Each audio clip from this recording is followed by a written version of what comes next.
This audio presentation of the Master Key System by Charles F. Haanel is produced by Lost Classics on MP3. Copyright 2008, all rights reserved. Introduction. Nature compels us all to move through life. We could not remain stationary however much we wished. Every right-thinking person wants not merely to move through life like a sound-producing, perambulating plant, but to develop, to improve, and to continue the development mentally to the close of physical life. This development can occur only through the improvement of the quality of individual thought and the ideals, actions, and conditions that arise as a consequence. Hence, a study of the creative processes of thought and how to apply them is of supreme importance to each one of us. This knowledge is the means whereby the evolution of human life on earth may be hastened and uplifted in the process. Humanity ardently seeks the truth and explores every avenue to it. In this process it has produced a special literature, which ranges the whole gamut of thought from the trivial to the sublime, up from divination through all the philosophies to the final lofty truth of the Master Key. The Master Key is here given to the world as a means of tapping the great cosmic intelligence and attracting from it that which corresponds to the ambitions and aspirations of each reader. Everything and institution we see around us, created by human agency, had first to exist as a thought in some human mind. Thought, therefore, is constructive. Human thought is the spiritual power of the cosmos operating through its creature man. The Master Key instructs the reader how to use that power, and use it both constructively and creatively. The things and conditions we desire to become realities we must first create in thought. The Master Key explains and guides the process. The Master Key teaching up to this point has been published in the form of a correspondence course of 24 lessons, delivered to students 1 per week for 24 weeks. The reader who now receives the whole 24 parts at one time is warned not to attempt to read the book like a novel, but to treat it as a course of study, and to conscientiously to imbibe the meaning of each part, reading and rereading one part only per week before proceeding to the next. Otherwise, the later parts will tend to be misunderstood, and the reader's time and money will be wasted. Used thusly instructed, the Master Key will make of the reader a greater, better personality, and equipped with a new power to achieve any worthy personal purpose, and a new ability to enjoy life's beauty and wonder. F. H. Burgess. Forward. Some men seem to attract success, power, wealth, attainment with very little conscious effort. Others conquer with great difficulty. Still others fail altogether to reach their ambitions, desires, and ideals. Why is this so? Why should some men realize their ambitions easily, others with difficulty, and still others not at all? The cause cannot be physical, else the most perfect man physically would be the most successful. The difference, therefore, must be mental, must be in the mind. Hence, mind must be the creative force, must constitute the sole difference between men. It is mind, therefore, which overcomes environment and every other obstacle in the path of men. When the creative power of thought is fully understood, its effect will be seen to be marvelous. But such results cannot be secured without proper application, diligence, and concentration. The student will find that the laws governing in the mental and spiritual world are as fixed and infallible as those in the material world. To secure the desired results, then, it is necessary to know the law and to comply with it. A proper compliance with the law will be found to produce the desired results with invariable exactitude. The student who learns that power comes from within, that he is weak only because he is dependent on help from the outside, and who hesitantly throws himself on his own thought, instantly rights himself, stands erect, assumes a dominant attitude, and works miracles. It is evident, therefore, that he who fails to fully investigate and take advantage of the wonderful progress which is being made in this last and greatest science will soon be as far behind as the man who refused to acknowledge and accept the benefits which have accrued to mankind through an understanding of the laws of electricity. Of course, mind creates negative conditions just as readily as favorable conditions. And when we consciously or unconsciously visualize every kind of lack, limitation, and discord, we create these conditions. This is what many are unconsciously doing all the time. This law, as well as every other law, is no respecter of persons, but is in constant operation and is relentlessly bringing to each individual exactly what he has created. In other words, whatsoever a man soweth, that shall he also reap. Abundance, therefore, depends upon a recognition of the laws of abundance, and the fact that mind is not only the creator, but the only creator of all there is. Certainly nothing can be created before we know that it can be created, and then make the proper effort. There is no more electricity in the world today than there was 50 years ago. But until someone recognized the law by which it could be made of service, we received no benefit. Now that the law is understood, practically the whole world is lit by it. So with the law of abundance, it is only those who recognize the law and place themselves in harmony with it who share in its benefits. The scientific spirit now dominates every field of effort. Relations of cause and effect are no longer ignored. The discovery of a region of law marked an epoch in human progress. It eliminated the element of uncertainty and caprice in men's life and substituted law, reason, and certitude. Men now understand that for every result there is an adequate and definite cause, so that when a result is desired, they seek the condition by which alone this result may be obtained. The basis upon which all law rests was discovered by inductive reasoning, which consists in comparing a number of separate instances with one another until the common factor which gives rise to them all is seen. It is this method of study to which the civilized nations owe the greater part of their prosperity and the more valuable part of their knowledge. It has lengthened life, it has mitigated pain, it has spanned rivers, it has brightened the night with the splendor of day, extended the range of vision, accelerated motion, annihilated distance, facilitated intercourse, and enabled men to descend into the sea and into the air. What wonder, then, that men soon endeavored to extend the blessing of this system of study to their method of thinking, so that when it became plainly evident that certain results followed a particular method of thinking, it only remained to classify these results. This method is scientific, and it is the only method by which we shall be permitted retain the degree of liberty and freedom which we have accustomed to look upon as an inalienable right. Because a people is safe at home and in the world only if national preparedness means such things as growing surplus of health, accumulated efficiency in public and private business of whatever sort, continuous advance in science and art of bringing together, and the increasing dominant endeavor to make all of these and all other aspects of national development center and revolve about ascending life, single and collective, for which science, art, and ethics furnish guidance and controlling motives. The master key is based on absolute scientific truth and will unfold the possibilities that lie dormant in the individual and teach them how they be brought into powerful action to increase the person's effective capacity, bringing added energy, discernment, vigor, and mental elasticity. The student who gains an understanding of the mental laws which are unfolded will come into the possession of an ability to secure results hitherto undreamed of, and which has rewards hardly to be expressed in words.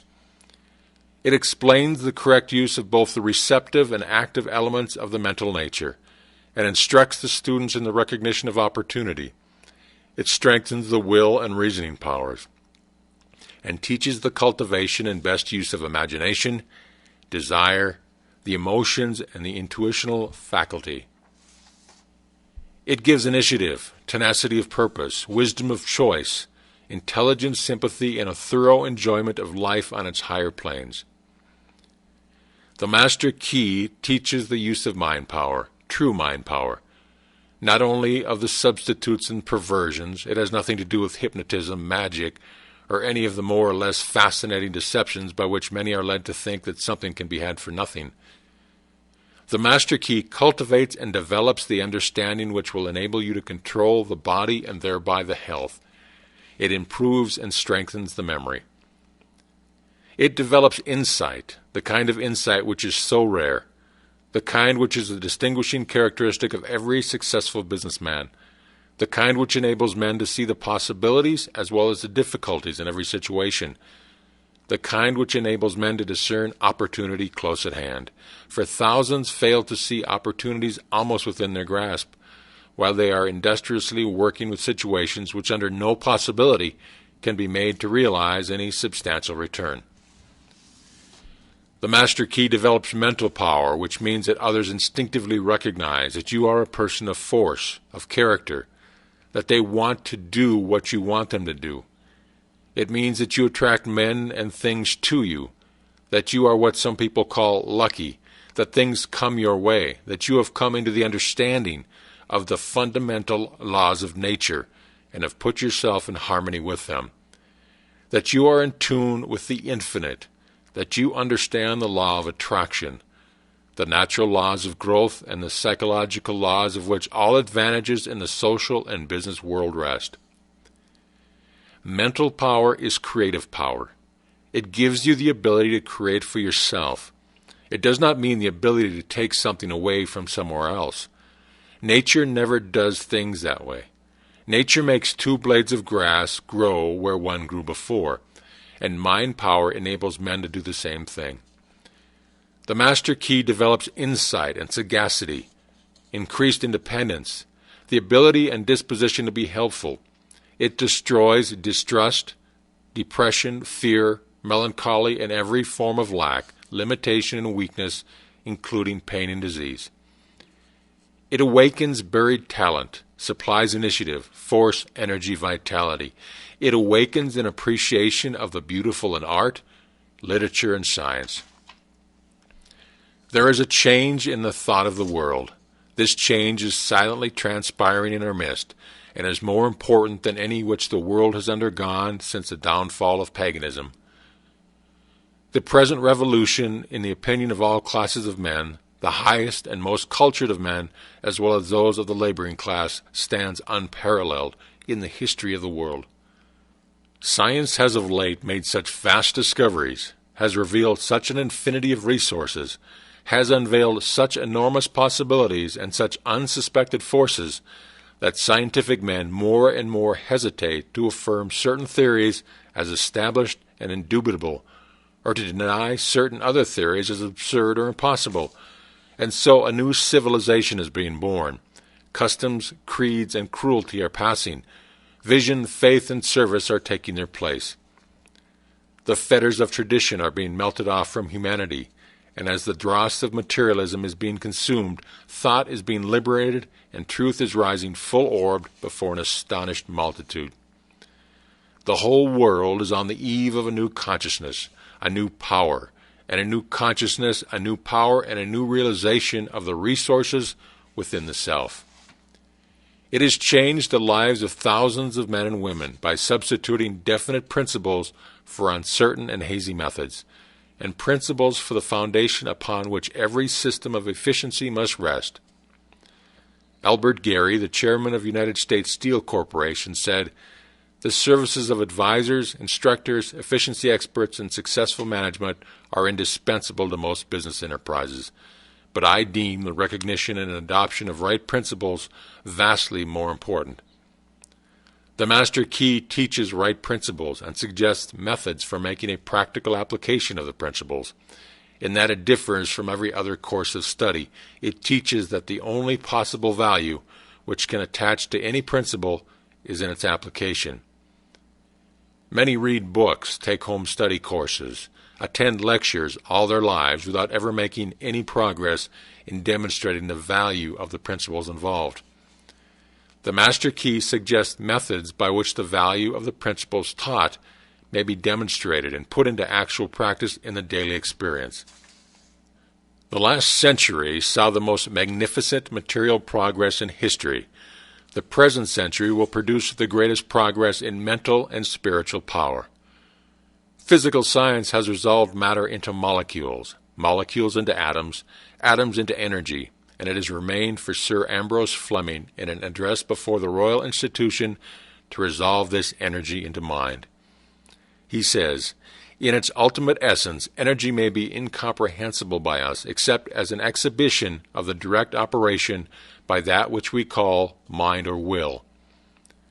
Let us see what are the most powerful forces in nature.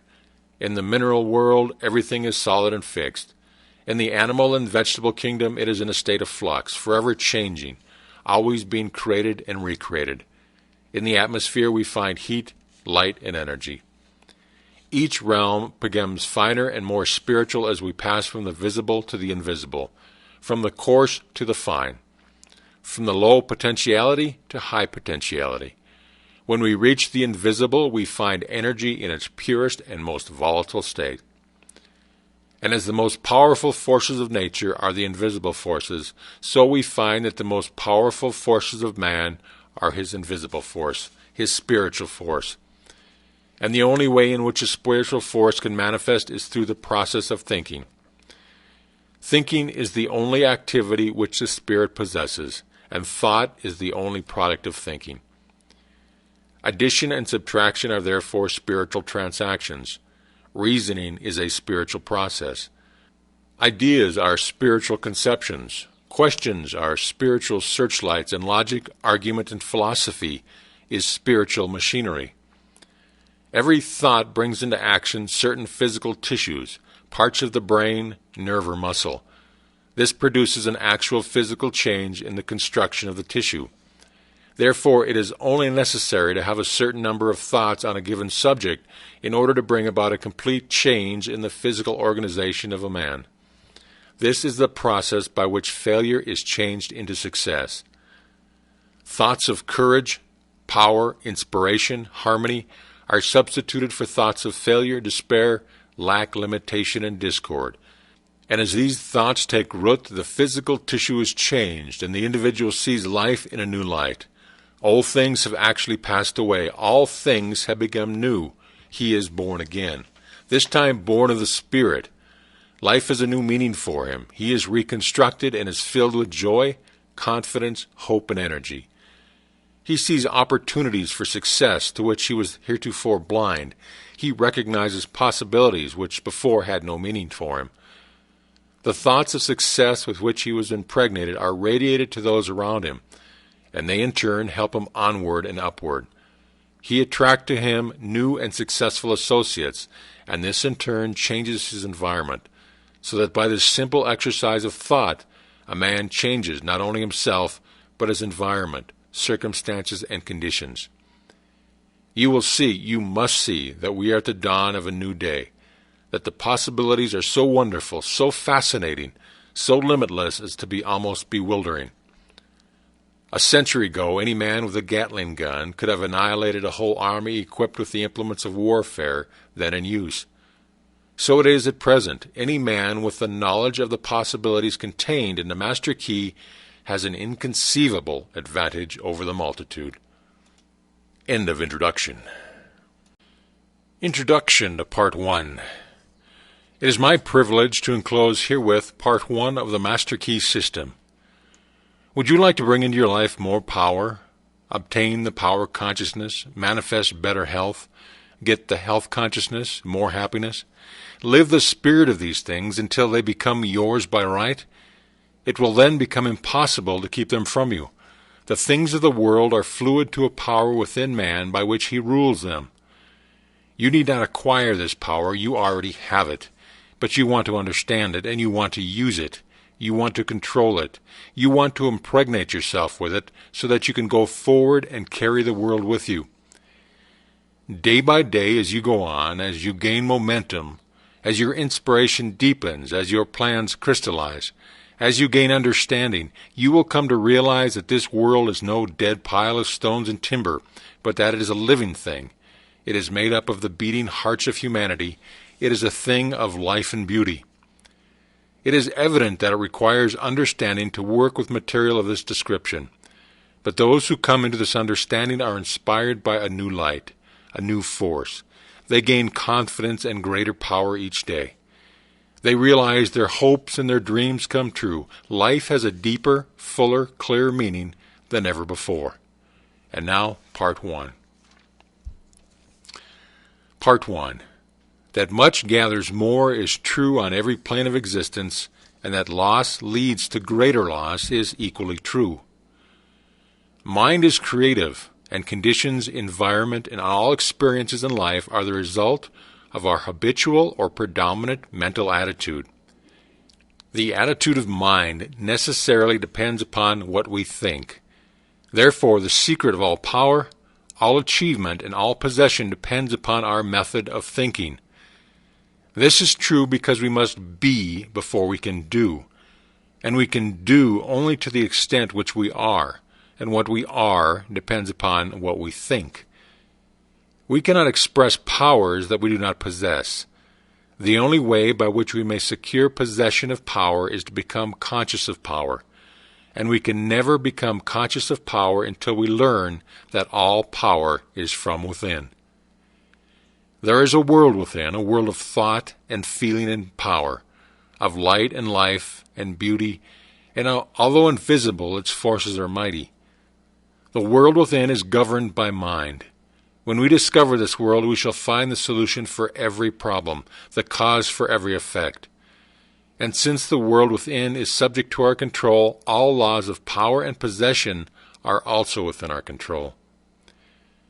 The world without is a reflection of the world within. What appears without is what has been found within. In the world within may be found infinite wisdom, infinite power, infinite supply of all that is necessary, waiting for unfoldment, development, and expression. If we recognize these potentialities in the world within, they will take form in the world without. Harmony in the world within will be reflected in the world without by harmonious conditions, agreeable surroundings, the best of everything. It is the foundation of health and a necessary essential to all greatness, all power, all attainment, all achievements, and all success. Harmony in the world within means the ability to control our thoughts and to determine for ourselves how any experience is to affect us. Harmony in the world within results in optimism and affluence. Affluence within results in affluence without. The world without reflects the circumstances and the conditions of the consciousness within. If we find wisdom in the world within, we shall have the understanding to discern the marvelous possibilities that are latent in this world within, and we shall be given the power to make these possibilities manifest in the world without. As we become conscious of the wisdom in the world within, we mentally take possession of this wisdom. And by taking mental possession, we come into actual possession of the power and wisdom necessary to bring into manifestation the essentials necessary for our most complete and harmonious development. The world within is the practical world in which the men and women of power generate courage, hope, enthusiasm, confidence, trust, and faith, by which they are given the fine intelligence to see the vision and the practical skill to make the vision real. Life is an unfoldment, not accretion. What comes to us in the world without is what we already possess in the world within. All possession is based on consciousness.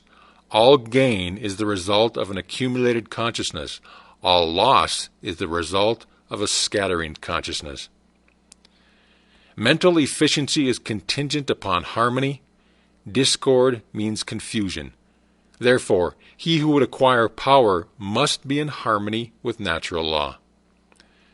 We are related to the world without by the objective mind.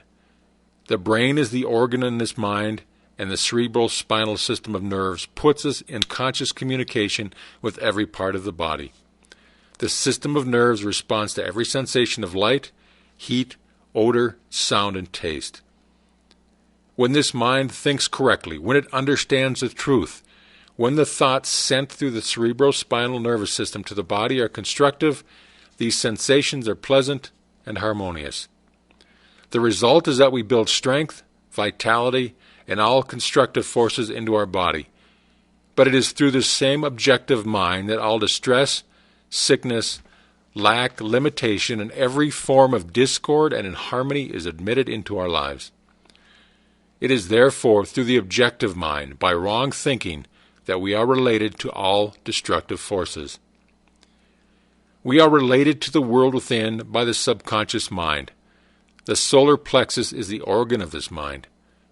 The sympathetic system of the nerves presides over all subjective sensations such as joy, fear, love, emotion, respiration, imagination, and all other subconscious phenomena.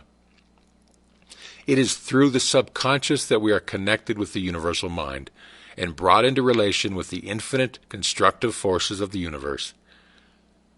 It is the coordination of these two centers of our being and the understanding of their functions which is the great secret of life. With this knowledge we can bring the objective and subjective minds into conscious cooperation and thus coordinate the finite and the infinite. Our future is entirely within our own control. It is not at the mercy of any capricious or uncertain external power. All agree that there is but one principle or consciousness pervading the entire universe, occupying all space, and being essentially the same in kind at every point of its presence. It is all-powerful, all-wisdom, and always present. All thoughts and things are within itself. It is all in all. There is but one consciousness in the universe able to think, and when it thinks, its thoughts become objective things to it. As this consciousness is omnipresent, it must be present with every individual. Each individual must be a manifestation of that omnipotent, omniscient, and omnipresent consciousness. As there is only one consciousness in the universe that is able to think, it necessarily follows that your consciousness is identical with the universal consciousness. Or, in other words, all mind is one mind. There is no dodging this conclusion. The consciousness that focuses in your brain cells is the same consciousness which focuses in the brain cells of every other individual. Each individual is but the individualization of the universal, the cosmic mind. The universal mind is static or potential energy. It simply is. It can manifest only through the individual, and the individual can manifest only through the universal. They are one. The ability of the individual to think is his ability to act on the universal and bring it into manifestation. Human consciousness consists only in the ability of man to think. Mind in itself is believed to be a subtle form of static energy, from which arises the activities called thought, which is the dynamic phase of mind.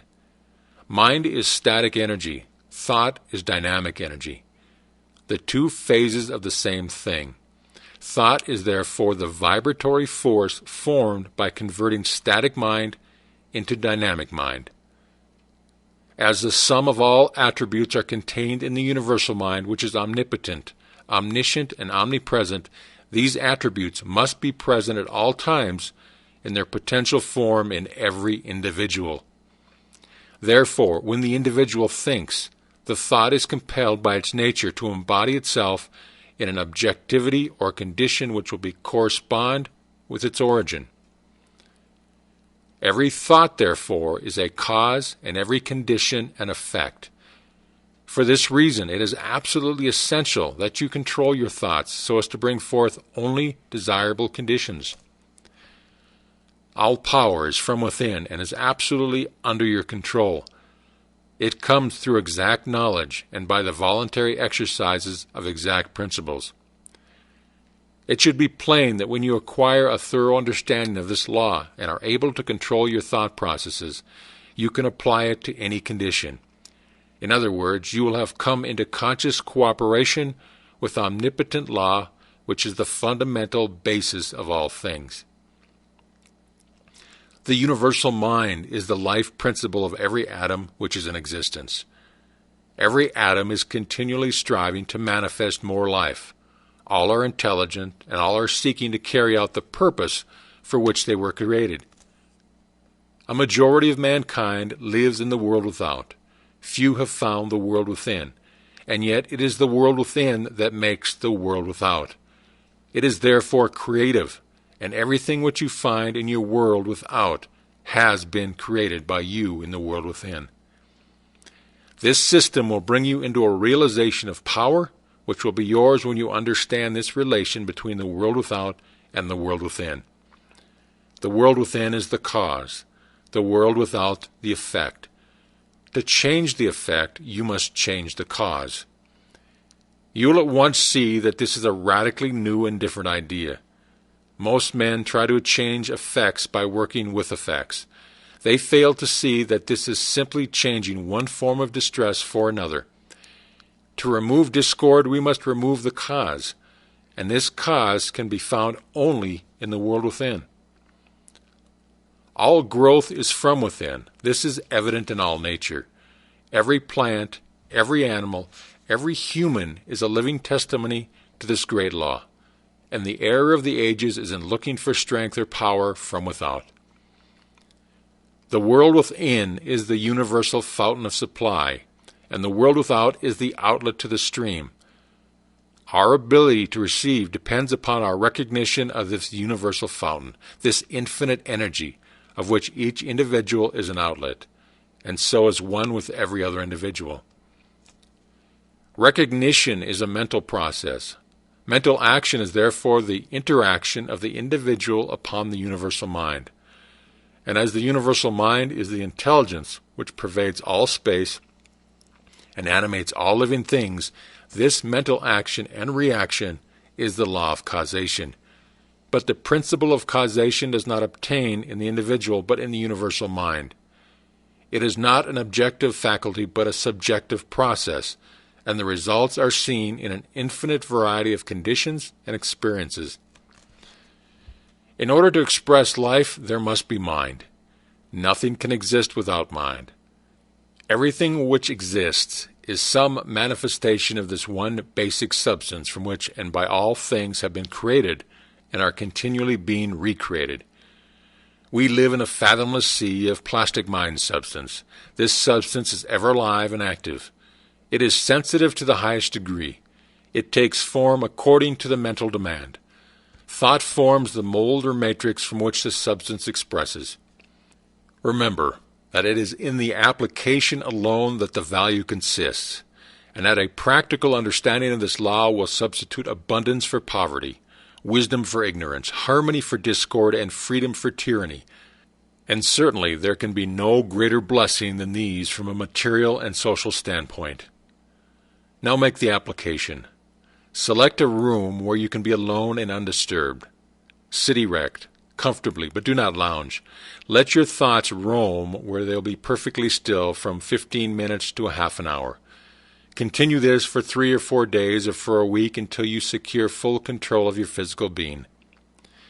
Many will find this extremely difficult. Others will conquer with ease. But it is absolutely essential to secure complete control of the body before you are ready to progress. Next week, you will receive instructions for the next step. In the meantime, you must have mastered this one. End of Part 1. Introduction to Part 2. Our difficulties are largely due to confused ideas and ignorance of our true interests. The great task is to discover the laws of nature to which we are to adjust ourselves. Clear thinking and moral insight are, therefore, of incalculable value. All processes, even those of thought, rest on solid foundations. The keener the sensibilities, the more acute the judgment, the more delicate the taste, the more refined the moral feelings, the more subtle the intelligence, the loftier the aspiration, the purer and more intense are the gratifications which existence yields. The powers, uses, and possibilities of the mind under the new interpretations are incomparably more wonderful than the most extravagant accomplishments or even dreams of material progress. Thought is energy. Active thought is active energy. Concentrated thought is a concentrated energy.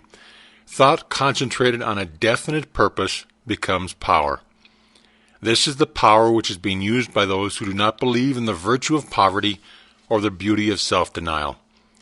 They perceive that this is the talk of weaklings. The ability to receive and manifest this power depends upon the ability to recognize the infinite. Energy ever dwelling in man, constantly creating and recreating his body and mind, and ready at any moment to manifest through him in any needful manner. In exact proportion to the recognition of this truth will be the manifestation in the outer life of the individual. Part 2 explains the method by which this is accomplished. Part 2. The operations of the mind are produced by two parallel modes of activity, the one conscious and the other subconscious. Professor Davidson says, "He who thinks to illuminate the whole range of mental action by the light of his own consciousness is not unlike the one who should go about to illuminate the universe with a candle." The subconscious's logical processes are carried on with a certainty and regularity which would be impossible if there existed the possibility of error. Our mind is so designed that it prepares for us the most important foundations of cognition, whilst we have not the slightest apprehension of the modus operandi. The subconscious soul, like a benevolent stranger, works and makes provisions for our benefit, pouring only the mature fruit into our lap. Thus, ultimate analysis of thought processes show that the subconscious is the theater of the most important mental phenomena. It is through the subconscious that Shakespeare must have perceived, without effort, great truths which are hidden from the conscious mind of the student, that Phidias fashioned marble and bronze, that Raphael painted Madonnas, and Beethoven composed symphonies. Ease and perfection depend entirely upon the degree in which we cease to depend upon the consciousness. Playing the piano, skating, operating the typewriter, the skilled trades, depend for their perfect execution on the process of the subconscious mind. The marvel of playing a brilliant piece on the piano, while at the same time conducting a vigorous conversation, shows the greatness of our subconscious powers.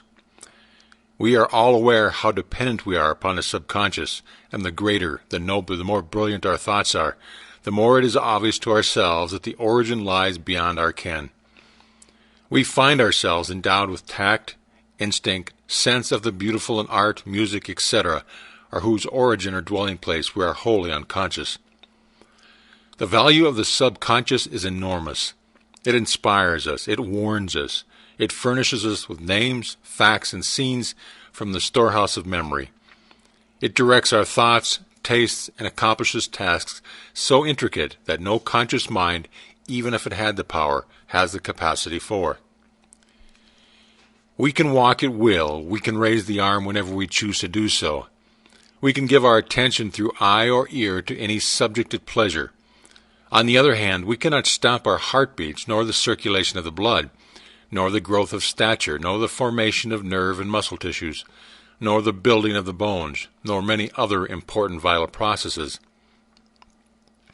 If we compare these two sets of action, the one decreed by the will of the moment, and the other proceeding in a majestic, rhythmic course, subject to no vacillation but constant at every moment, we stand in awe of the latter, and ask to have the mystery explained.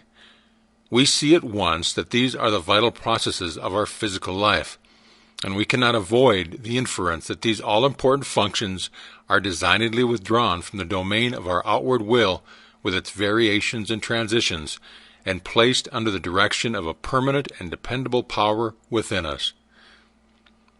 Of these two powers, the outward and changeable has been termed the conscious mind, or the objective mind, dealing with outward objects. The interior power is called the subconscious mind, or the subjective mind, and besides its work on the mental plane, it controls the regular functions which make physical life possible.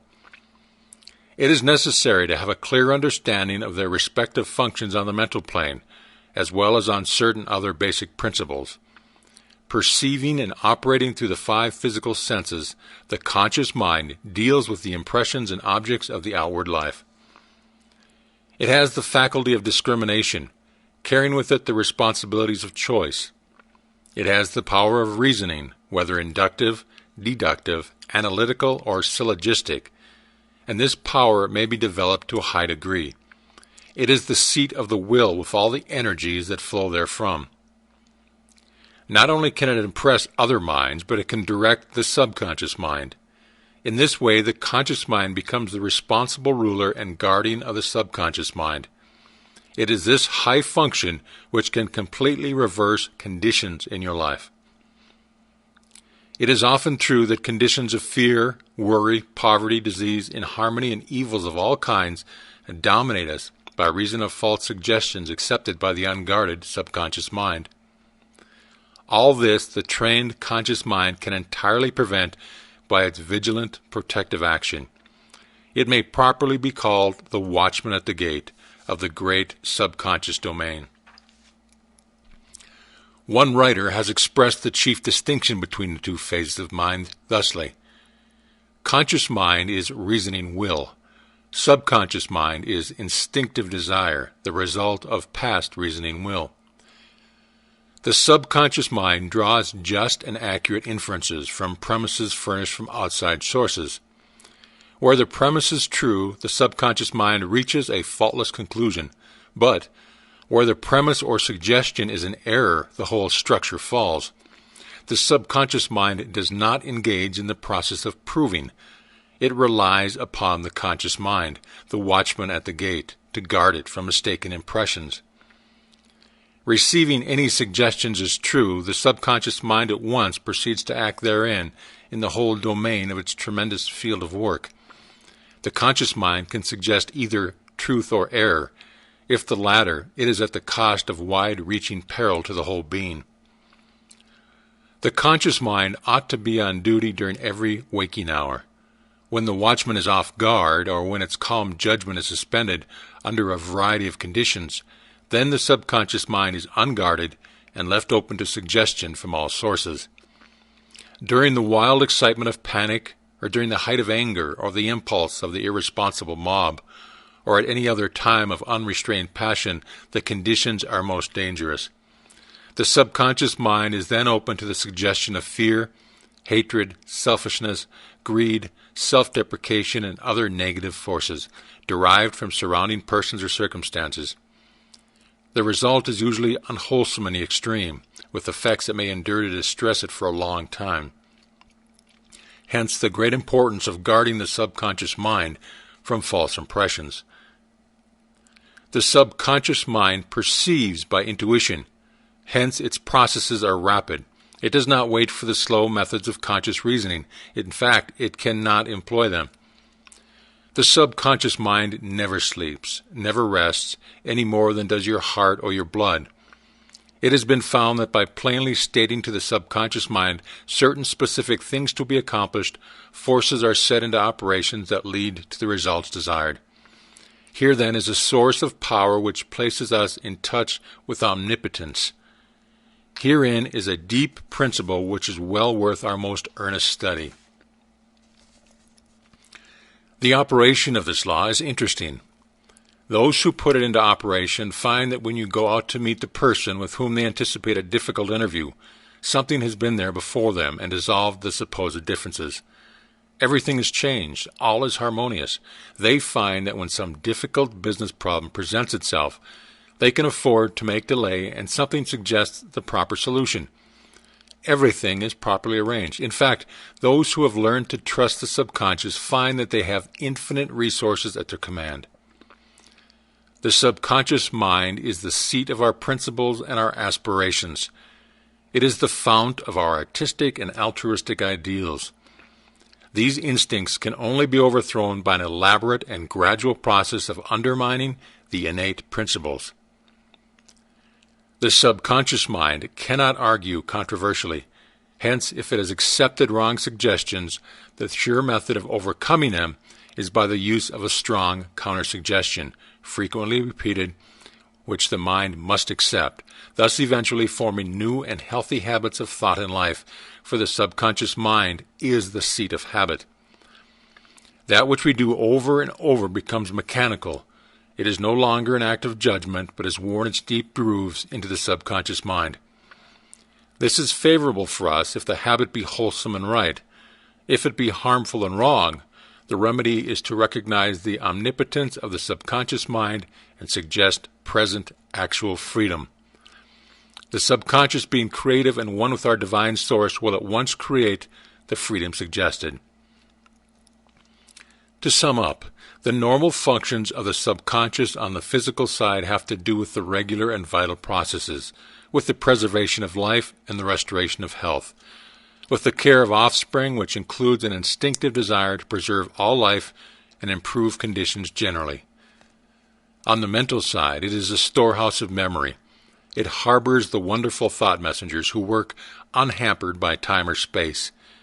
It is the fountain of the practical initiative and constructive forces of life. It is the seat of habit. On the spiritual side, it is the source of ideals, of inspiration, of the imagination, and is the channel through which we recognize our divine source. And in proportion as we recognize this divinity, do we come into an understanding of the source of power.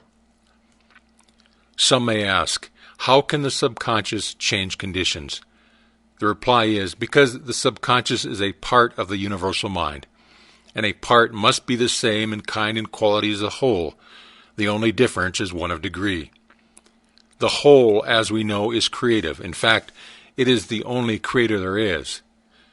Consequently, we find that mind is creative, and as thought is the only activity which the mind possesses, thought must necessarily be creative also.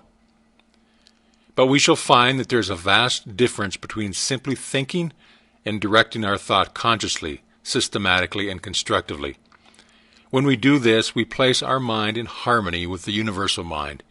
We come in tune with the infinite. We set in operation the mightiest force in existence, the creative power of the universal mind.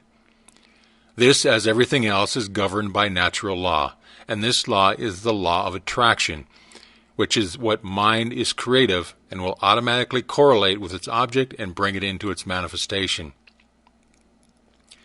Last week, I gave you an exercise for the purpose of securing control of the physical body. If you have accomplished this, you are ready to advance. This time, you will begin to control your thought. Always take the same room, the same chair, and the same position if possible. In some cases, if it is not convenient to take the same room, in this case, simply make the best use of such conditions as may be available. Now be perfectly still as before, but inhibit all thought. This will give you control over all thoughts of care, worry, and fear, and will enable you to entertain only the kind of thoughts you desire. Continue this exercise until you gain complete mastery. You will not be able to do this for more than a few moments at a time, but the exercise is valuable, because it will be a very practical demonstration of the great number of thoughts which are constantly trying to gain access to your mental world. Next week, you will receive instructions for an exercise which may be a little more interesting, but it is necessary that you master this one first. Quote, "Cause and effect is as absolute and undeviating in the hidden realm of thought as in the world of visible and material things. Mind is the master weaver, both of the interior garment of character and the outer garment of circumstances." Unquote. James Allen. End of Part 2. Introduction to Part 3. You have found that the individual may act on the universal, and that the result of this action and interaction is cause and effect. Thought, therefore, is the cause, and the experiences with which you meet in life are the effect. Eliminate, therefore, any possible tendency to complain of conditions as they have been, or as they are, because it rests with you to change them and make them what you would like them to be. Direct your effort to a realization of the mental resources, always at your command, from which all real and lasting power comes. Persist in this practice until you have come to a realization of the fact that there can be no failure in the accomplishment of any proper object in life, if you but understand your power and persist in your object, because the mind forces are ever ready to lend themselves to a purposeful will, in the effort to crystallize thought and desire into actions, events, and conditions. Whereas in the beginning of each function of life and each action is the result of conscious thought, the habitual actions become automatic, and the thought that controls them passes into the realm of the subconscious. Yet it is just as intelligent as before. It is necessary that it becomes automatic or subconscious in order that the self-conscious mind may attend to other things. The new actions will, however, in their turn become habitual, then automatic, then subconscious, in order that the mind again may be freed from this detail and advance to still other activities.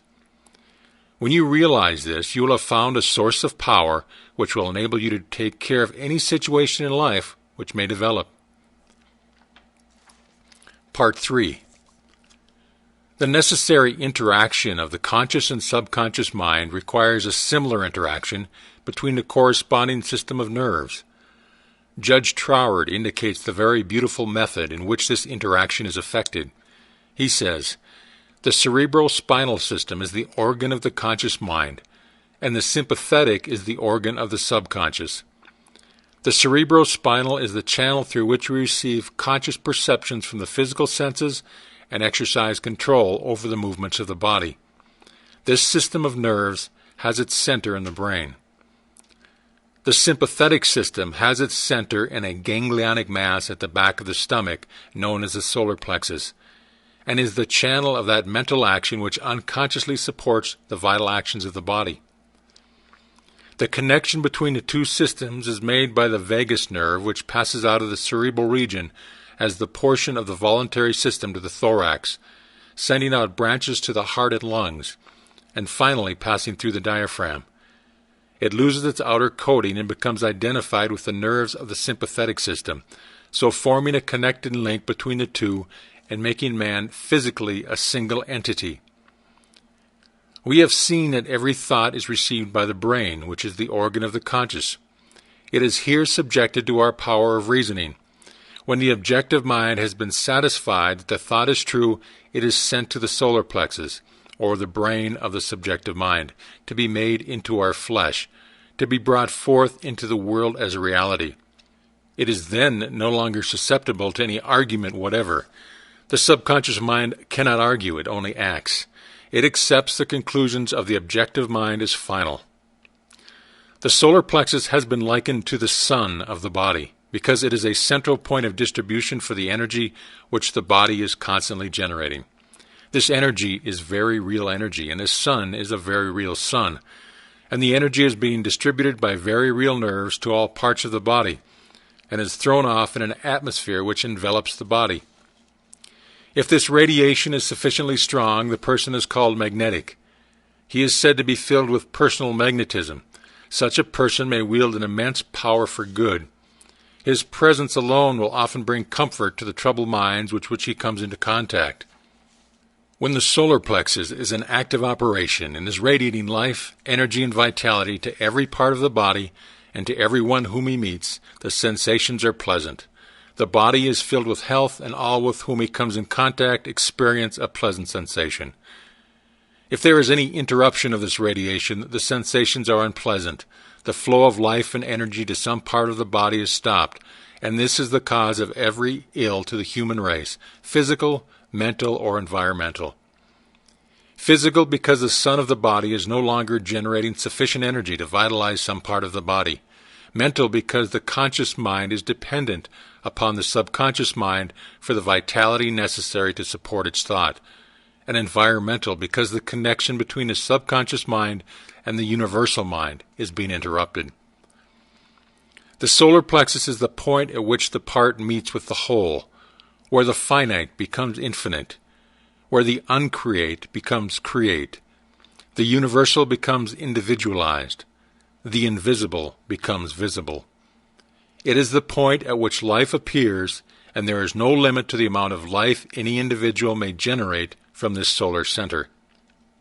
This center of energy is omnipotent because it is the point of contact with all life and all intelligence.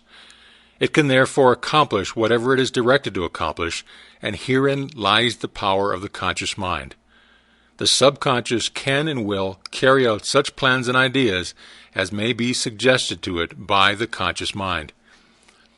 Conscious thought, then, is the master of this sun center from which the life and energy of the entire body flows, and the quality of the thought which we entertain determines the quality of the thought which this sun will radiate. And the character of the thought which our conscious mind entertains will determine the character of the thought which this sun will radiate. And the nature of the thought which our conscious mind entertains will determine the nature of thought which this sun will radiate, and consequently will determine the nature of the experience which will result.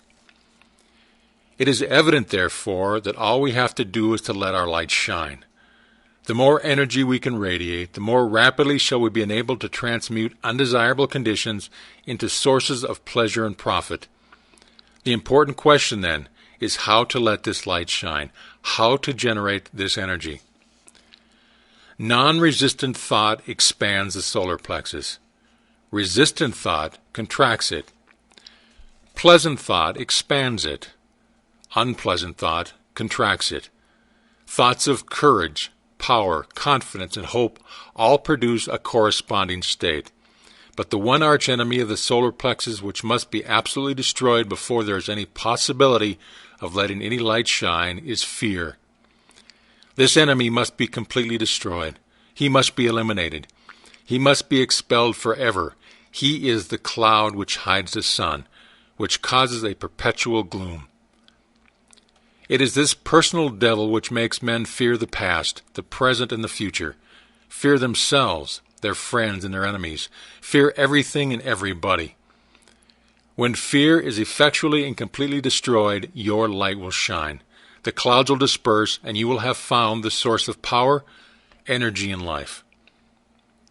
When you find that you are really one with the infinite power, and when you can consciously realize this power by a practical demonstration of your ability to overcome any adverse condition by the power of your thought, you will have nothing to fear.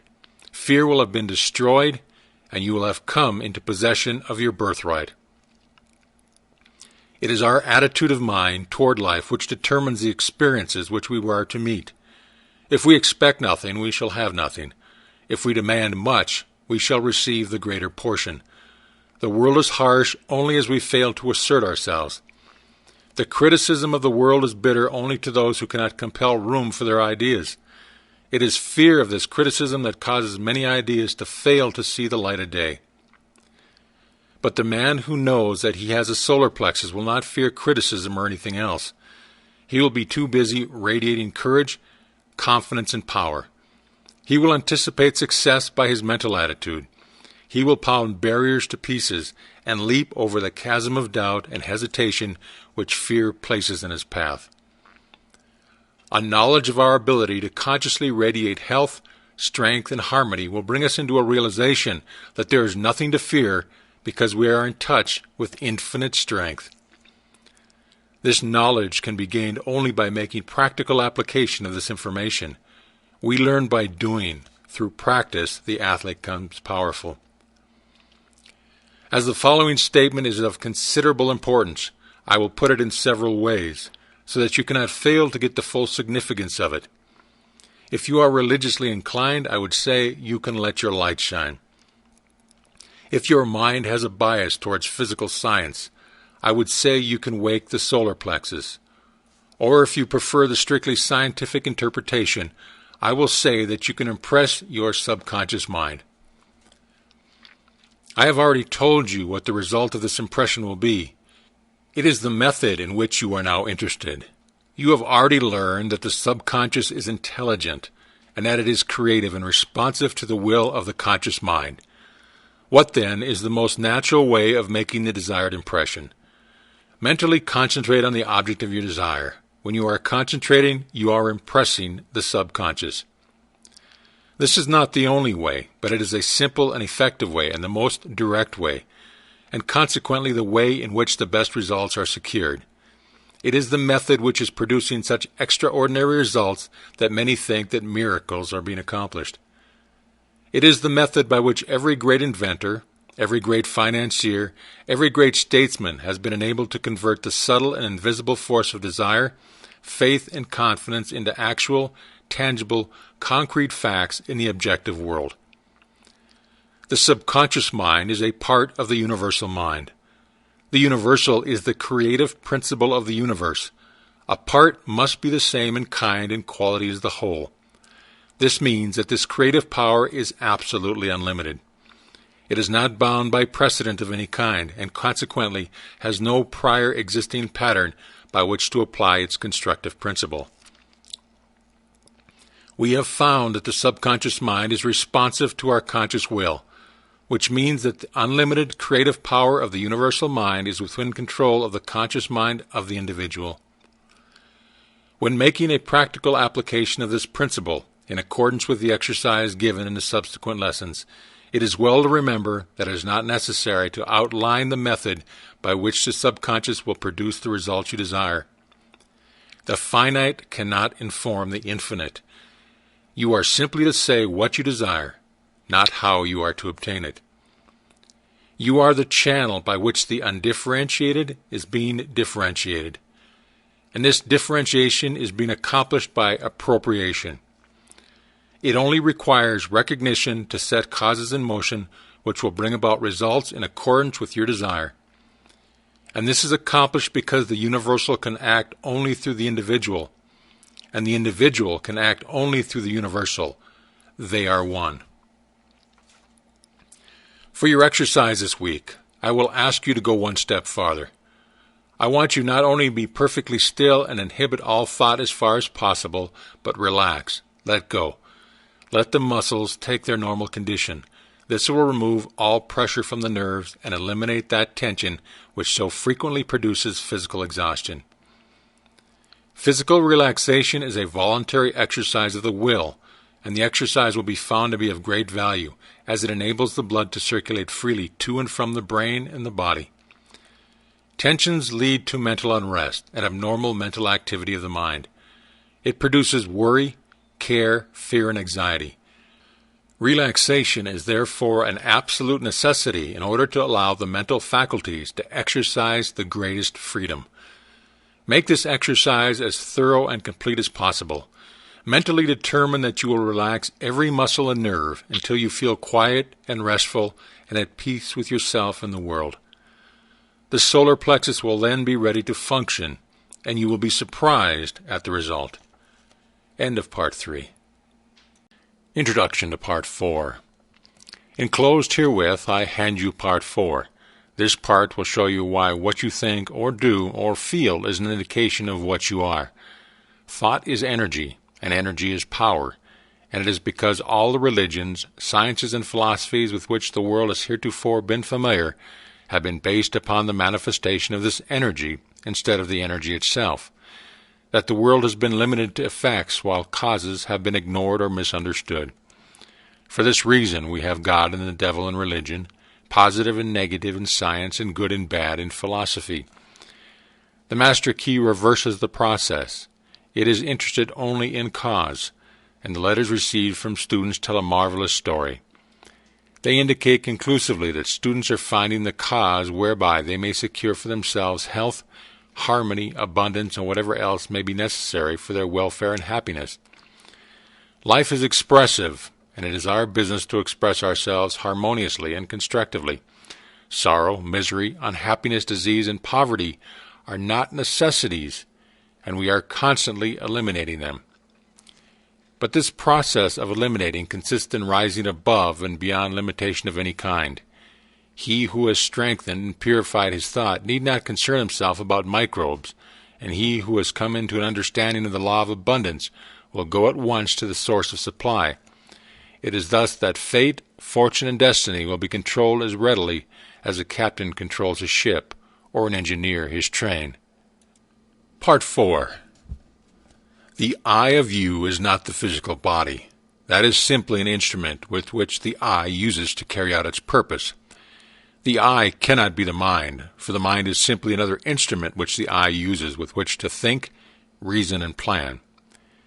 The eye must be something which controls and directs both the body and the mind, something which determines what they shall do and how they shall act. When you come into a realization of the true nature of this eye, you will enjoy a sense of power which you have never known before. Your personality is made up of countless individual characteristics, peculiarities, habits, and traits of character. These are the result of your former method of thinking, but they have nothing to do with the real I. When you say, I think, the I tells the mind what it shall think. When you say, I go, the I tells the physical body where it shall go. The real nature of this I is spiritual. and is the source of the real power which comes to men and women when they come into a realization of their true nature. The greatest and most marvelous power which his eye has been given is the power to think. But few people know how to think constructively or correctly. Consequently, they achieve only indifferent results. Most people allow their thoughts to dwell on selfish purposes, the inevitable result of an infantile mind. When a mind becomes mature, it understands that the germ of defeat is in every selfish thought. The trained mind knows that every transaction must benefit every person who is in any way connected with the transaction, and any attempt to profit by the weakness, ignorance, or necessity of another will inevitably operate to his disadvantage.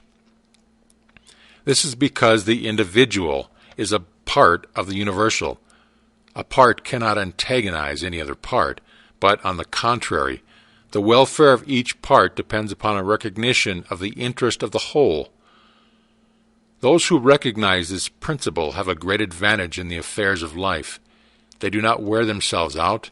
They can eliminate vagrant thoughts with facility. They can readily concentrate to the highest possible degree on any subject. They do not waste time or money upon objects which can be of no possible benefit to them. If you cannot do these things, it is because you have thus far not made the necessary effort.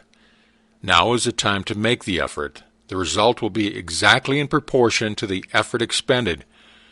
One of the strongest affirmations which you can use for this purpose of strengthening the will and realizing your power to accomplish is, I can be what I will to be. Every time you repeat it, realize who and what this I is. Try to come into a thorough understanding of the true nature of the I. If you do, you will become invincible.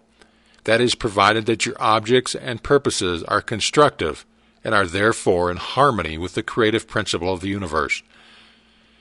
If you make use of this affirmation, use it continuously, night and morning, and as often during the day as you think of it, and continue to do so until it becomes a part of you. Form the habit. Unless you do this, you had better not start at all, because modern psychology tells us that when we start something and do not complete it, or make a resolution and do not keep it, we are forming the habit of failure, absolute, ignominious failure. If you do not intend to do a thing, do not start.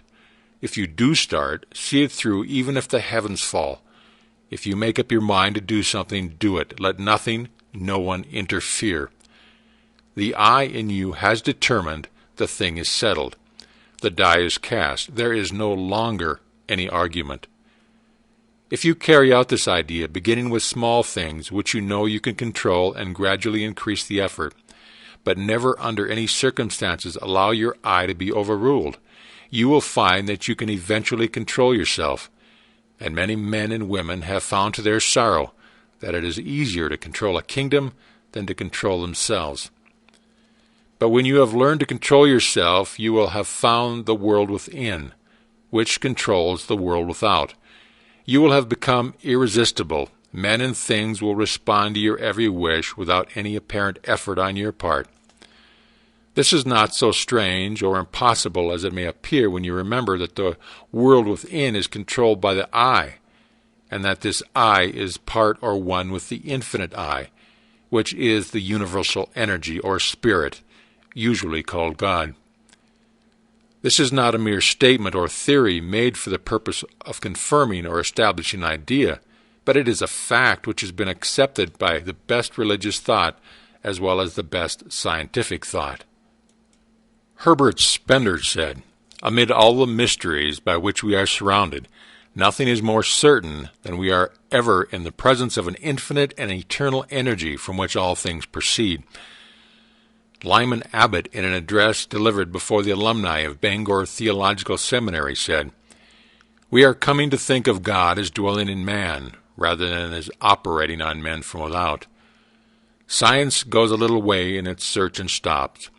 Science finds the ever-present eternal energy, but religion finds the power behind this energy and locates it within man. But this is by no means a new discovery. The Bible says exactly the same thing, and the language is just as plain and convincing. Know ye not that ye are the temple of the living God? Here then is the secret of the wonderful creative power of the world within. Here is the secret of power, of mastery. To overcome does not mean to go without things. Self-denial is not success. We cannot give unless we get. We cannot be helpful unless we are strong. The infinite is not a bankrupt, and we who are the representatives of infinite power should not be bankrupts either. And if we wish to be of service to others, we must have power and more power, but to get it, we must give it. We must be of service. The more we give, the more we shall get. We must become a channel whereby the universal can express activity. The universal is constantly seeking to express itself, to be of service, and it seeks the channel whereby it can find the greatest activity, where it can do the most good, where it can be of the greatest service to mankind. The universal cannot express through you as long as you are busy with your plans, your own purposes. Quiet the senses, seek inspiration, focus the mental activity on the within, dwell in the consciousness of your unity with omnipotence. Still water runs deep. Contemplate the multitudinous opportunities to which you have spiritual access by the omnipresence of power. Visualize the events, circumstances, and conditions which these spiritual connections may assist in manifesting.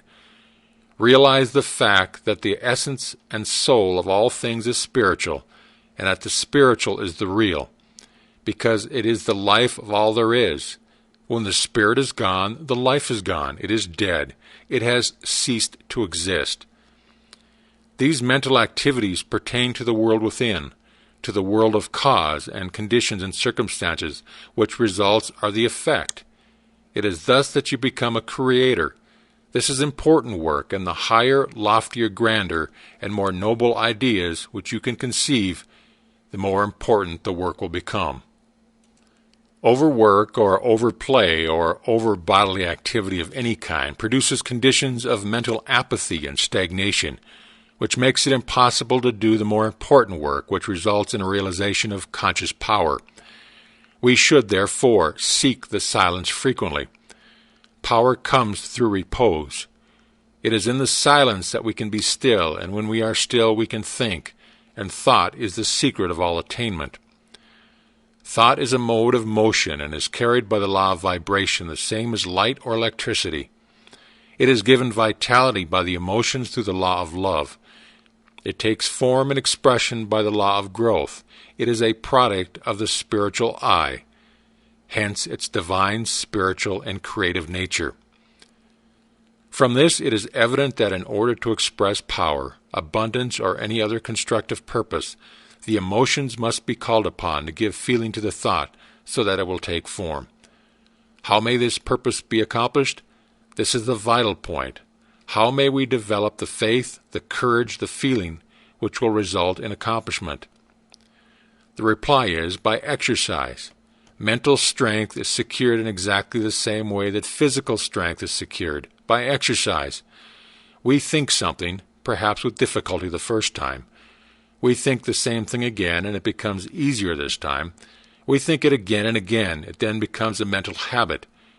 We continue to think the same thing. Finally, it becomes automatic. We can no longer help thinking this thing. We are now positive of what we think. There is no longer any doubt about it. We are sure. We know.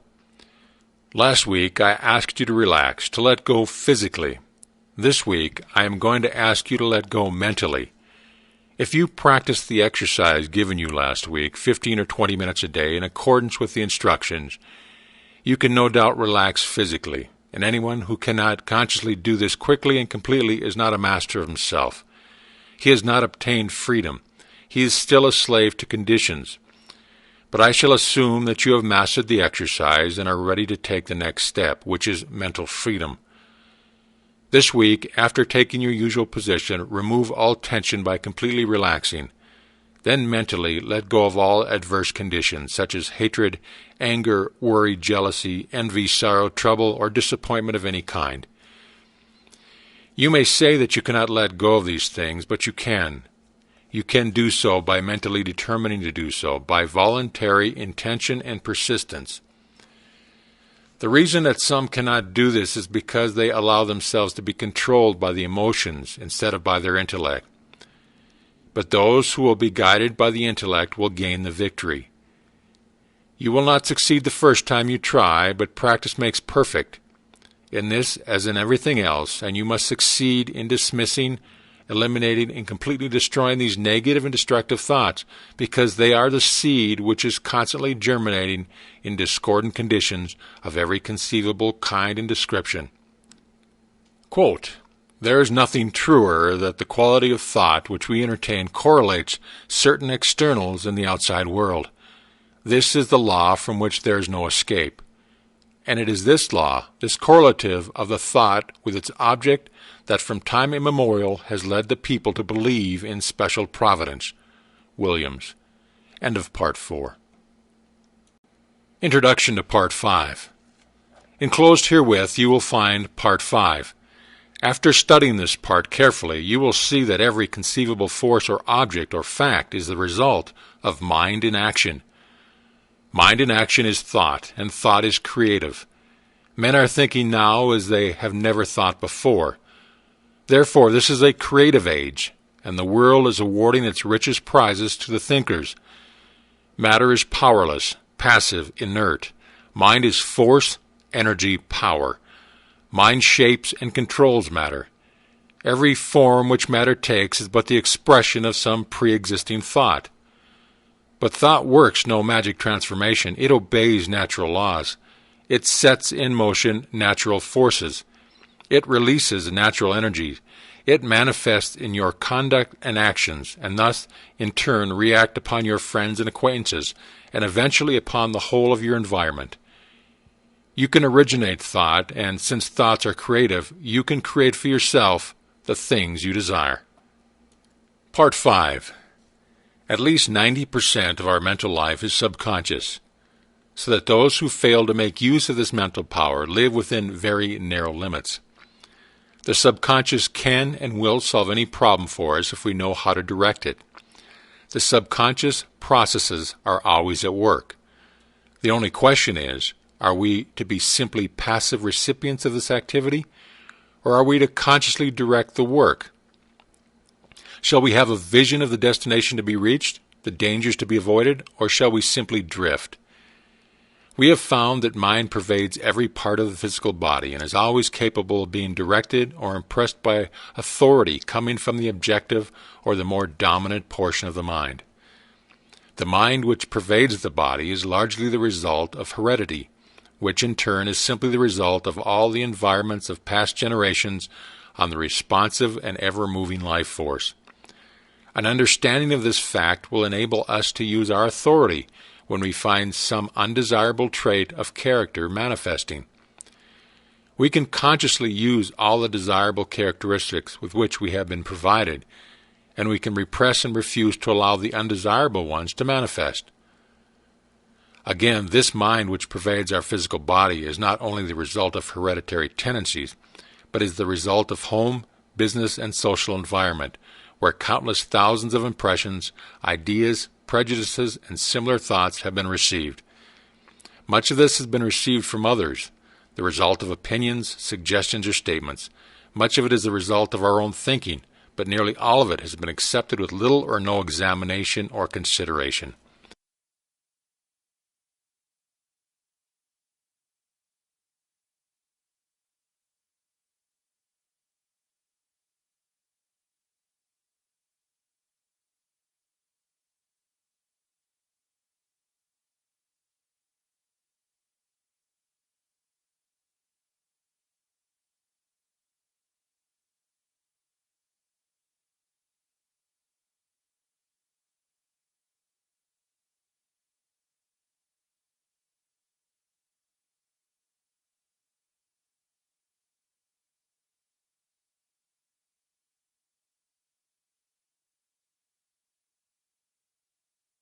If either of us were building a home for ourselves, how careful we would be in regard to the plans. how we should study every detail, how we should watch the material, select the best of everything, and yet how careless we are when it comes to building our mental home, which is infinitely more important than any physical, as everything which can possibly enter into our lives depends upon the character of the material which enters into the construction of our mental home. What is the character of this material? We have seen that it is the result of the impressions which we have accumulated in the past and stored away in our subconscious mentality. If these impressions have been of fear, of worry, of care, of anxiety, if they have been despondent, negative, doubtful, then the texture of the material which we are weaving today will be the same negative material. Instead of being of any value, it will be mildewed and rotten and will bring us only more toil and care and anxiety. We shall be forever busy trying to patch it up and make it appear at least genteel. But if we have stored away nothing but courageous thought, if we have been optimistic, positive, and have immediately thrown any kind of negative thought on the scrap pile, have refused to have anything to do with it, have refused to associate with it or become identified with it any way, what then is the result? Our mental material is now the best kind. We can weave any kind of material we want. We can use any color we wish. We know that the texture is firm, that the material is solid, that it will not fade, and we have no fear, no anxiety concerning the future. There is nothing to cover. There are no patches to hide. These are psychological facts. There is no theory or guesswork about these thinking processes. There is nothing secret about them. In fact, they are so plain that everyone can understand them. The thing to do is to have a mental house cleaning and do this house cleaning every day and keep the house clean. Mental, moral, and physical cleanliness are absolutely indispensable if we are to make progress of any kind. When this mental house cleaning process has been completed, the material which is left will be suitable for making any kind of ideals or mental images which we shall desire to realize. There is a fine estate awaiting a claimant. It's a broad acre with abundant crops, running water, and fine timber, stretch away as far as the eye can see. There is a mansion, spacious and cheerful, with rare pictures, a well-stocked library, rich hangings, and every comfort and luxury. All the heir has to do is to assert his heirship, take possession, and use the property. He must use it. He must not let it decay, for use is the condition for which he holds it. To neglect it is to lose possession. In the domain of mind and spirit, in the domain of practical power, such an estate is yours. You are the heir. You can assert your heirship and possess and use this rich inheritance. Power over circumstances is one of its fruit. Health, harmony, and prosperity are assets upon its balance sheet. It offers you poise and peace. It costs you only the labor of studying and harvesting its great resources. It demands no sacrifice except the loss of your limitation, your servitudes, your weakness. It clothes you with self-honor and puts a scepter in your hands. To gain this estate, 3 processes are necessary. You must earnestly desire it, you must assert the claim, and you must take possession. You admit that those are not burdensome conditions. You are familiar with the subject of hereditary. Darwin, Huxley, Haeckel, and other physical scientists have piled evidence mountain high that hereditary is a law attending progressive creation. It is progressive hereditary which gives man his erect attitude, his power of motion, the organs of digestion, blood circulation, nerve force, muscular force, bone structure, and a host of other faculties on the physical side. There are even more impressive facts concerning hereditary of mind force. All these constitute what may be called your human hereditary. But there is a hereditary which the physical scientists have not compassed. It lies beneath and antecedent to all their researches. At a point where they throw up their hands in despair, saying they cannot account for what they see, this divine hereditary is found in full sway. It is the benignant force which decrees primal creation. It thrills down from the divine, direct into every created being. It originates life, which the physical scientist has not done, nor ever can do. It stands out among all forces supreme, unapproachable. No human hereditary can approach it. No human hereditary measures up to it. This infinite life flows through you, is you. Its doorways are but the faculties which comprise your consciousness. To keep open these doors is the secret of power. Is it not worthwhile to make the effort? The great fact is that the source of all life and all power is from within. Persons, circumstances, and events may suggest need and opportunities, but the insight, strength, and power to answer these needs will be found within. Avoid counterfeits. Build firm foundations for your consciousness upon forces which flow direct from the infinite force, the universal mind of which you are the image and likeness. Those we have come into possession of this inheritance are never quite the same again. They have come into possession of a sense of power heretofore undreamed of. They can never again be timid, weak, vacillating, or fearful. They are indissolubly connected with omnipotence. Something in them has been aroused. They have suddenly discovered that they possess a tremendous, latent ability of which they were heretofore entirely unconscious. This power is from within, but we cannot receive it unless we give it. Use is the condition upon which we hold this inheritance. We are each of us but the channel through which the omnipotent power is being differentiated into form. Unless we give, the channel is obstructed, and we can receive no more. This is true on every plane of existence and every field of endeavor in all walks of life. The more we give, the more we get. The athlete who wishes to get strong must make use of the strength he has, and the more he gives, the more he will get. The financier who wishes to make money must make use of the money he has, for only by using it can he get more. The merchant who does not keep his goods going out will soon have none coming in. The corporation which fails to give efficient service will soon lack customers. The attorney who fails to get results will soon lack clients, and so it goes everywhere.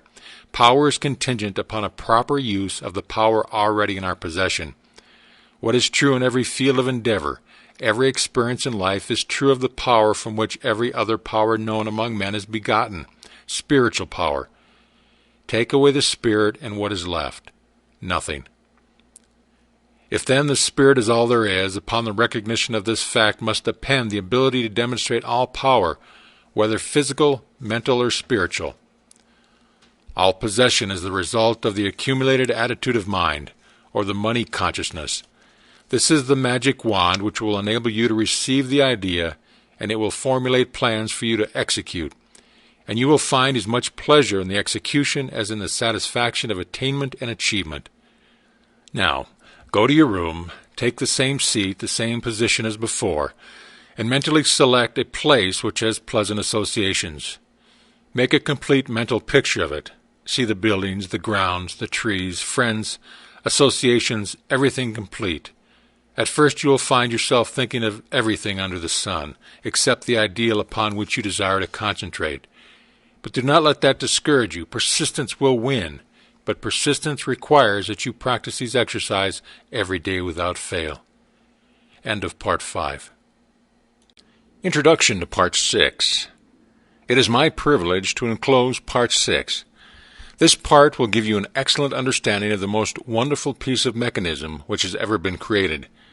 A mechanism whereby you may create for yourself health, strength, success, prosperity, or any other condition which you desire. Necessities are demands, and demands create action, and actions bring about results. The process of evolution is constantly building our tomorrows out of todays. Individual development, like universal development, must be gradual with an ever-increasing capacity and volume. The knowledge that if we infringe upon the rights of others, we become moral thorns and find ourselves entangled at every turn of the road should be an indication that success is contingent upon the highest moral ideal, which is the greatest good to the greatest number. Aspiration, desire, and harmonious relations constantly and persistently maintained will accomplish results.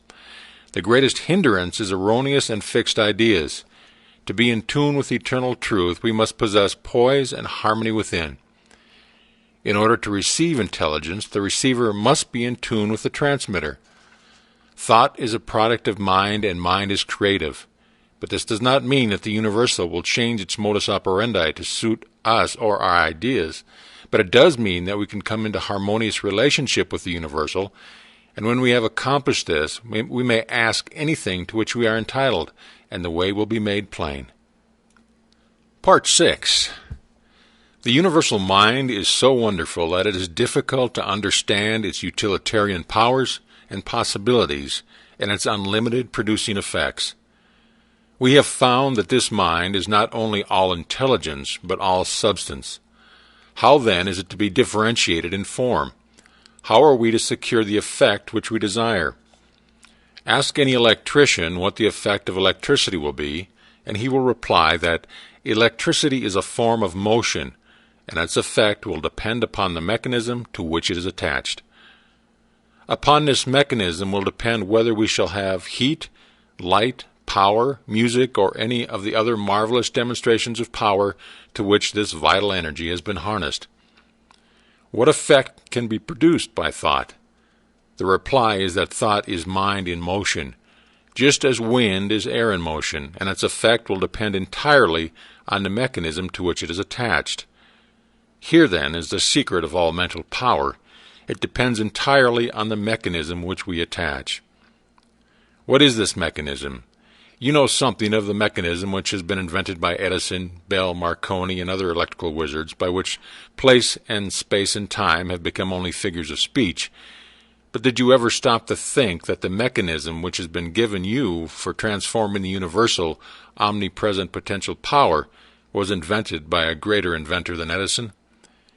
We are accustomed to examining the mechanism of the implements which we use for tilling the soil, and we try to get an understanding of the mechanism of the automobile which we drive. But most of us are content to remain in absolute ignorance of the greatest piece of mechanism which has ever come into existence, the brain of man. Let us examine the wonders of this mechanism. Perhaps we shall thereby get a better understanding of the various effects of which it is the cause. In the first place, there is the great mental world in which we live, and move, and have our being.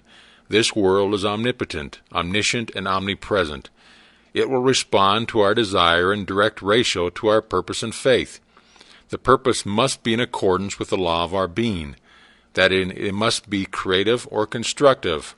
Our faith must be strong enough to generate a current of sufficient strength to bring our purpose into manifestation.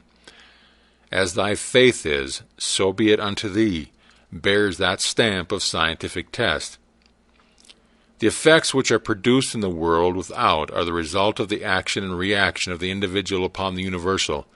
That is the process which we call thinking. The brain is the organ through which this process is accomplished. Think of the wonder of it all. Do you love music, flowers, literature, or are you inspired by the thought of ancient or modern genius? Remember, every beauty to which you respond must have its corresponding outline in your brain before you can appreciate it. There is not a single virtue or principle in the storehouse of nature which the brain cannot express. The brain is an embryonic world, ready to develop at any time as necessity may arise. If you can comprehend that this is a scientific truth and one of the wonderful laws of nature, it will be easier for you to get an understanding of the mechanism by which these extraordinary results are being accomplished. The nervous system has been compared to an electrical circuit with its battery of cells in which force is originated, and its white matter to insulated wires by which the current is conveyed. It is through these channels that every impulse or desire is carried through the mechanism. The spinal cord is the great motor and sensory pathway by which messages are conveyed to and from the brain. Then there is the blood supply plunging through the veins and arteries, renewing our strength and energy. The perfectly arranged structure upon which the entire physical body rests, and finally the delicate and beautiful skin, clothing the entire mechanism, is a mantle of beauty. This, then, is the temple of the living God, and the individual I is given control, and upon his understanding of the mechanism which is within his control will the results depend. Every thought sets the brain cells in action. At first, the substance upon which the thought is directed fails to respond, but if the thought is sufficiently refined and concentrated, the substance finally yields and expresses perfectly. This influence of the mind can be exerted upon any part of the body, causing the elimination of any undesired effect. A perfect conception and understanding of the laws governing in the mental world cannot fail to be of inestimable value in the transaction of business, as it develops the power of discernment and gives a clear understanding and appreciation of facts. The man who looks within instead of without cannot fail to make use of the mighty forces which will eventually determine his course in life, and so bring him into vibration with all that is best, strongest, and most desirable. Attention or concentration is probably the most important essential in the development of mind culture. The possibilities of attention when properly directed are so startling that they would hardly appear credible to the uninitiated. The cultivation of attention is a distinguishing characteristic of every successful man or woman, and is the very highest personal accomplishment which can be acquired. The power of attention can be more readily understood by comparing it with a magnifying glass, in which the rays of sunlight are focused. They possess no particular strength as long as the glass is moved about and the rays directed from one place to another, but let the glass be held perfectly still, and let the rays be focused on one spot for any length of time, the effect will become immediately apparent. So with the power of thought, let power be dissipated by scattering a thought from one object to another, and no result is apparent. But focus this power through attention or concentration on any single purpose for any length of time, and nothing becomes impossible. A very simple remedy for the very complex situation, some will say. All right, try it. You who have had no experience in concentrating the thought on a definite purpose or object.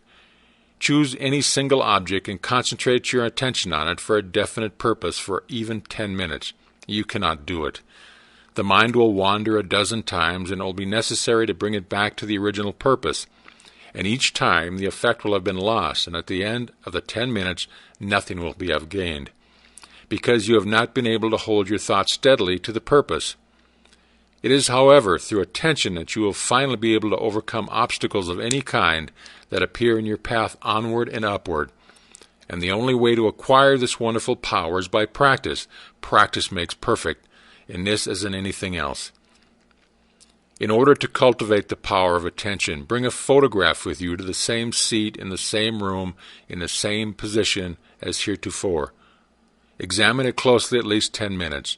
Note the expression of the eyes, the form of the features, the clothing, the way the hair is arranged. In fact, note every detail shown on the photograph carefully. Now cover it and close your eyes and try and see it mentally. If you can see every detail perfectly and can form a good mental image of the photograph, you are to be congratulated. If not, repeat the process until you can. This step is simply for the purpose of preparing the soil. Next week we shall be ready to sow the seed. It is by such exercises as these that you will finally be able to control your mental moods, your attitude, your consciousness. Great financiers are learning to withdraw from the multitude more and more, that they may have more time for planning, thinking, and generating the right mental moods. Successful businessmen are constantly demonstrating the fact that it pays to keep in touch with the thought of other successful businessmen. A single idea may be worth millions of dollars, and these ideas can only come to those who are receptive, who are prepared to receive them, who are in the successful frame of mind. Men are learning to place themselves in harmony with the universal mind. They are learning the unity of all things. They are learning the basic methods and principles of thinking, and this is changing conditions and multiplying results. They are finding that circumstances and environment follow the trend of mental and spiritual progress. They find that growth follows knowledge, action follows inspiration, opportunity follows perception, always the spiritual first, then the transformation into the infinite and illimitable possibilities of achievement. As the individual is but the channel for the differentiation of the universal, these possibilities are necessarily inexhaustible. Thought is the process by which we may absorb the spirit of power and hold the result in our inner consciousness until it becomes a part of our ordinary consciousness. The method of accomplishing this result by the persistent practice of a few fundamental principles as explained in this system is the master key which unlocks the storehouse of universal truth. The two great sources of human suffering at present are both bodily disease and mental anxiety. These may be readily traced to the infringement of some natural law. This is, no doubt, owing to the fact that so far knowledge has largely remained partial, but the clouds of darkness which have accumulated through long ages are beginning to roll away, and with them many of the miseries that attend imperfect information. Quote, that a man can change himself, improve himself, recreate himself, control his environment, and master his own destiny is the conclusion of every mind who is wide awake to the power of right thought and constructive action. Unquote. Larson. End of Part 6. Introduction to Part 7. Through all the ages, man has believed in an invisible power, through which and by which all things have been created, and are continually being recreated. We may personalize this power and call it God, or we may think of it as the essence or spirit which permeates all things, but in either case the effect is the same. So far as the individual is concerned, the objective, the physical, the visible, is the personal, that which can be cognized by the senses. It consists of body, brain, and nerves. The subjective is the spiritual, the invisible, the impersonal. The personal is conscious because it is a personal entity. The impersonal, being the same in kind and quality as all other being, is not conscious of itself, and has therefore been termed the subconscious. The personal or conscious has the power of will and choice, and can therefore exercise discrimination in the selection of methods whereby to bring about the solution of difficulties. The impersonal or spiritual, being a part or one with the source and origin of all power, can necessarily exercise no such choice, but on the contrary, it has an infinite resource at its command. It can and does bring about results by methods concerning which the human or individual mind can have no possible conception. You will therefore see that it is your privilege to depend upon the human will with all its limitations and misconceptions, or you may utilize the potentialities of infinity by making use of the subconscious mind. Here, then, is the scientific explanation of the wonderful power which has been put within your control, if you but understand, appreciate it, and recognize it. One method of consciously utilizing this omnipotent power is outlined in Part 7. Part 7. Visualization is the process of making mental images, and the image is the mold or model which will serve as a pattern from which your future will emerge. Make the pattern clear and make it beautiful. Do not be afraid. Make it grand. Remember that no limitation can be placed upon you by anyone but yourself. You are not limited as to cost or material. Draw on the infinite for your supply. Construct it to your imagination. It will have to be there before it will ever appear anywhere else. Make the image clear and clean-cut. Hold it firmly in the mind, and you will gradually and constantly bring the thing near to you. You can be what you will to be. This is another psychological fact which is well known, but unfortunately reading about it will not bring about any result which you may have in mind. It will not even help you to form the mental image, much less bring it into manifestation. Work is necessary, labor, hard mental labor, the kind of effort which so few are willing to put forth. The first step is idealization. It is likewise the most important step, because it is the plan on which you are going to build. It must be solid. It must be permanent. The architect, when he plans a 30-story building, has every line and detail pictured in advance. The engineer, when he spans a chasm, first ascertains the strength requirements of 1,000,000 separate parts. They see the end before a single step is taken. So you are to picture in your mind what you want. You are sowing the seed. But before sowing any seed, you want to know what the harvest is to be. This is idealization. If you are not sure, return to the chair daily until the picture becomes plain. It will gradually unfold. First, the general plan will be dim, but it will take shape.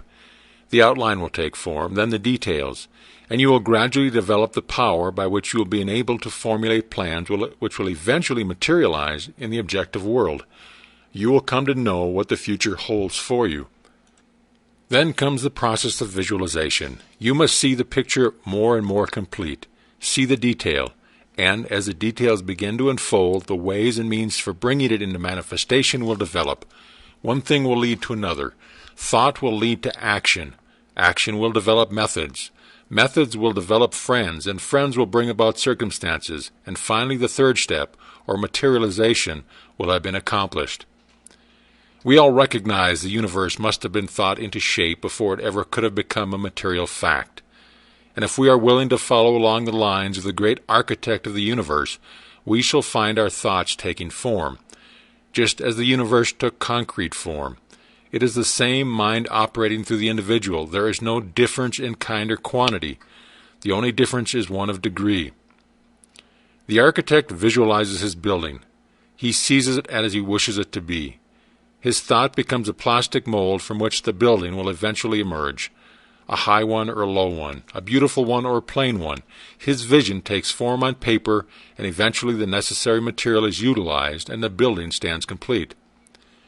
The inventor visualizes his idea in exactly the same manner. For instance, Nikola Tesla, he with the giant intellect, one of the greatest inventors of all ages, the man who has brought forth the most amazing reality, always visualizes his inventions before attempting to work them out. He did not rush to embody them in form and then spend his time in correcting effects.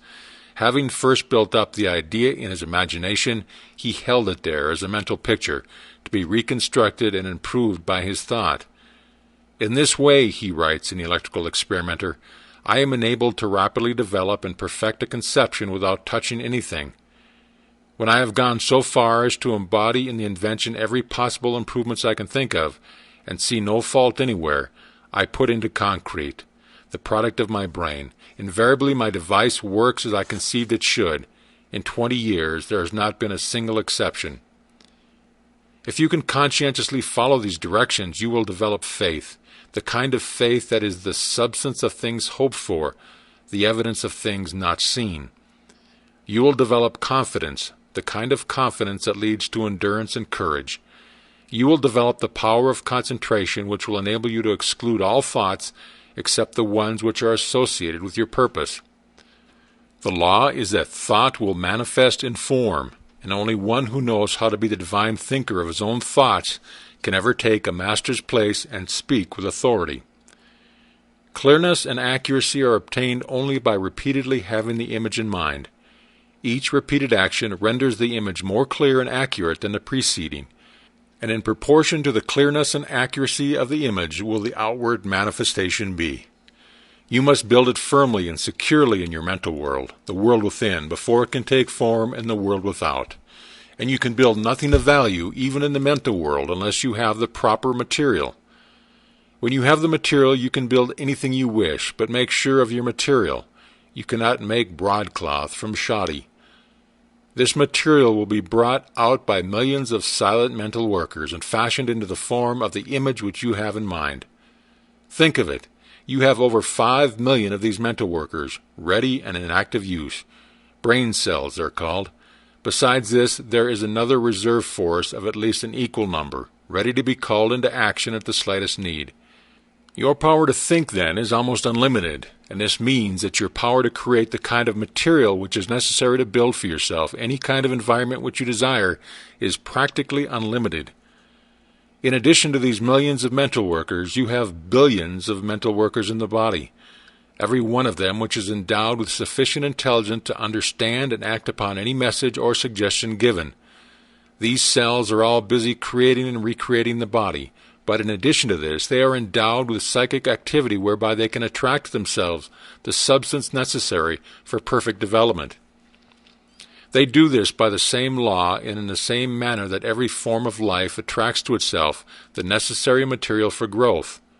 The oak, the rose, the lily, all require certain material for their most perfect expression, and they secure it by silent demand, the law of attraction, the most certain way for you to secure what you require for your most complete development. Make the mental image, make it clear, distinct, perfect, hold it firmly. The ways and means will develop. Supply will follow the demand. You will be led to do the right thing at the right time and in the right way. Earnest desire will bring about confident expectation, and this in turn must be reinforced by firm demand.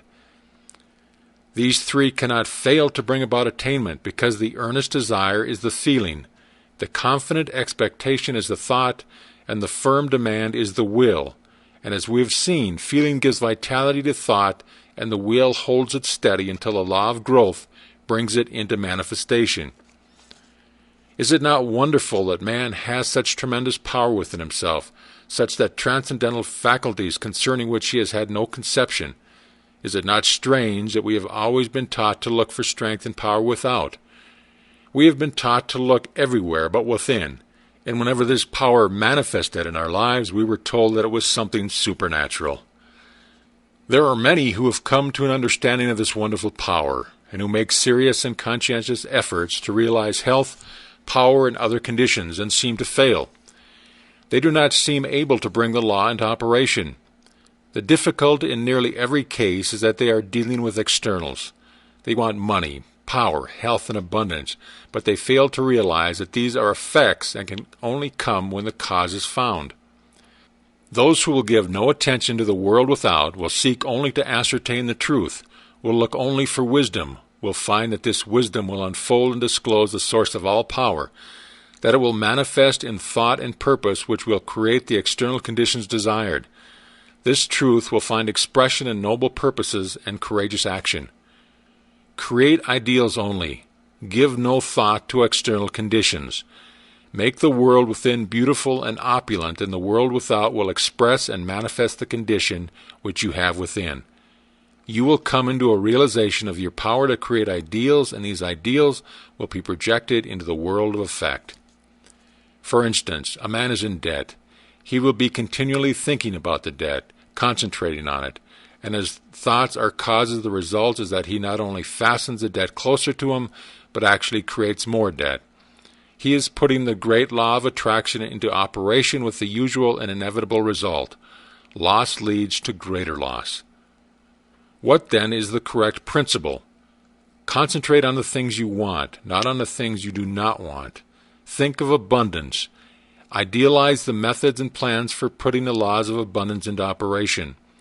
Visualize the condition which the law of abundance creates. This will result in manifestation. If the law operates perfectly to bring about poverty, lack, and every form of limitation for those who are continually entertaining thoughts of lack and fear, it will operate with the same certainty to bring about conditions of abundance and opulence for those who entertain thoughts of courage and power. This is a difficult problem for many. We are too anxious. We manifest anxiety, fear, distress. We want to do something. We want to help. We are like a child who just planted a seed and every 15 minutes goes and stirs up the earth to see if it is growing. Of course, under such circumstances, the seed will never germinate, and yet this is exactly what many of us do in the mental world. We must plant the seed and leave it undisturbed. This does not mean that we are to sit down and do nothing, by no means. We will do more and better work than we have ever done before. New channels will constantly be provided. New doors will open. All that is necessary is to have an open mind. Be ready to act when the time comes. Thought force is the most powerful means of obtaining knowledge, and if concentrated on any subject will solve the problem. Nothing is beyond the power of human comprehension, but in order to harness thought force and make it do your bidding, work is required. Remember that thought is the fire that creates the steam that turns the wheel of fortune, upon which your experiences depend. Ask yourselves a few questions and then reverently await the response. Do you not now and then feel the self with you? Do you assert this self, or do you follow the majority? Remember that majorities are always led. They never lead. It was the majority that fought tooth and nail against the steam engine, the power loom, and every other advance or improvement ever suggested. For your exercise this week, visualize your friend. See him exactly as you last saw him. See the room, the furniture, recall the conversation. Now see his face, see it distinctly. Now talk to him about some subject of mutual interest. See his expression change, watch him smile. Can you do this? All right, you can. Then arouse his interest. Tell him a story of adventure. See his eyes light up with the spirit of fun or excitement. Can you do all of this? If so, your imagination is good. You are making excellent progress. End of Part 7. Introduction to Part 8. In this part you will find that you may freely choose what you think, but the result of your thought is governed by an immutable law. Is not this a wonderful thought? Is it not wonderful to know that our lives are not subject to caprice or variability of any kind, that they are governed by law? This stability is our opportunity, because by complying with the law we can secure the desired effect with invariable precision. It is the law which makes the universe one grand paean of harmony. If it were not for the law, the universe would be chaos instead of a cosmos. Here, then, is a secret of the origin of both good and evil. This is all the good and evil there ever was or ever will be. Let me illustrate. Thought results in action. If your thought is constructive and harmonious, the result will be good. If your thought is destructive or inharmonious, the result will be evil. There is therefore but one law, one principle, one cause, one source of power, and good and evil are simply words which have been coined to indicate the result of our action, or our compliance or non-compliance with this law. The importance of this is well illustrated in the lives of Emerson and Carlyle. Emerson loved the good, and his life was a symphony of peace and harmony. Carlyle hated the bad, and his life was a record of perpetual discord and inharmony. Here we have two grand men, each intent upon achieving the same ideal, but one makes use of the constructive thought, and is therefore in harmony with natural law. The other makes use of destructive thought, and therefore brings upon himself discord of every kind and character. It is evident, therefore, that we are to hate nothing, not even the bad, because hatred is destructive, and we shall soon find that by entertaining destructive thought we are sowing the wind, and in turn shall reap the whirlwind. Part 8. Thought contains a vital principle, because it is the creative principle of the universe, and by its nature will combine with other similar thoughts. As the one purpose of life is growth, all principles underlying existence must contribute to give it effect. Thought, therefore, takes form, and the law of growth eventually brings it into manifestation. You may freely choose what you think, but the result of your thought is governed by an immutable law. Any line of thought persisted in cannot fail to produce its result in the character, health, and circumstance of the individual. Methods whereby we can substitute habits of constructive thought for those which we have found produce only undesirable effects are therefore of primary importance. We all know that this is by no means easy. Mental habits are difficult to control, but it can be done, and the way to do it is to begin at once to substitute constructive thoughts for destructive thoughts. Form the habit of analyzing every thought. If it is necessary, if its manifestation in the objective will be the benefit not only to yourself but to all whom it may affect in any way, keep it, treasure it. It is of value. It is in tune with the infinite. It will grow and develop and produce fruit an hundredfold. On the other hand, it will be well for you to keep this quotation from George Matthew's Adam in mind. Learn to keep the door shut. Keep out of your mind, out of your office, and out of your world every element that seeks admittance with no definite helpful end in view. If your thought has been critical or destructive, and has resulted in any condition of discord or inharmony in your environment, it may be necessary for you to cultivate a mental attitude which would be more conducive to constructive thought. The imagination will be found to be a great assistance in this direction. The cultivation of the imagination leads to the development of an ideal out of which your future will emerge. The imagination gathers up the material by which the mind weaves the fabric in which the future is to be clothed. Imagination is the light by which we can penetrate new worlds of thought and experience. Imagination is the mighty instrument by which every discoverer, every inventor opened the way from precedent to experience. Precedent said, "It cannot be done." Experience said, "It is done." Imagination is a plastic power, molding the things of sense into new forms and ideal. Imagination is the constructive form of thought, which must precede every constructive form of action. A builder cannot build a structure of any kind until he first received the plans from the architect, and the architect must get them from his imagination. The captain of industry cannot build a giant corporation which may coordinate hundreds of smaller companies and thousands of employees and utilized millions of dollars in capital until he first created the entire work in his imagination. Objects in the material world are as clay in the potter's hand. It is in the master mind that the real things are created, and it is by the use of the imagination that the work is done. In order to cultivate the imagination, it must be exercised. Exercise is necessary to cultivate mental muscle as well as the physical muscle. It must be supplied with nourishment or it cannot grow. Do not confuse imagination with fancy, or that form of daydreaming in which some people like to indulge.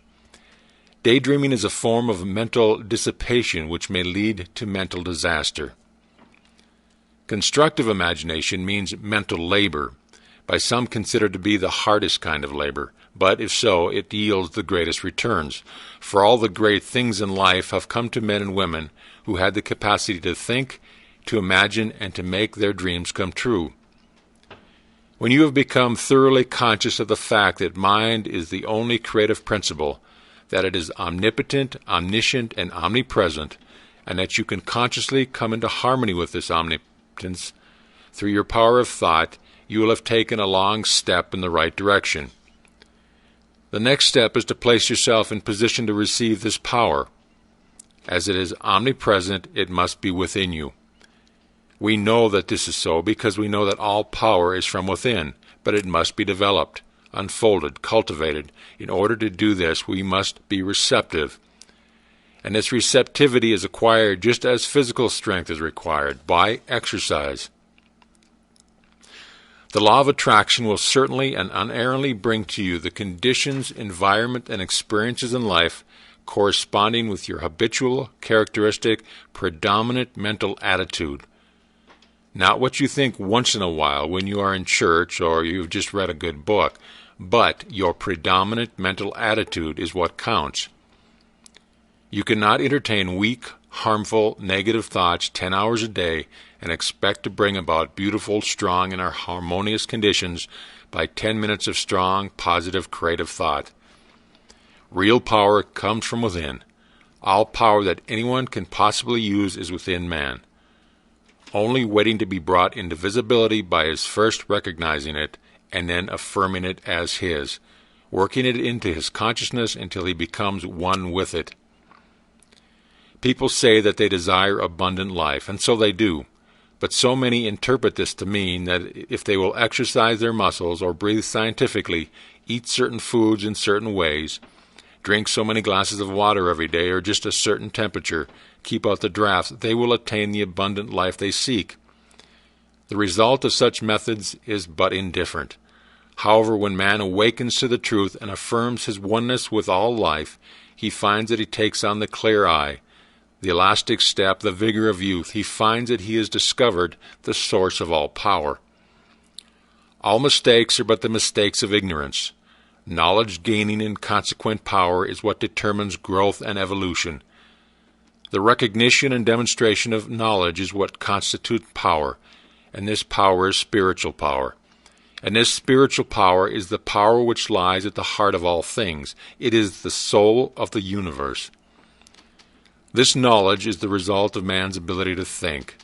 Thought is therefore the germ of man's conscious evolution. When man ceases to advance in his thoughts and ideals, his forces immediately begin to disintegrate, and his countenance gradually registers these changing conditions. Successful men make it their business to hold ideals of the conditions which they wish to realize. They constantly hold in mind the next step necessary to the ideal for which they are striving. Thoughts are the materials with which they build, and the imagination is their mental workshop. Mind is the ever-moving force with which they secure the persons and circumstances necessary to build their success structure, and imagination is the matrix in which all great things are fashioned. If you have been faithful to your ideal, you will hear the call when circumstances are ready to materialize your plans, and results will correspond in the exact ratio of your fidelity to your ideal. The ideal steadily held is what predetermines and attracts the necessary conditions for its fulfillment. It is thus that you may weave a garment of spirit and power into the web of your entire existence. It is thus that you may lead a charmed life and be forever protected from all harm. It is thus that you may become a positive force whereby conditions of opulence and harmony may be attracted to you. This is the leaven which is gradually permeating the general consciousness and is largely responsible for the conditions of unrest which are everywhere evident. In the last part, you created a mental image. You brought it from the invisible into the visible. This week, I want you to take an object and follow it back to its origination. See of it what it really consists. If you do this, you will develop imagination, insight, perception, and sagacity. These come not by the superficial observation of the multitude, but by a keen, analytical observation which sees below the surface. It is the few who know that the things which they see are only effects, and understand the causes by which these effects were brought into existence. Take the same position as heretofore and visualize a battleship. See the grim monster floating on the surface of the water. There appears to be no life anywhere about. All is silence. You know that by far the largest part of the vessel is under water, out of sight. You know that the ship is as large and as heavy as a 20-story skyscraper. You know that there are hundreds of men ready to spring to their appointed task instantly. You know that every department is in charge of able, trained, skilled officials who have proven themselves competent to take charge of this marvelous piece of mechanism. You know that although it lies apparently oblivious to everything else, it has eyes which sees everything for miles around, and nothing is permitted to escape its watchful vision. You know that while it appears quiet, submissive, and innocent, it is prepared to hurl a steel projectile weighing thousands of pounds at an enemy many miles away. This and much more you can bring to mind with comparatively no effort whatsoever. But how did the battleship come to be where it is? How did it come into existence in the first place? All of this you want to know if you are a careful observer. Follow the great steel plates through the foundries. See the thousands of men employed in their production. Go still further back and see the ore as it comes from the mine. See it loaded on barges or cars. See it melted and properly treated. Go back still further and see the architect and engineers who planned the vessel. Let the thought carry you back still further in order to determine why they planned the vessel. You will see that you are now so far back that the vessel is something intangible. It no longer exists. It is now only a thought existing in the brain of the architect. But from where did the order come to plan the vessel? Probably from the Secretary of Defense. But probably this vessel was planned long before the war was thought of, and that Congress had to pass a bill appropriating the money. Possibly there was opposition and speeches for or against the bill. Whom do these congressmen represent? They represent you and me, so that our line of thought begins with the battleship and ends with ourselves, and we find in the last analysis that our thoughts are responsible for this and many other things, or which we seldom think. And a little further reflection will develop the most important fact of all, and that is, if someone had not discovered the law by which this tremendous mass of steel and iron could be made to float upon the water, instead of immediately going to the bottom, the battleship could not have come into existence at all. This law is that the specific gravity of any substance is the weight of any volume of it, compared with the equal volume of water. The discovery of this law revolutionized every kind of ocean travel, commerce, and warfare, and made the existence of battleship, aircraft carriers, and cruise ships possible. You will find exercise of this kind invaluable. When the thought has been trained to look below the surface, everything takes on a different appearance. The insignificant becomes significant, the uninteresting interesting. The things which we suppose to be of no importance are seen to be the only really vital things in existence. Quote, "Look to this day for its life, the very life of life. In its brief course lie all the verities and realities of your existence, the bliss of growth, the glory of action, the splendor of beauty, for yesterday is but a dream, and tomorrow is only a vision. But today well lived makes every yesterday a dream of happiness, and every tomorrow a vision of hope. Look well, therefore, to this day." Unquote. From the Sanskrit. End of Part 8. Introduction to Part 9. In this part you may learn to fashion the tools by which you may build for yourself any condition you desire. If you wish to change conditions, you must change yourself. Your whims, your wishes, your fancies, your ambitions may be thwarted at every step, but your inmost thoughts will find expression just as certainly as the plant springs from the seed. Suppose, then, we desire to change conditions. How are we to bring this about? The reply is simple: by the law of growth. Cause and effect are as absolute and undeviating in the hidden realm of thought as in the world of material things. Hold in mind the condition desired. Affirm it as an already existing fact. This indicates the value of a powerful affirmation. By constant repetition, it becomes a part of ourselves. We are actually changing ourselves, are making ourselves what we want to be. Character is not a thing of chance, but it is the result of continued effort. If you are timid, vacillating, self-conscious, or if you are over-anxious or harassed by thoughts of fear or impending danger, remember this axiomatic that two things cannot exist in the same place at the same time. Exactly the same thing is true in the mental and spiritual world, so that your remedy is plainly to substitute thoughts of courage, power, self-reliance, and confidence for those of fear, lack, and limitation. The easiest and most natural way to do this is to select an affirmation which seems to fit your particular case. The positive thought will destroy the negative as certainly as light destroys darkness, and the result will be just as effectual. Act is the blossom of thought, and conditions are the result of action, so that you can constantly have in your possession the tools by which you will certainly and inevitably make or unmake yourself. Part 9.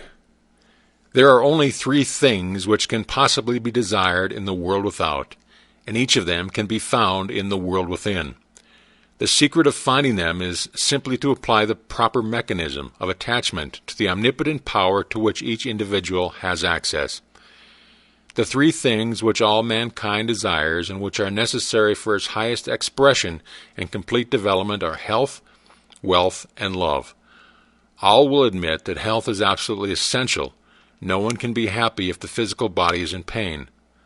All will not so readily admit that wealth is necessary, but all must admit that a sufficient supply at least is necessary. And what would be considered sufficient for one would be considered absolute and painful lack for another. And as nature provides not only enough but abundantly, wastefully, lavishly, we realize that any lack or limitation is only the limitation which has been made by an artificial method of distribution. All will admit that love is the third, or maybe some will say the first essential necessary to the happiness of mankind. At any rate, those who possess all three, health, wealth, and love, find nothing else which can be added to their cup of happiness.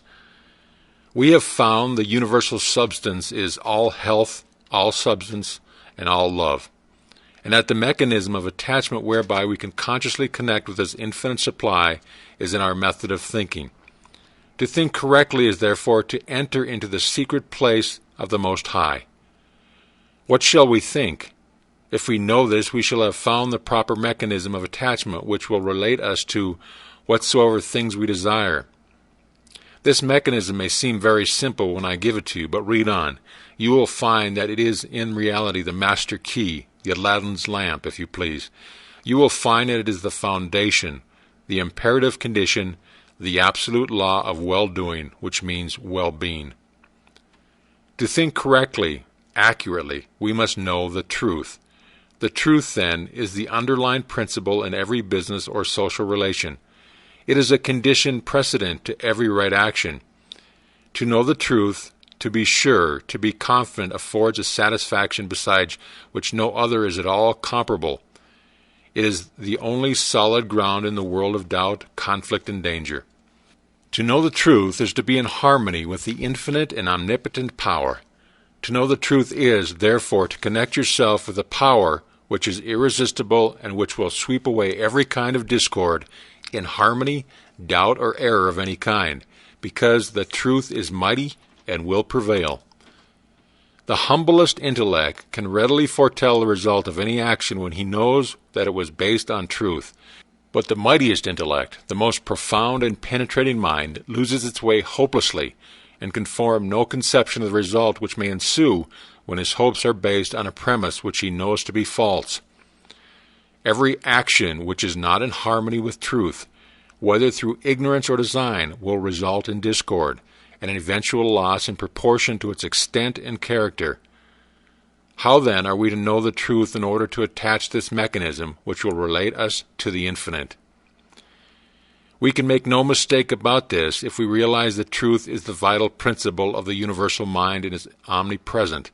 For instance, if you require health, a realization of the fact that the I in you is spiritual and that all spirit is one, that wherever a part is the whole must be, will bring about a condition of health, because every cell in the body must manifest the truth as you see it.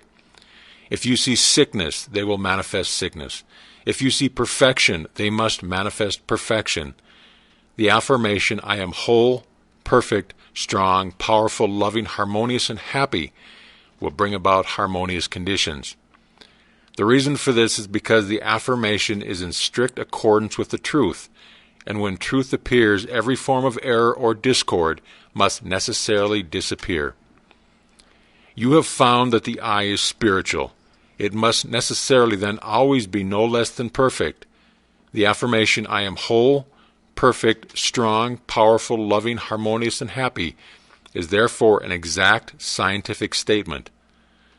Thought is a spiritual activity, and spirit is creative.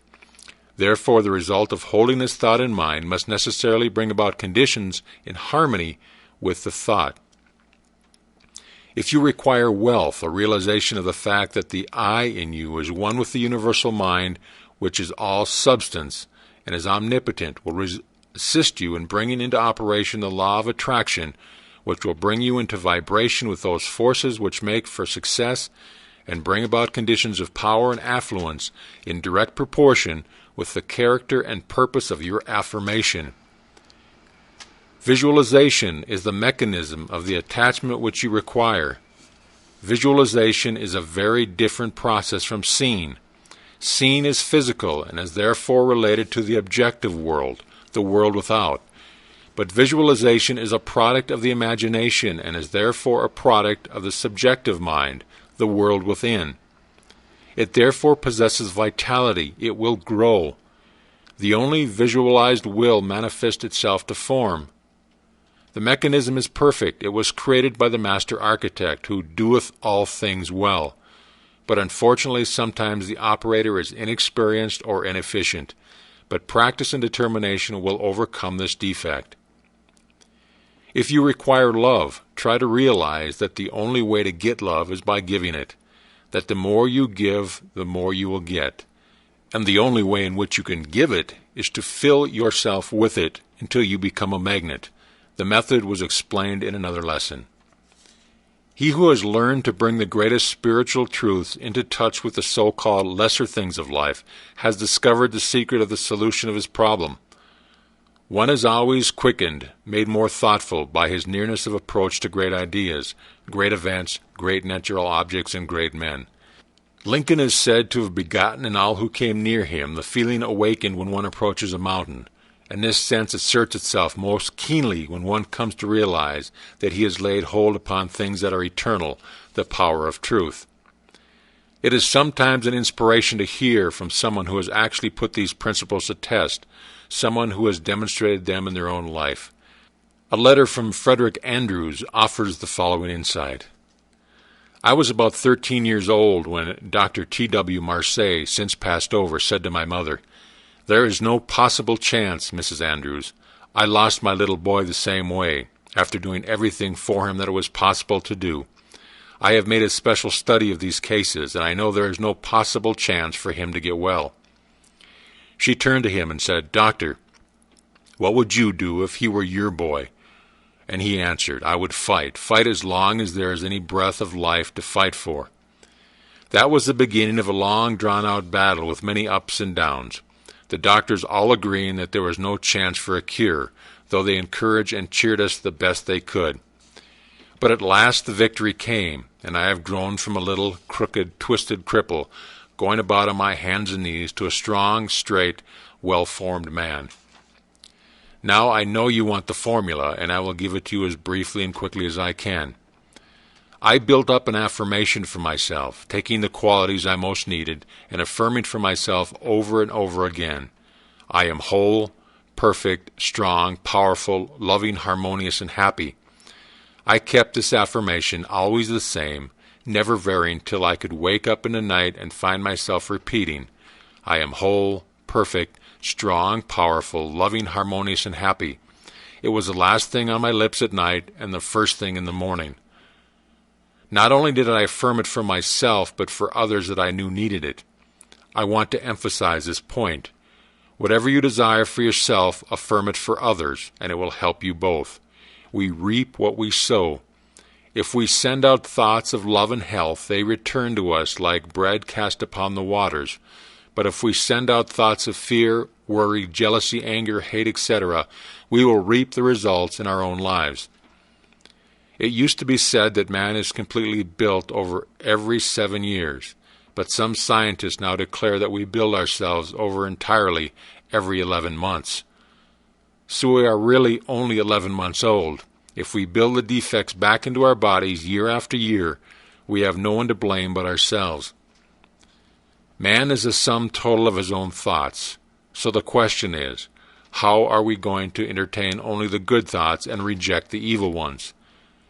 At first, we can't keep the evil thoughts from coming, but we can keep from entertaining them. The only way to do this is to forget them, which means get something for them. This is where the ready-made affirmation comes into play. When a thought of anger, jealousy, fear, or worry creeps in, just start your affirmation going. The way to fight darkness is with light. The way to fight cold is with heat. The way to overcome evils is with good. For myself, I never could find any help in denials. Affirm the good, and the bad will vanish. Frederick Elias Anders. If there is anything you require, it will be well for you to make this use of this affirmation. It cannot be improved upon. Use it just as it is. Take it into the silence with you until it sinks into your subconscious so that you can use it anywhere, in your car, in the office, at home. This is an advantage of spiritual methods. They are always available. Spirit is omnipresent, ever ready. All that is required is the proper recognition of its omnipotence and a willingness or desire to become the recipient of its beneficent effects. If our predominant mental attitude is one of power, courage, kindliness, and sympathy, we shall find that our environment will reject conditions in correspondence with these thoughts. If it is weak, critical, envious, and destructive, we shall find our environment reflecting conditions corresponding to these thoughts. Thoughts are causes and conditions are effects. Herein is the explanation of the origin of both good and evil. Thought is creative and will automatically correlate with its object. This is a cosmological law, a universal law. The law of attraction, the law of cause and effect. The recognition and application of this law will determine both beginning and end. It is the law by which in all ages and in all times the people were led to believe in the power of prayer. As thy faith is, so be it unto thee, is simply another shorter and better way of stating it. This week, visualize a plant. Take a flower, the one you most admire. Bring it from the unseen into the seen. Plant the teeny seed, water it, care for it. Place it where it will get the direct rays of the morning sun. See the seed burst. It is now a living thing, something which is alive and beginning to search for the means of sustenance. See the roots penetrating the earth. Watch them shoot out in all directions, and remember that they are living cells dividing and subdividing, and that they will soon number millions, that each cell is intelligent, that it knows what it wants and knows how to get it. See the stem shoot forward and upward. Watch it burst through the surface of the earth. See it divide and form branches. See how perfect and symmetrical each branch is formed. See the leaves begin to form, and then the tiny stems, each one holding aloft a bud. And as you watch, you see the bud begin to unfold, and your favorite flower comes to view. And now if you will concentrate intently, you will become conscious of a fragrance. It is the fragrance of the flower as the breeze gently sways the beautiful creation which you have visualized. When you are enabled to make your vision clear and complete, you will be enabled to learn and enter into the spirit of the thing. It will become very real to you. You will be learning to concentrate, and the process is the same, whether you are concentrating on health, a favorite flower, an ideal, a complicated business proposition, or any other problem in life. Every success has been accomplished by persistent concentration upon the object in view. End of Part 9. Introduction to Part 10. If you get a thorough understanding of the thought contained in Part 10, you will have learned that nothing happens without a definite cause. You will be enabled to formulate your plans in accordance with exact knowledge. You will know how to control any situation by bringing adequate causes into play. When you win, as you will know exactly why. The ordinary man who has no definite knowledge of cause and effect is governed by his feelings or emotions. He thinks chiefly to justify his actions. If he fails as a businessman, he says that luck is against him.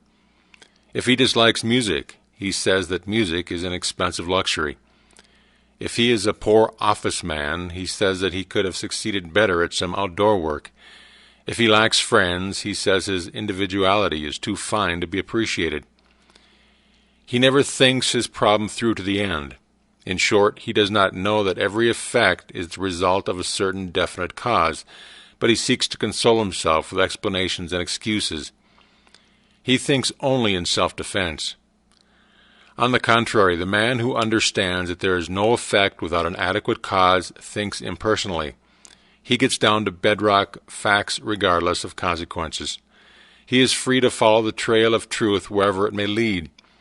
He sees the issue clear to the end, and he meets the requirements fully and fairly, and the result is that the world gives him all that it has to give, in friendship, honor, love, and approval.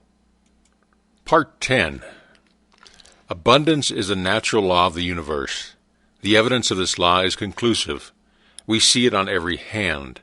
Everywhere nature is lavish, wasteful, extravagant. Nowhere is economy observed in any created thing. Profusion is manifested in everything. The millions and millions of trees and flowers and plants and animals, and the vast scheme of reproduction, where the process of creating and recreating is forever going on, all indicate the lavishness with which nature has made provision for man. That there is an abundance for everyone is evident, but the many fail to participate in this abundance is also evident. That they have not yet come into the realization of the universality of all substance, and that mind is the active principle whereby we are related to the things we desire. All wealth is the offspring of power. Possessions are of value only as they confer power. Events are significant only as they affect power. All things represent certain forms and degrees of power. Knowledge of cause and effect, as shown by the laws governing electricity, chemical affinity, and gravitation, enables man to plan courageously and execute fearlessly. These laws are called natural laws because they govern in the physical world, but all power is not physical power. There is also mental power, and there is moral and spiritual power. Spiritual power is superior because it exists on a higher plane. It has enabled man to discover the law by which these wonderful forces of nature could be harnessed and made to do the work of hundreds and thousands of men. It has enabled man to discover laws whereby time and space have been annihilated and the law of gravitation to be overcome. The operation of this law is dependent upon spiritual contact, as Henry Drummond well says. In the physical world as we know it, there exists the organic and the inorganic. The inorganic of the mineral world is absolutely cut off from the plant or animal world. The passage is hermetically sealed. These barriers have never yet been crossed. No change of substance, no modification of environment, no chemistry, no electricity, no form of energy, no evolution of any kind can ever endow a single atom of the mineral world with the attribute of life. Only by bending down into this dead world of some living form can those dead atoms be gifted with the properties of vitality. Without this contact with life, they remain fixed in the inorganic sphere forever. Huxley says that the doctrine of biogenesis, or life only from life, is victorious all along the line, and Tyndall is compelled to say, I affirm that no shred of trustworthy evidence exists to prove that life in our day has ever appeared independent of antecedent life.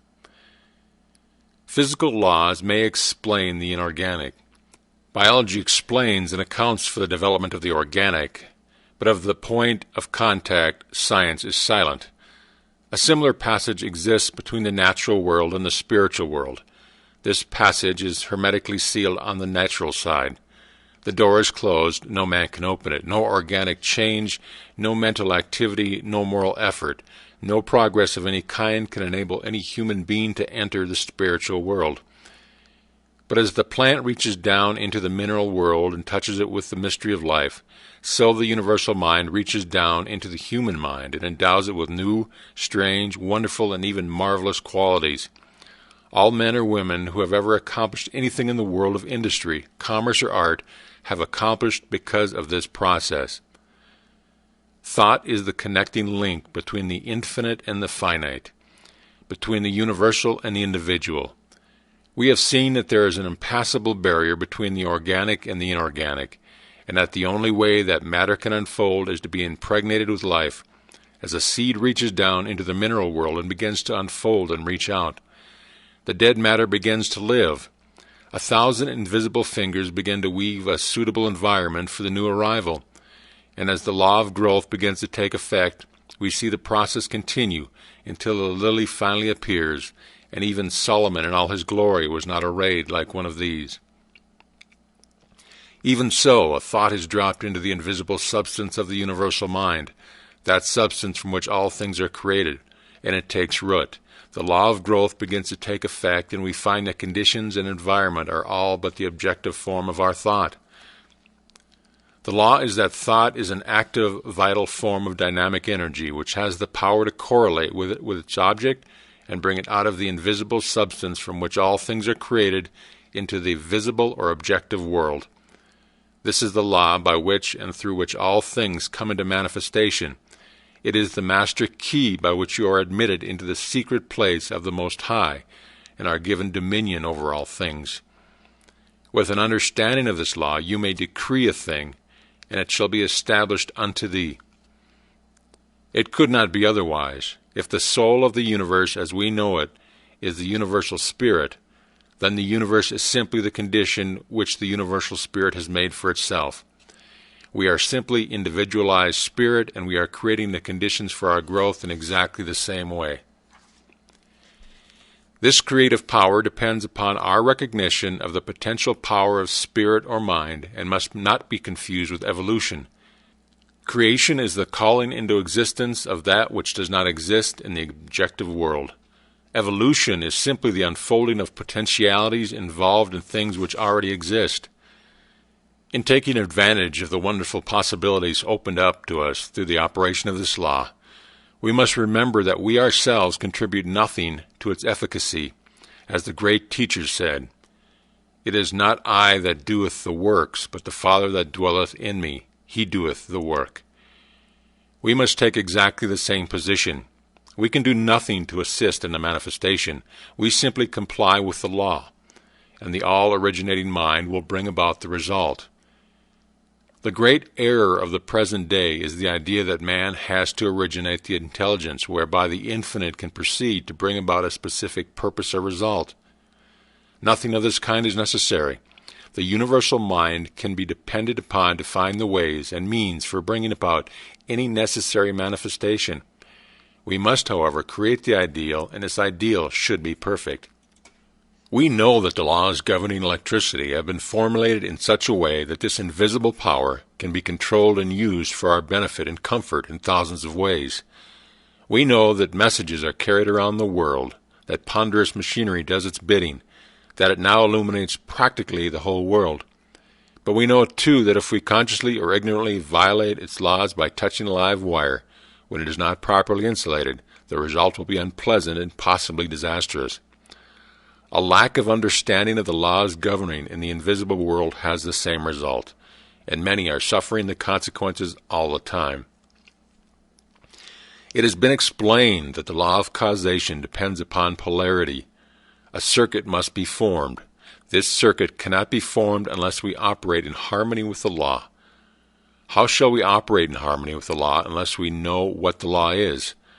How shall we know what the law is? Well, by study or observation. We see the law in operation everywhere. All nature testifies to the operation of the law by silently, constantly expressing itself in the law of growth. Where there is growth, there must be life. Where there is life, there must be harmony, so that everything that has life is constantly attracting to itself the conditions and supply which is necessary for its most complete expression. If your thought is in harmony with the creative principle of nature, it is in tune with the infinite mind, and it will form the circuit. It will not return to you void, but it is possible for you to think thoughts that are not in tune with the infinite. And when there is no polarity, the circuit is not formed. What then is the result? What is the result when a dynamo is generating electricity? The circuit is cut off and there is no outlet. The dynamo stops. It will be exactly the same with you.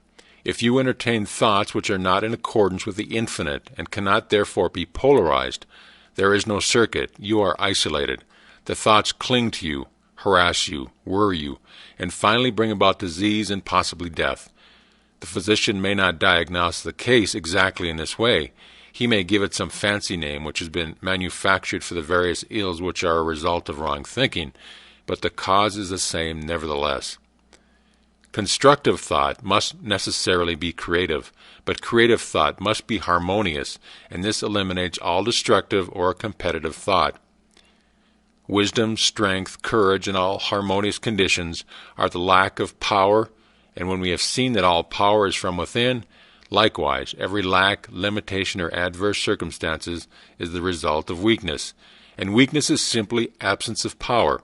It comes from nowhere. It is nothing. The remedy, then, is simply to develop power, and this is accomplished in exactly the same manner that all power is developed, by exercise. This exercise consists in making an application of your knowledge. Knowledge will not apply itself. You must make the application. Abundance will not come to you out of the sky, neither will it drop into your lap, but a conscious realization of the law of attraction and the intention to bring it into operation for a certain, definite, and specific purpose, and the will to carry out this purpose will bring about the materialization of your desire by the natural law of transference. If you are in business, it will increase and develop along regular channels. Possibly new or unusual channels of distribution will be opened, and when the law finally becomes operative, you will find that the things you seek are seeking you. This week, select a blank space on the wall or any other convenient spot from where you usually sit. Mentally draw a black horizontal line about 6 inches long. Try to see the line as plainly as though it were painted on the wall. Now mentally draw 2 vertical lines connecting with this horizontal line at either end. Now draw another horizontal line connecting with the 2 vertical lines. Now you have a square. Try to see the square perfectly. When you can do so, draw a circle within the square. Now place a point in the center of the circle. Now draw the point toward you about 10 inches. Now you have a cone on a square base. You will remember that your work was all in black. Change it to white, to red, to yellow. If you can do this, you are making excellent progress, and you will soon be enabled to concentrate on any problem you may have in mind. Quote, when any object or purpose is clearly held in thought, its precipitation in tangible and visible form is merely a question of time. The vision always precedes and itself determines the realization. Unquote. Lillian Whiting. End of Part 10. Introduction to Part 11. Your life is governed by law, by actual, immutable principles that never vary. Law is in operation at all times and all places. Fixed laws underlie all human actions. For this reason, men who control giant industries are enabled to determine with absolute precision just what percentage of every 100,000 people will respond to any given set of conditions. It is well, however, to remember that while every effect is the result of a cause, the effect in turn becomes a cause, which creates other effects, which in turn create still other causes. So that when you put the law of attraction into operation, you must remember that you are starting a train of causation for good or otherwise, which may have endless possibilities. We frequently hear it said, 41 very distressing situations came into my life, which could not have been the result of my thought, as I certainly never entertained any thought which could have had such a result. We fail to remember that like attracts like in the mental world, and that the thought which we entertain brings to us certain friendships, companionships of a particular kind, and these in turn bring about conditions and environment which in turn are responsible for the conditions of which we complain. Part 11.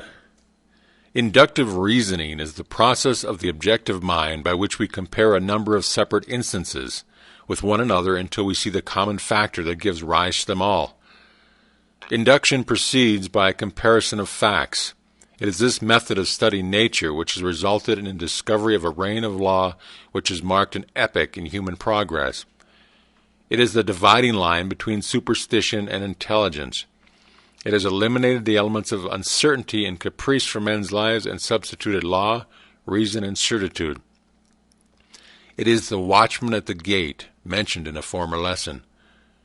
When, by virtue of this principle, the world to which the senses were accustomed had been revolutionized, when the sun had been arrested in his course, the apparently flat earth had been shaped into a ball and set whirling around him, when the inert matter had been resolved into active elements, and the universe presented itself where we directed the telescope and microscope, full of force, motion, and life, we are constrained to ask by what possible means the delicate forms of organization in the midst of it are kept in order and repair.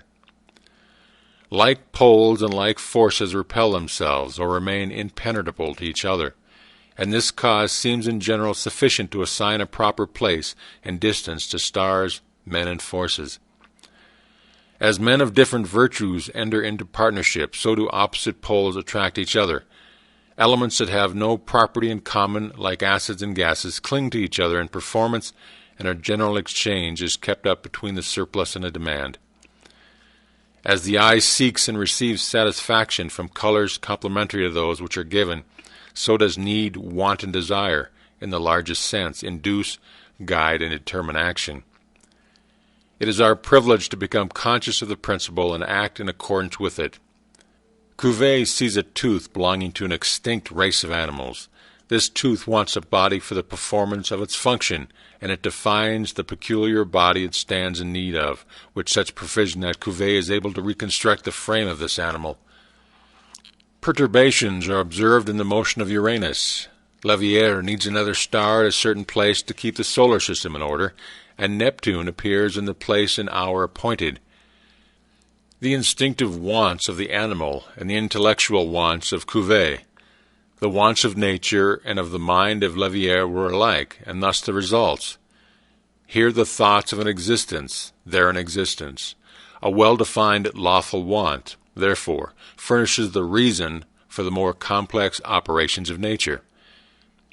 Having recorded correctly the answers furnished by nature and stretched our senses with the growing science over her surface, having joined hands with the levers that move the earth, we become conscious of such a close, varied, and deep contact with the world without, that our wants and purposes become no less identified with the harmonious operations of this vast organization than the life, liberty, and happiness of the citizen is identified with the existence of his government.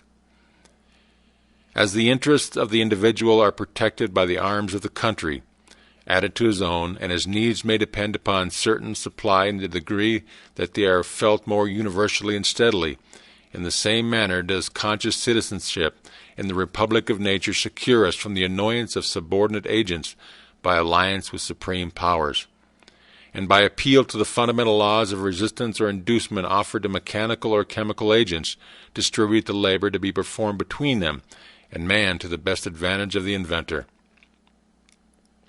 If Plato could have witnessed the pictures executed by the sun with the assistance of the photographer, or 100 similar illustrations of what man does by induction, he would perhaps have been reminded of the intellectual midwifery of his master, and in his own mind might have arisen the vision of a land where all manual mechanical labor and repetition is assigned to the power of nature, where all wants are satisfied by purely mental operation set in motion by the will, and where the supply is created by the demand. However distant that land may appear, induction has taught men to make strides toward it, and has surrounded him with benefits which are, at the same time, rewards for past fidelity and incentives for more assiduous devotion. It is also an aid in concentrating and strengthening our faculties for the remaining part, giving unerring solution for individuals as well as universal problems, by the mere operations of mind in the purest form. Here we find a method, the spirit of which is to believe that what is sought has been accomplished. In order to accomplish it, a method bequeathed upon us by the same Plato, who outside of the sphere could never find how the ideas became realities. This conception is also elaborated by Swedenborg in his Doctrine of Correspondences, and a still greater teacher has said, "What things soever ye desire when ye pray, believe that ye receive them, and ye shall have them." Mark 11:24. The difference of the tenses in his passage is remarkable. We are first to believe that our desire has already been fulfilled. Its accomplishment will then follow. This is a concise direction for making use of the creative power of thought by impressing on the universal subjective mind the particular thing which we desire as an already existing fact. We are thus thinking on the plane of the absolute and eliminating all consideration of conditions or limitations, and are planting a seed which, if left undisturbed, will finally germinate into external fruition. To review, inductive reasoning is the process of the objective mind, by which we compare a number of separate instances with one another until we see the common factor that gives rise to them all. We see people in every civilized country on the globe securing results by some process which they do not seem to understand themselves, and to which they usually attach more or less mystery. Our reason is given to us for the purpose of ascertaining the law by which these results are accomplished. The operation of this thought process is seen in those fortunate natures that possess everything that others might acquire by toil, who never have to struggle with conscience because they always act correctly, and can never conduct themselves otherwise, and with tact learn everything easily, complete everything they begin with a happy knack, live in eternal harmony with themselves without ever reflecting much what they do, or ever experiencing difficulty or toil. The fruit of this thought is, as it were, a gift of the gods, but a gift which few as yet realize, appreciate, or understand. The recognition of the marvelous power which is possessed by the mind under proper conditions, and the fact that this power can be utilized, directed, and made available for the solution of every human problem is of transcendental importance. All truth is the same, whether stated in modern scientific terms or in the language of apostolic times. There are timid souls who fail to realize that the very completeness of truth requires various statements, that no one human formula will show every side of it. Changing, emphasis, new language, novel interpretations, unfamiliar perspectives are not, as some suppose, signs of departure from truth, but on the contrary, they are evidence that truth is being apprehended in new relations to human needs, and is becoming more generally understood. The truth must be told to each generation and to every people in new and different terms, so that when the great teacher said, "Believe that ye receive, and ye shall receive," or when Paul said, "Faith is the substance of things hoped for, the evidence of things not seen," or when modern science says, "The law of attraction is the law by which thought correlates with its object," each statement, when subjected to analysis, is found to contain exactly the same truth, the only difference being in the form of presentation. We are standing on the threshold of a new era. The time has arrived when man has learned the secrets of mastery, and the way is being prepared for a new social order, more wonderful than anything heretofore dreamed of. The conflict of modern science with theology, the study of comparative religions, the tremendous power of new social movements, all of these are but clearing the way for the new order. They may have destroyed traditional forms which have become antiquated and impotent, but nothing of value has been lost. A new faith has been born, a faith which demands a new form of expression, and this faith is taking form in a deep consciousness of power which is being manifested in the present spiritual activity found on every hand. The spirit which sleeps in the mineral, breathes in the vegetable, moves in the animal, and reaches its highest development in man is the universal mind, and it behooves us to span the gulf between being and doing, theory and practice, by demonstrating our understanding of the dominion which we have been given. By far the greatest discovery of all centuries is the power of thought. The importance of this discovery has been a little slow in reaching the general consciousness, but it has arrived. And already in every field of research the importance of the greatest of all discoveries is being demonstrated. You ask, in what does the creative power of thought consist?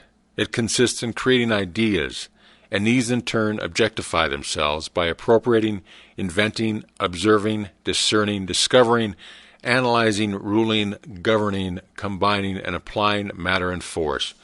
It can do this because it is an intelligent creative power. Thought reaches its loftiest activity when plunged into its own mysterious depth, when it breaks through the narrow compass of self and passes from truth to the region of eternal light, where all which is, was, or ever will be, melt into one grand harmony. From this process of self-contemplation comes inspiration, which is creative intelligence, and which is undeniably superior to every element, force, or law of nature, because it can understand, modify, govern, and apply them to its own ends and purposes, and therefore possess them. Wisdom begins with the dawn of reason, and reason is but an understanding of the knowledge and principles whereby we may know the true meaning of things. Wisdom, then, is illuminated reason, and this wisdom leads to humility, for humility is a large part of wisdom. We all know many who have achieved the seemingly impossible, who have realized lifelong dreams, who have changed everything including themselves.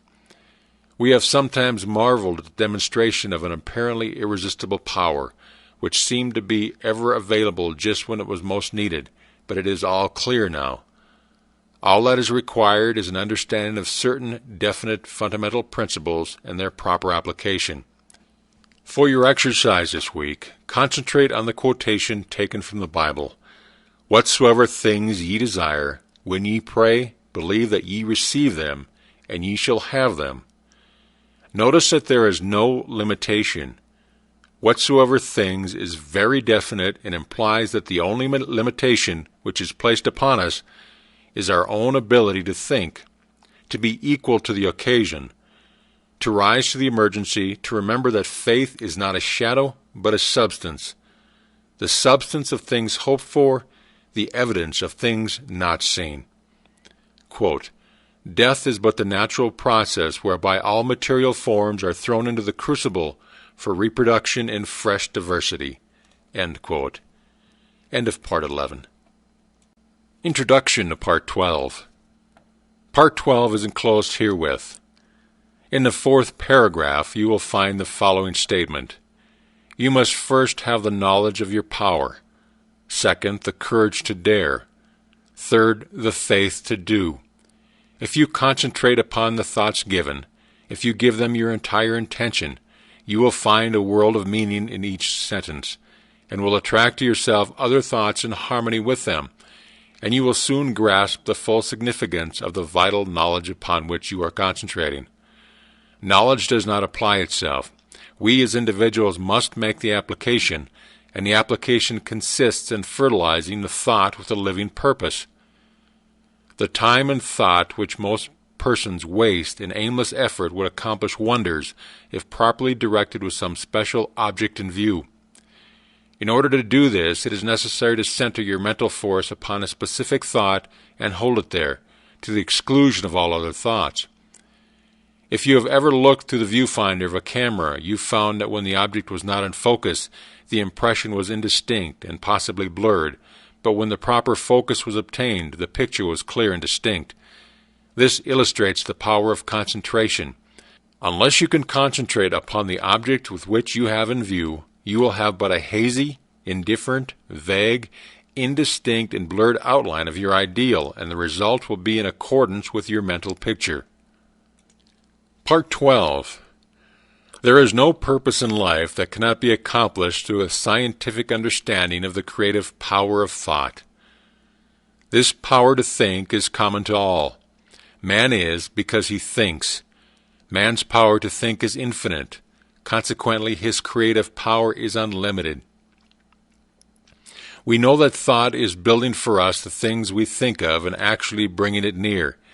Yet we find it difficult to banish fear, anxiety, or discouragement, all of which are powerful thought forces and which continually send the things we desire further away, so that it is often one step forward and two steps backward. The only way to keep from going backwards is to keep going forward. Eternal vigilance is the price of success. There are 3 steps, and each one is absolutely essential. You must first have the knowledge of your power. Second, the courage to dare. Third, the faith to do. With this as a basis, you can construct an ideal business, an ideal home, ideal friends, and an ideal environment. You are not restricted as to material or cost. Thought is omnipotent and has the power to draw on the infinite bank of primary substance for all that it requires. Infinite resources are therefore at your command. But your ideal must be sharp, clear-cut, definite. To have one ideal today, another tomorrow, and a third next week means to scatter your forces and accomplish nothing. Your result will be a meaningless and chaotic combination of wasted material. Unfortunately, this is the result which many are securing, and the cause is self-evident. If a sculptor started out with a piece of marble and a chisel and changed his ideal every 15 minutes, what result could he expect?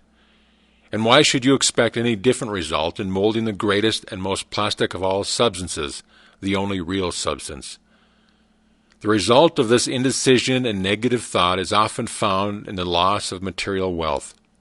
Supposed independence, which required many years of toil and effort, suddenly disappears.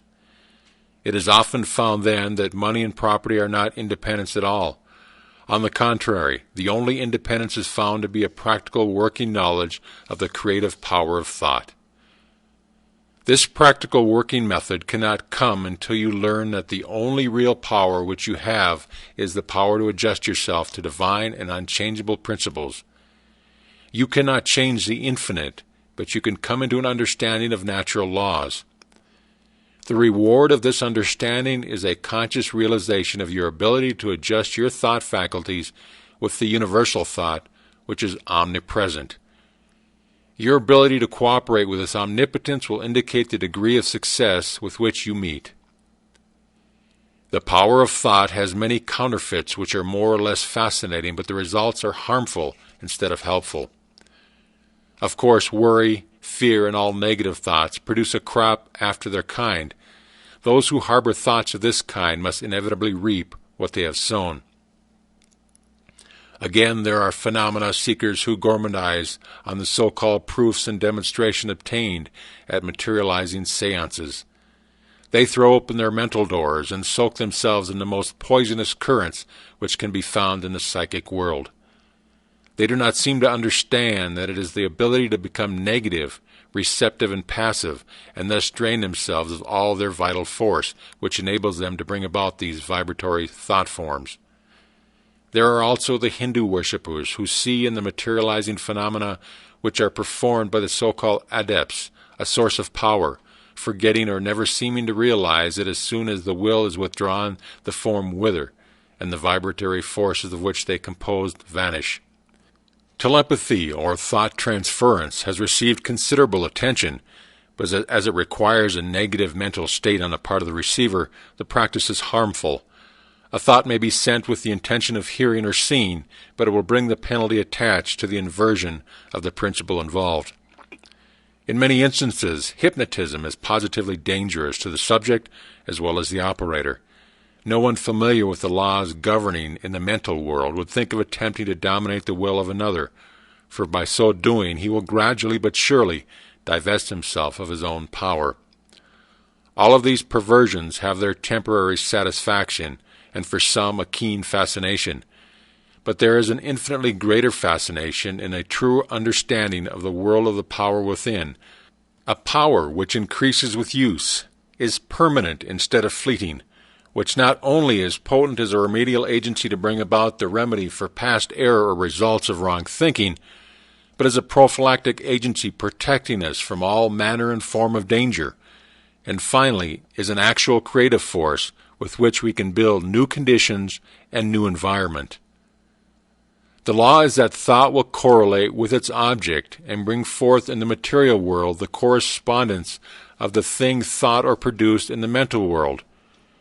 We then discern the absolute necessity of seeing that every thought has the inherent germ of truth, in order that the law of growth will bring into manifestation good, for good alone can confer any permanent power.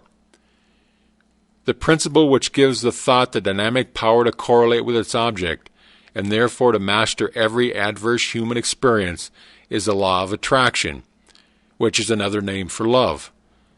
This is an eternal and fundamental principle, inherent in all things, in every system of philosophy, in every religion, and in every science. There is no getting away from the law of love. It is feeling that imparts vitality to thought. Feeling is desire, and desire is love. Thought impregnated with love becomes invincible. We find this truth emphasized wherever the power of thought is understood. The universal mind is not only intelligence, but it is substance, and this substance is the attractive force which brings electrons together by the law of attraction, so that they form new atoms. The atoms in turn are brought together by the same law and form molecules.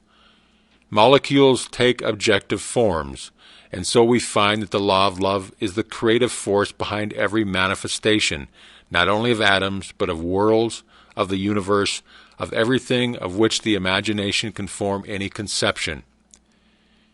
It is the operation of this marvelous law of attraction which has caused men in all ages and all times to believe that there must be some personal being who responded to their petitions and desires and manipulated events in order to comply with their requirements. It is the combination of thought and love which forms the irresistible force called the law of attraction. All natural laws are irresistible. The law of gravitation or electricity or any other law operates with mathematical exactitude. There is no variation. It is only the channel of distribution which may be imperfect. If a bridge fails, we do not attribute the collapse to the variation in the law of gravitation. If a light fails us, we do not conclude that the laws governing electricity cannot be depended upon. And if the law of attraction seems to be imperfectly demonstrated by an inexperienced or uninformed person, we are not to conclude that the greatest and most infallible law, upon which the entire system of creation depends, has been suspended. We should rather conclude that a little more understanding of the law is required, for the same reason that a correct solution of a difficult problem in mathematics is not always readily and easily obtained. Things are created in the mental or spiritual world before they appear in the outward act or event. By the simple process of governing our thought forces today, we help create the events which will come into our lives in the future, perhaps even tomorrow. Educated desire is the most potent means of bringing into action the law of attraction. Man is so constituted that he must first create the tools or implements by which he gains the power to think. The mind cannot comprehend an entirely new idea until a corresponding vibratory brain cell has been prepared to receive it. This explains why it is so difficult for us to receive or appreciate an entirely new idea. We have no brain cells capable of receiving it. We are therefore incredulous. We do not believe it. If therefore you have not been familiar with the omnipotence of the law of attraction and the scientific method by which it can be put into operation, or if you are not been familiar with the unlimited possibility which it opens to those who are enabled to take advantage of the resources it offers, begin now and create the necessary brain cells which will enable you to comprehend the unlimited powers which may be yours by cooperating with natural law. This is done by concentration or attention. The intention governs the attention. Power comes through repose. It is by concentration of deep thoughts, wise speech, and all forces of high potentiality are accomplished. It is in the silence that you get in touch with the omnipotent power of the subconscious mind from which all power is evolved. He who desires wisdom, power, or permanent success of any kind will find it only within. It is an unfoldment. The unthinking may conclude that the silence is very simple and easily attained, but it should be remembered that only in absolute silence may one come into contact with divinity itself, may learn of the unchangeable law, and open for himself the channels by which persistent practice and concentration lead to perfection. This week, go to the same room. Take the same chair, the same position as previous. Be sure to relax, let go, both mentally and physically. Always do this. Never try to do any mental work under pressure. See that there are no tense muscles or nerves, that you are entirely comfortable. Now realize your unity with omnipotence. Get into touch with this power. Come into a deep and vital understanding, appreciation, and realization of the fact that your ability to think is your ability to act upon the universal mind. Realize that it will meet any and every requirement, that you have exactly the same potential ability which any individual ever did have or ever will have, because each is but an expression or manifestation of the one. All are parts of the whole. There is no difference in kind or quality, the only difference being one of degree. Quote, "Thought cannot conceive of anything that may not be brought into expression. He who first uttered it may be only the suggester, but the doer will appear." Wilson, unquote. End of Part 12. Introduction to Part 13. Physical science is responsible for the marvelous age of invention in which we now live, but spiritual science is now setting out on a career whose possibilities no one can foretell. Spiritual science has previously been the football of the uneducated, the superstitious, the mystical, but men are now interested in definite methods and demonstrated facts only.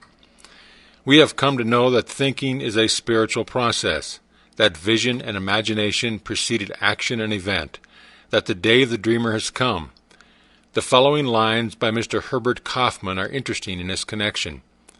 They are the architects of greatness. Their vision lies within their souls. They peer beyond the veils and mists of doubt and pierce the walls of unborn time. The belted wheel, the trail of steel, the churning screw are shuffles in the loom on which they weave their magic tapestries. Makers of empire, they have fought for bigger things than crowns and higher seats than thrones. Your homes are set upon a land a dreamer found. The picture on its wall are visions from a dreamer's soul. They are the chosen few, the blazers of the way. Walls crumble and empires fall. The tidal wave sweeps from the sea and tears a fortress from its rocks. The rotting nations drop off from time's bow, and only the things the dreamers make live on. Part 13, which follow, tells why the dreams of the dreamer come true. It explains the law of causation by which dreamers, inventors, authors, financiers bring about the realization of their desires. It explains the laws by which the thing pictured upon our mind eventually becomes our own. Part 13. It has been the tendency, and, as might be proved, a necessity for science to seek the explanation of everyday facts by a generalization of those others which are less frequent and form the exception. Thus does the eruption of the volcano manifest the heat which is continually at work in the interior of the earth, and to which the latter owes much of her configuration. Thus does the lightning reveal a subtle power constantly busy to produce changes in an inorganic world. And as a dead language now seldom heard were once ruling among the nations, so does a giant tooth in Siberia, or a fossil in the depth of the earth, not only bear record of the evolution of past ages, but thereby explains to us the origin of the hills and valleys which we inhabit today. In this way, a generalization of facts which are rare, strange, or form the exception has been the magnetic needle guiding to all the discoveries of inductive science. This method is founded upon reason and experience, and thereby destroyed superstition, precedent, and conventionality. It is almost 300 years since Lord Bacon recommended this method of study, to which the civilized nations owe the greater part of their prosperity and the more valuable part of their knowledge, purging the mind from narrow prejudices, denominated theories, more effectually than by the keenest irony, calling the attention of men from heaven to earth more successfully by surprising experience than by the most forcible demonstration of their ignorance, educating the inventive faculties more powerfully by the near prospect of useful discoveries thrown upon to all than by talk of bringing to light the innate laws of our mind.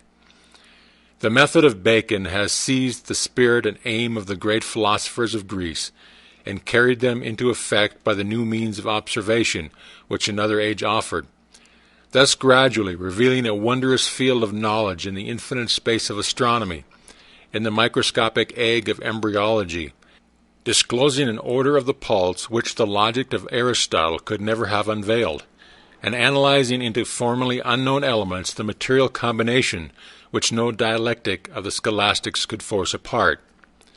It has lengthened life, it has mitigated pain, it has extinguished disease, it has increased the fertility of the soil, it has given new securities to the mariner, it has spanned great rivers with bridges of form unknown to our fathers, it has guided the thunderbolt from heaven to earth, it has lighted up night with the splendor of day, it has extended the range of human vision, it has multiplied the power of the human muscle, it has accelerated motion, it has annihilated distance, it has facilitated intercourse, correspondence, all friendly offices, all dispatch of business. It has enabled men to descend into the depths of the sea, to soar into the air, to penetrate securely into the noxious recesses of the earth. This, then, is the true nature and scope of induction. But the greater the success which men have achieved in the inductive science, the more does the whole tenor of their teaching and examples impress us with the necessity of observing carefully, patiently, accurately, with all the instruments and resources at our command, the individual facts before venturing upon the statement of general laws. To ascertain the bearing of the spark drawn from the electrical machine under every variety of circumstances, that we thus may be emboldened with Franklin to address, in the form of a kite, the question to the cloud about the nature of the lightning. To assure ourselves of the manner in which bodies fall with the exactness of Galileo, that with Newton we may dare to ask the moon about the force that fastens it to the earth. In short, by the value we set upon truth, by our hope in a steady and universal progress, not to permit a tyrannical prejudice to neglect or mutilate unwelcome facts, but to rear the superstructure of science upon the broad and unchangeable basis of full attention paid to the most isolated as well as the most frequent phenomena. An ever-increasing material may be collected by observation, but the accumulated facts are of very different value for the explanation of nature, and as we esteem most highly those useful qualities of men which are the rarest occurrences, so does natural philosophy sift the facts and attach a preeminent importance to that striking class which cannot be accounted for by the usual and daily observation of life.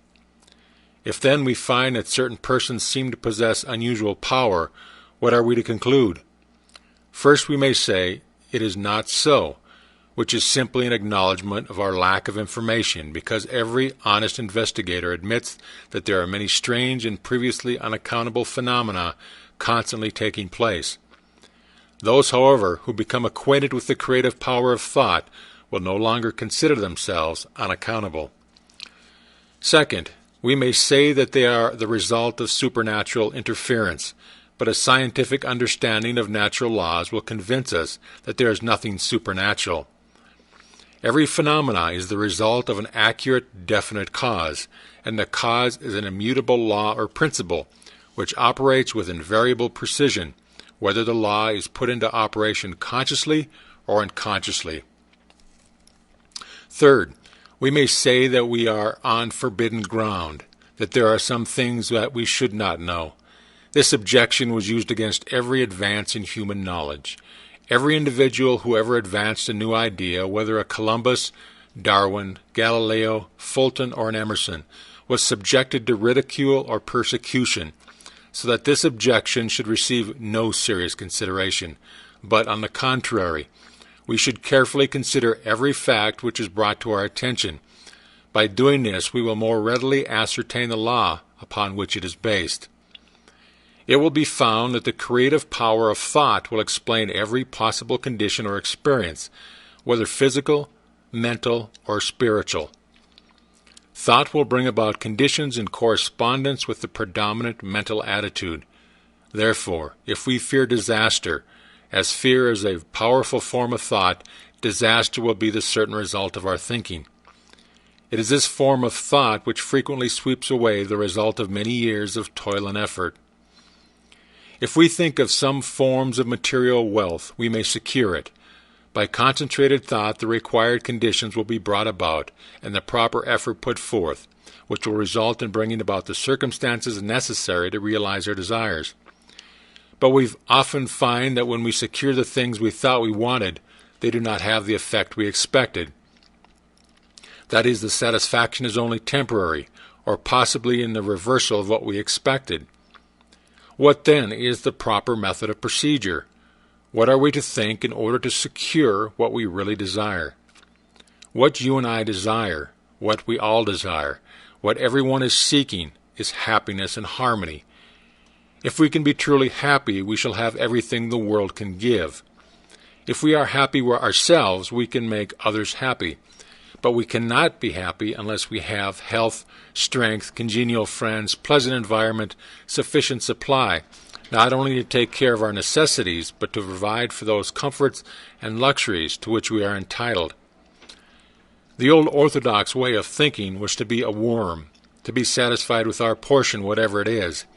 But the modern idea is to know that we are entitled to the best of everything, that the Father and I are one, and that the Father is the universal mind, the Creator, the original substance from which all things proceed. Now, admitting that this is all true in theory, and it has been taught for 2,000 years, and is the essence of every system of philosophy or religion, how are we to make it practical in our lives? How are we to get the actual, tangible results here and now? In the first place, we must put our knowledge into practice. Nothing can be accomplished in any other way. The athlete may read books and lessons on physical training all his life, but unless he begins to give out strength by actual work, he will never receive any strength. He will eventually get exactly what he gives, but he will have to give it first. It is exactly the same with us. We will get exactly what we give, but we shall have to give it first. It will then return to us many-fold, and the giving is simply a mental process, because thoughts are causes and conditions are effects. Therefore, in giving thoughts of courage, inspiration, health, or help in any kind, we are getting causes in motion which will bring about their effect. Thought is a spiritual activity and is therefore creative. But make no mistake, thought will create nothing unless it is consciously, systematically, and constructively directed. And herein is the difference between idle thinking, which is simply a dissipation of effort, and constructive thinking, which means practically unlimited achievement. We have found that everything we get comes to us by the law of attraction. A happy thought cannot exist in an unhappy consciousness, therefore the consciousness must change. And as the consciousness changes, all conditions necessary to meet the changed consciousness must gradually change in order to meet the requirements of the new situation. In creating a mental image or an ideal, we are projecting a thought into the universal substance from which all things are created. This universal substance is omnipresent, omnipotent, and omniscient. Are we to inform the omniscient as to the proper channel to be used to materialize our demands? Can the finite advise the infinite? This is the cause of failure, of every failure. We recognize the omnipresence of the universal substance, but we fail to appreciate the fact that this substance is not only omnipresent, but is omnipotent and omniscient, and consequently will set causes in motion concerning which we may be entirely ignorant. We can best conserve our interests by recognizing the infinite power and infinite wisdom of the universal mind. and in this way become a channel whereby the infinite can bring about the realization of our desire. This means that recognition brings about realization. Therefore, for your exercise this week, make use of the principle. Recognize the fact that you are a part of the whole, and that a part must be the same in kind and quantity as the whole. The only difference there can possibly be is in degree. When this tremendous fact begins to permeate your consciousness, when you really come into a realization of the fact that you, not your body but the ego, the I, the spirit which thinks, is an integral part of the great whole, that it is the same in substance, in quality, in kind, that the Creator could create nothing different from Himself, you will also be able to say, the Father and I are one. And you will come into an understanding of the beauty, the grandeur, the transcendental opportunities which have been placed at your disposal. Quote, "Increase in me that wisdom which discovers my truest interest. Strengthen my resolution to perform that which wisdom dictates." Unquote. Franklin. End of Part 13. Introduction to Part 14.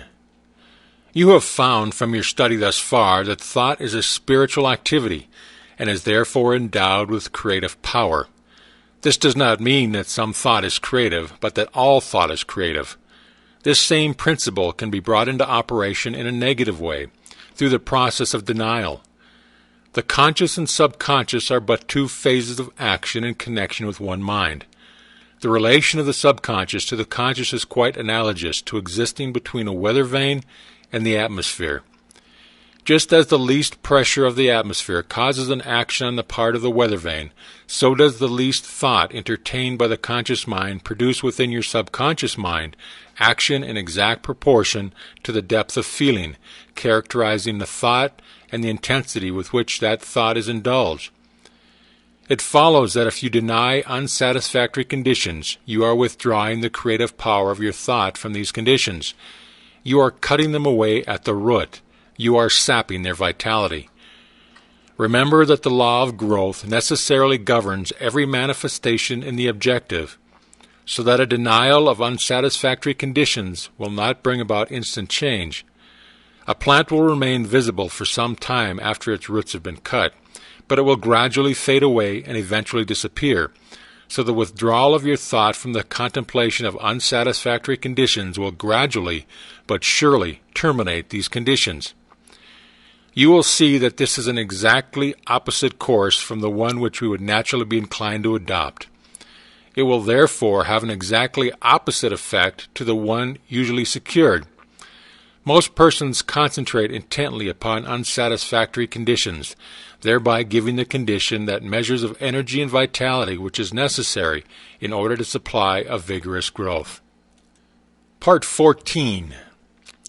The universal energy in which all motion, light, heat, and color have their origin does not partake of the limitation of the many effects of which it is the cause, but it is supreme over them all. This universal substance is the source of all power, wisdom, and intelligence. To recognize this intelligence is to acquaint yourself with the knowing quality of mind, and through it to move upon the universal substance and bring it into harmonious relations in your affairs. This is something that the most learned physical science teacher has not attempted, a field of discovery upon which he has not yet launched. In fact, but few of the materialistic schools have ever caught the first ray of this light. It does not seem to have dawned upon them that wisdom is just as much present everywhere as are forces and substance. Some will say, if these principles are true, why are we not demonstrating them? As the fundamental principle is obviously correct, why do we not get proper results? Well, we do. We get results in exact accordance with our understanding of the law and our ability to make the proper application. We secured no results from the law governing electricity until someone formulated the law and showed us how to apply it. This puts us in an entirely new relationship to our environment, opening up possibilities previously undreamed of, and this by an orderly sequence of law which is naturally involved in our new mental attitude. Mind is creative, and the principle upon which this law is based is sound and legitimate, and is inherent in the nature of things. But this creative power does not originate in the individual, but in the universal, which is the source and fountain of all energy and substance. The individual is simply the channel for the distribution of this energy. The individual is the means by which the universal produces the various combinations which result in the formation of the phenomena. We know that scientists have resolved matter into an immense number of molecules. These molecules have been resolved into atoms, and the atoms into electrons. The discovery of electrons in high vacuum glass tubes containing fused terminals of hard metal indicates conclusively that these electrons fill all space, that they exist everywhere, that they are omnipresent. They fill all material bodies and occupy the whole of what we call empty space. This, then, is the universal substance from which all things proceed. Electrons would forever remain electrons unless directed where to go to be assembled into atoms and molecules, and this director is mind. A number of electrons revolving around a center of force constitute an atom. Atoms unite in absolutely regular mathematical ratios and form molecules, and these unite with each other to form a multitude of compounds which unite to build the universe.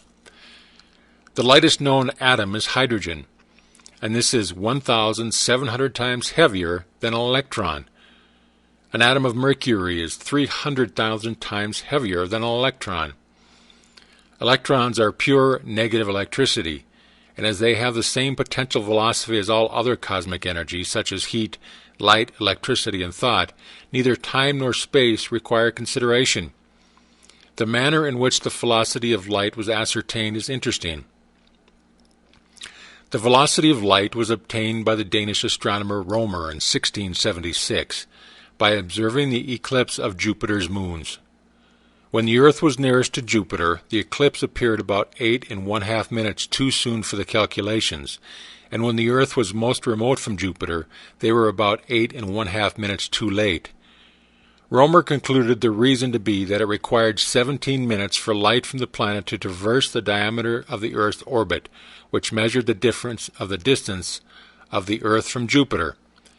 This calculation has been verified and proves that light travels at about 186,000 miles a second.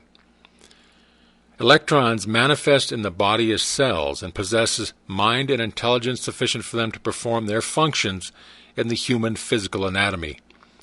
Every part of the body is composed of cells, some of which operate independently, others in community. Some are busy building tissues, while others are engaged in forming the various secretions necessary for the body. Some act as carriers of material. Others are the surgeons whose work is to repair damage. Others are scavengers, carrying off waste. Others are constantly ready to repel invaders or other undesirable intruders of the germ family. All these cells are moving for a common purpose, and each one is not only a living organism, but has sufficient intelligence to enable it to perform its necessary duties. It is also endowed with sufficient intelligence to conserve the energies and perpetuate its own life. It must therefore secure sufficient nourishment, and it has been found that it exercises choices in the selection of such nourishment. Each cell is born, reproduces itself, dies, and is absorbed. The maintenance of health and life itself depends upon the constant regeneration of these cells. It is therefore apparent that there is mind in every atom of the body. This mind is negative mind, and the power of the individual to think makes him positive, so that he can control his negative mind.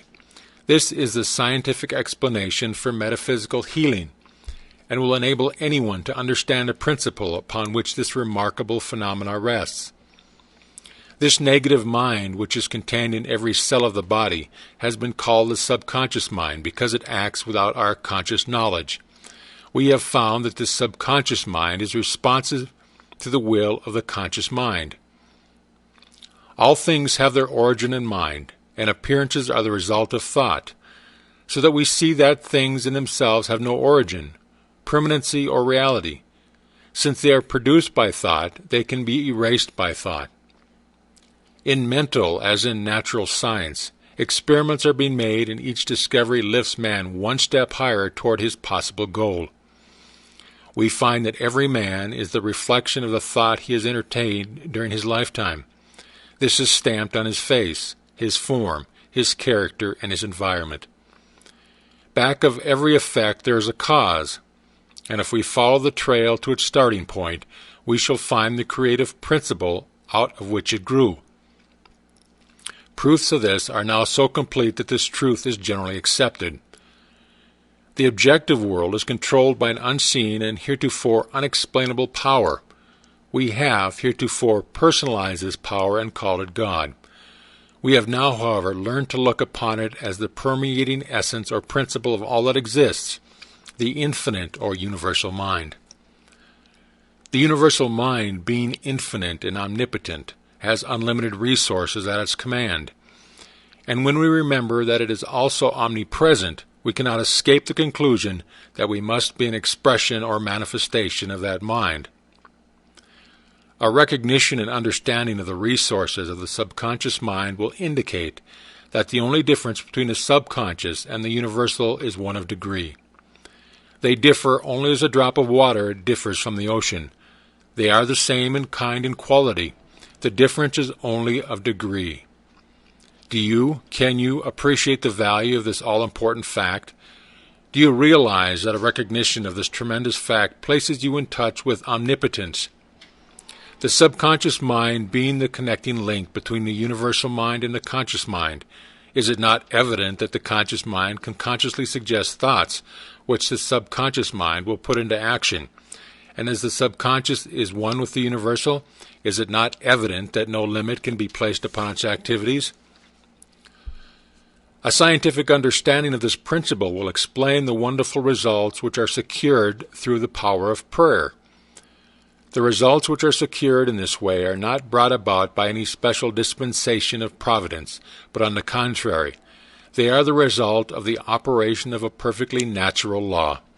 There is, therefore, nothing either religious or mysterious about it. Yet there are many who are not ready to enter into the discipline necessary to think correctly, even though it is evident that wrong thinking has brought failure. Thought is the only reality. Conditions are but the outward manifestation. As the thought changes, all outward or material conditions must change in order to be in harmony with their Creator, which is thought. But the thought must be clear-cut, steady, fixed, definite, unchangeable. You cannot take one step forward and 2 steps backward. Neither can you spend 20 or 30 years of your life building up negative conditions as a result of negative thoughts, and then expect to see them all melt away as a result of 15 or 20 minutes of right thinking. If you enter into the discipline necessary to bring about a radical change in your life, you must do so deliberately, after giving the matter careful thought and full consideration, and then you must allow nothing to interfere with your decision. This discipline, this change of thought, this mental attitude will not only bring you the material things which are necessary for your highest and best welfare, but will bring health and harmonious conditions generally. If you wish harmonious conditions in your life, you must develop an harmonious mental attitude. Your world without will be a reflection of your world within. For your exercise this week, concentrate on harmony. And when I say concentrate, I mean all that the word implies. Concentrate so deeply, so earnestly, that you will be conscious of nothing but harmony. Remember, we learn by doing. Reading these lessons will get you nowhere. It is the practical application that the value consists. Quote, "Learn to keep the door shut. Keep out of your mind and out of your world every element that seeks admittance with no definite helpful end in view." End quote. George Matthew Adams. End of Part 14. Introduction to Part 15. Experiments with parasites found on plants indicate that even the lowest order of life is enabled to take advantage of natural law. This experiment was made by Jacques Locke, M.D., Ph.D., a member of the Rockefeller Institute. In order to obtain the material, potted rose bushes are brought into a room and placed in front of a closed window. If the plants are allowed to dry out, the aphids, parasites, previously wingless, change to winged insects, and after the metamorphosis, the animals leave the plant, fly to the window, and then creep upward on the glass. It is evident that these tiny insects found that the plants on which they had been thriving were dead, and that they could therefore secure nothing more to eat and drink from this source. The only method by which they could save themselves from starvation was to grow temporary wings and fly, which they did. Experiments such as these indicate the omniscience as well as the omnipotence is omnipresent, and that the teeniest living thing can take advantage of it in an emergency. Part 15 will tell you more about the law under which we live. It will explain that these laws operate to our advantage, that all conditions and experiences that come to us are for our benefit, that we gain strength in proportion to the effort expended, and that our happiness is best obtained through the conscious cooperation with natural laws. Part 15. The laws under which we live are designed solely for our advantage. These laws are immutable, and we cannot escape from their operation. All the great eternal forces act in solemn silence, but it is in our power to place ourselves in harmony with them, and thus express a life of comparative peace and happiness. Difficulties, inharmonies, and obstacles indicate that we are either refusing to give out what we no longer need, or refusing to accept what we require. Growth is attained through an exchange of the old for the new, of the good for the better. It is a conditional or reciprocal action, for each of us is a complete thought entity, and this completeness makes it possible for us to receive only as we give. We cannot obtain what we lack if we tenaciously cling to what we have. We are able to consciously control our conditions as we have come to sense the purpose of what we attract, and are able to extract from each experience only what we require for our further growth. Our ability to do this determines the degree of harmony or happiness we attain. The ability to appropriate what we require for our growth continually increases as we reach higher planes and broader visions, and the greater our abilities to know what we require, the more certain we shall be to discern its presence, to attract it, to absorb it. Nothing may reach us except what is necessary for our growth. All conditions and experiences that come to us do so for our benefit. Difficulties and obstacles will continue to come until we absorb their wisdom and gather from them the essentials of further growth. That we reap what we sow is mathematically exact. We gain permanent strength exactly to the extent of the effort required to overcome difficulties. The inexorable requirements of growth demands that we exert the greatest degree of attraction for what is perfectly in accordance with us. Our highest happiness will be best attained through our understanding of and conscious cooperation with natural laws. In order to possess vitality, thought must be impregnated with love. Love is a product of the emotions. It is therefore essential that the emotions be controlled and guided by the intellect and reason. It is love which imparts vitality to thought and thus enables it to germinate. The law of attraction, or the law of love, for they are one and the same, will bring to it the necessary material for its growth and maturity. The first form which thought will find is language, or words. This determines the importance of words. They are the first manifestation of thought, the vessels in which thought is carried. They take hold of the ether, and by setting it in motion reproduce the thought to others in the form of sound. Thought may lead to action of any kind, but whatever the action, it is simply the thought attempting to express itself in visible form. It is evident, therefore, that if we wish desirable conditions, we can afford to entertain only desirable thoughts. This leads to an inevitable conclusion that if we wish to express abundance in our lives, we can afford to think abundance only.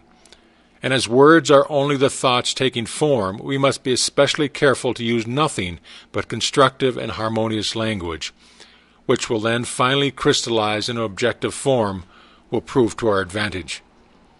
We cannot escape from the picture we incessantly photograph on the mind, and this photography of erroneous conceptions is exactly what is being done by the use of words, when we use any form of language which is not identified with our welfare. We manifest more and more life as our thought becomes clarified and takes higher planes. This is obtained with greater faculty as we use word pictures that are clearly defined, and relieved of the conceptions attached to them on lower planes of thought. It is with words that we must express our thoughts, and if we are to make use of higher forms of truth, we may use only such materials as has been carefully and intelligently selected with this purpose in view. This wonderful power of clothing thoughts in the form of words is what differentiates man from the rest of the animal kingdom. By the use of the written word, he has been enabled to look back over the centuries and see the stirring scenes by which he has come into this present inheritance. He has been enabled to come into communion with the greatest writers and thinkers of all time, and the combined record which we possess today is therefore the expression of universal thought, as it has been seeking to take form in the mind of man. We know that the universal thought has for its goal the creation of form, and we know that the individual thought is likewise forever attempting to express itself in form. And we know that the word is a thought form, and a sentence is the combination of thought forms. Therefore, if we wished our ideal to be beautiful or strong, we must see that the words out of which this temple will eventually be created are exact, that they are put together carefully, because accuracy in building words and sentences is the highest form of architecture and civilization and is a passport to success. Words are thoughts and are therefore an invisible and invincible power which will finally objectify themselves in the form they are given.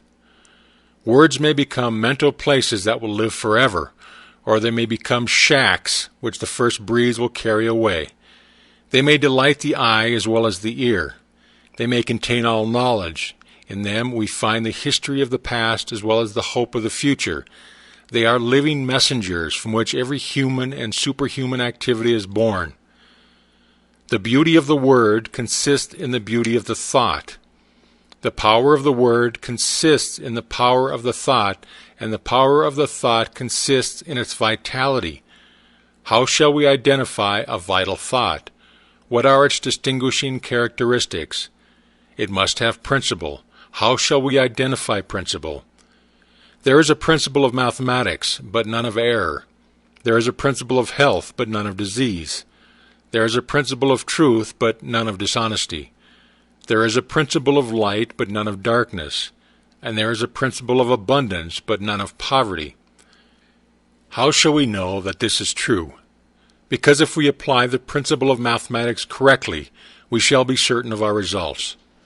Where there is health, there will be no disease. If we know the truth, we cannot be deceived by error. If we let in light, there can be no darkness.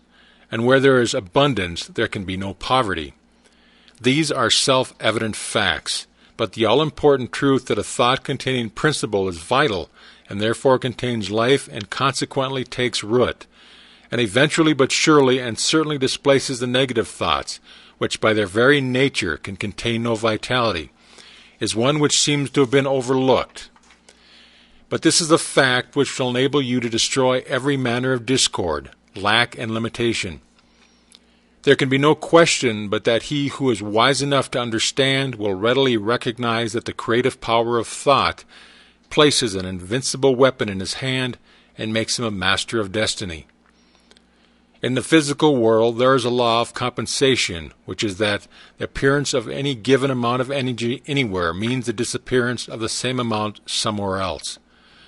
And so we find that we can get only what we give. If we pledge ourselves to a certain action, we must be prepared to assume the responsibility for the development of that action. The subconscious cannot reason. It takes us at our word. We have asked for something, we are now to receive it.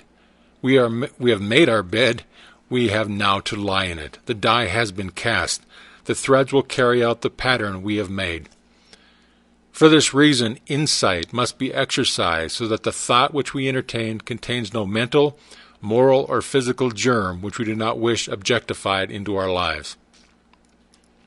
Insight is a faculty of the mind whereby we are enabled to examine facts and conditions at a long range, a kind of human telescope. It enables us to understand the difficulties as well as the possibilities in any undertaking.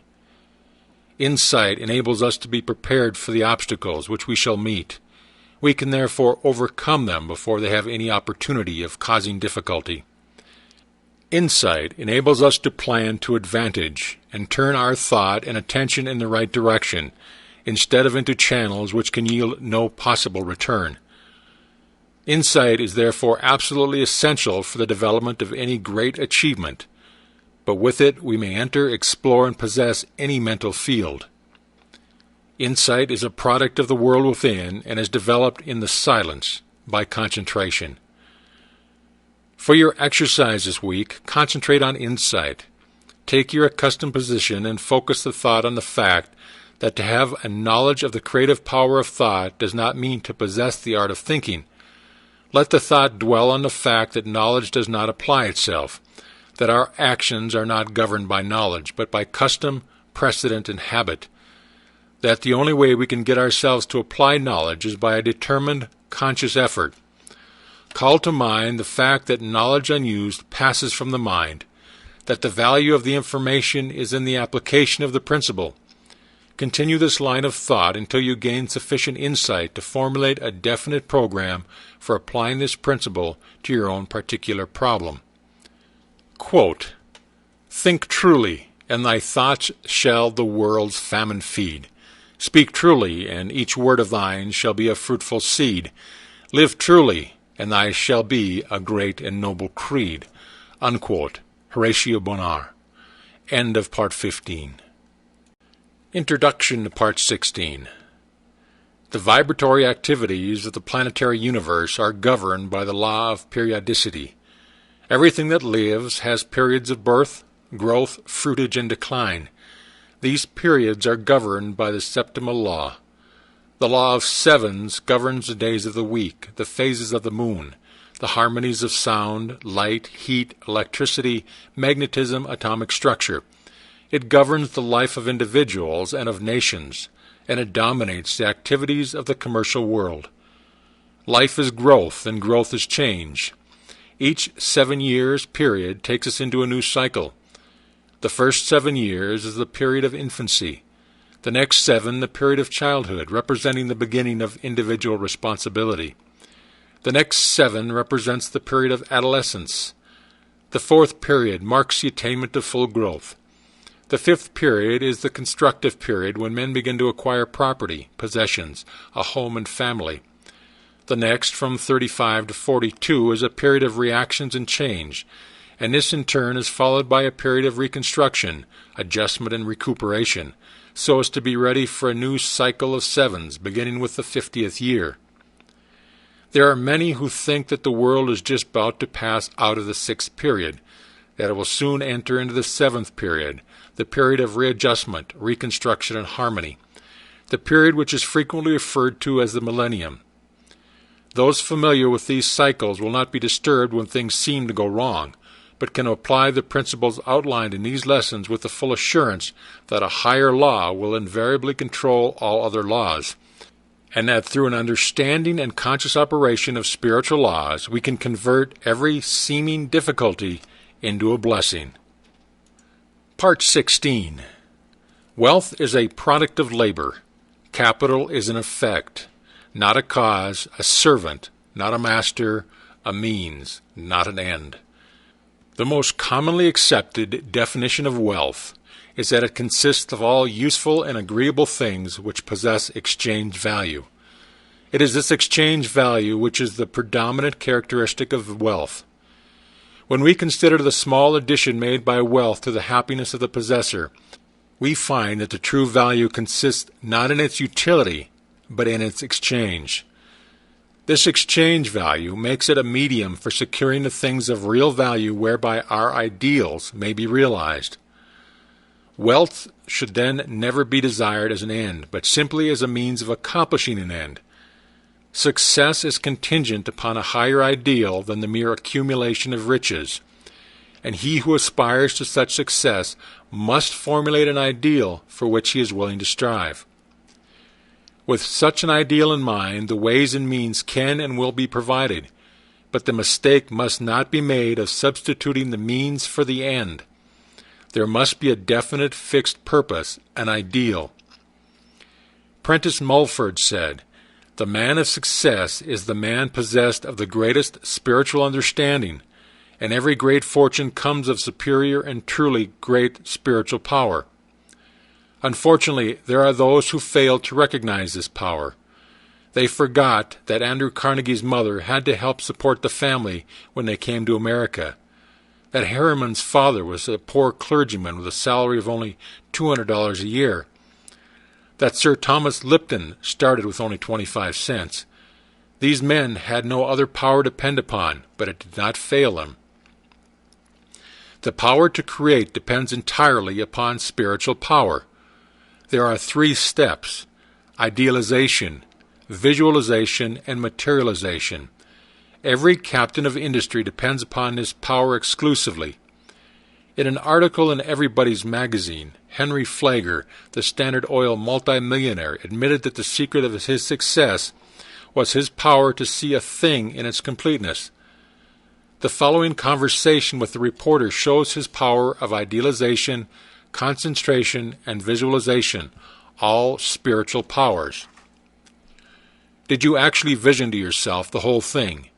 I mean, did you or could you really close your eyes and see the tracks, and the trains running, and hear the whistles blowing? Did you go as far as that? Yes? How clearly? Very clearly. Hence we have a vision of the law. We see cause and effect. We see that thought necessarily precedes and determines action.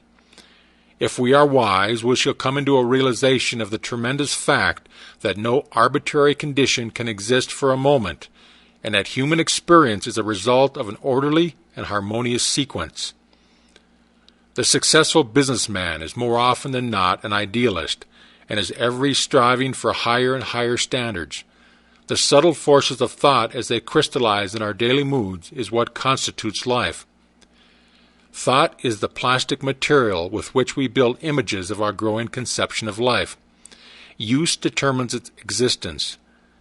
As in all other things, our ability to recognize it and use it properly is the necessary condition for attainment.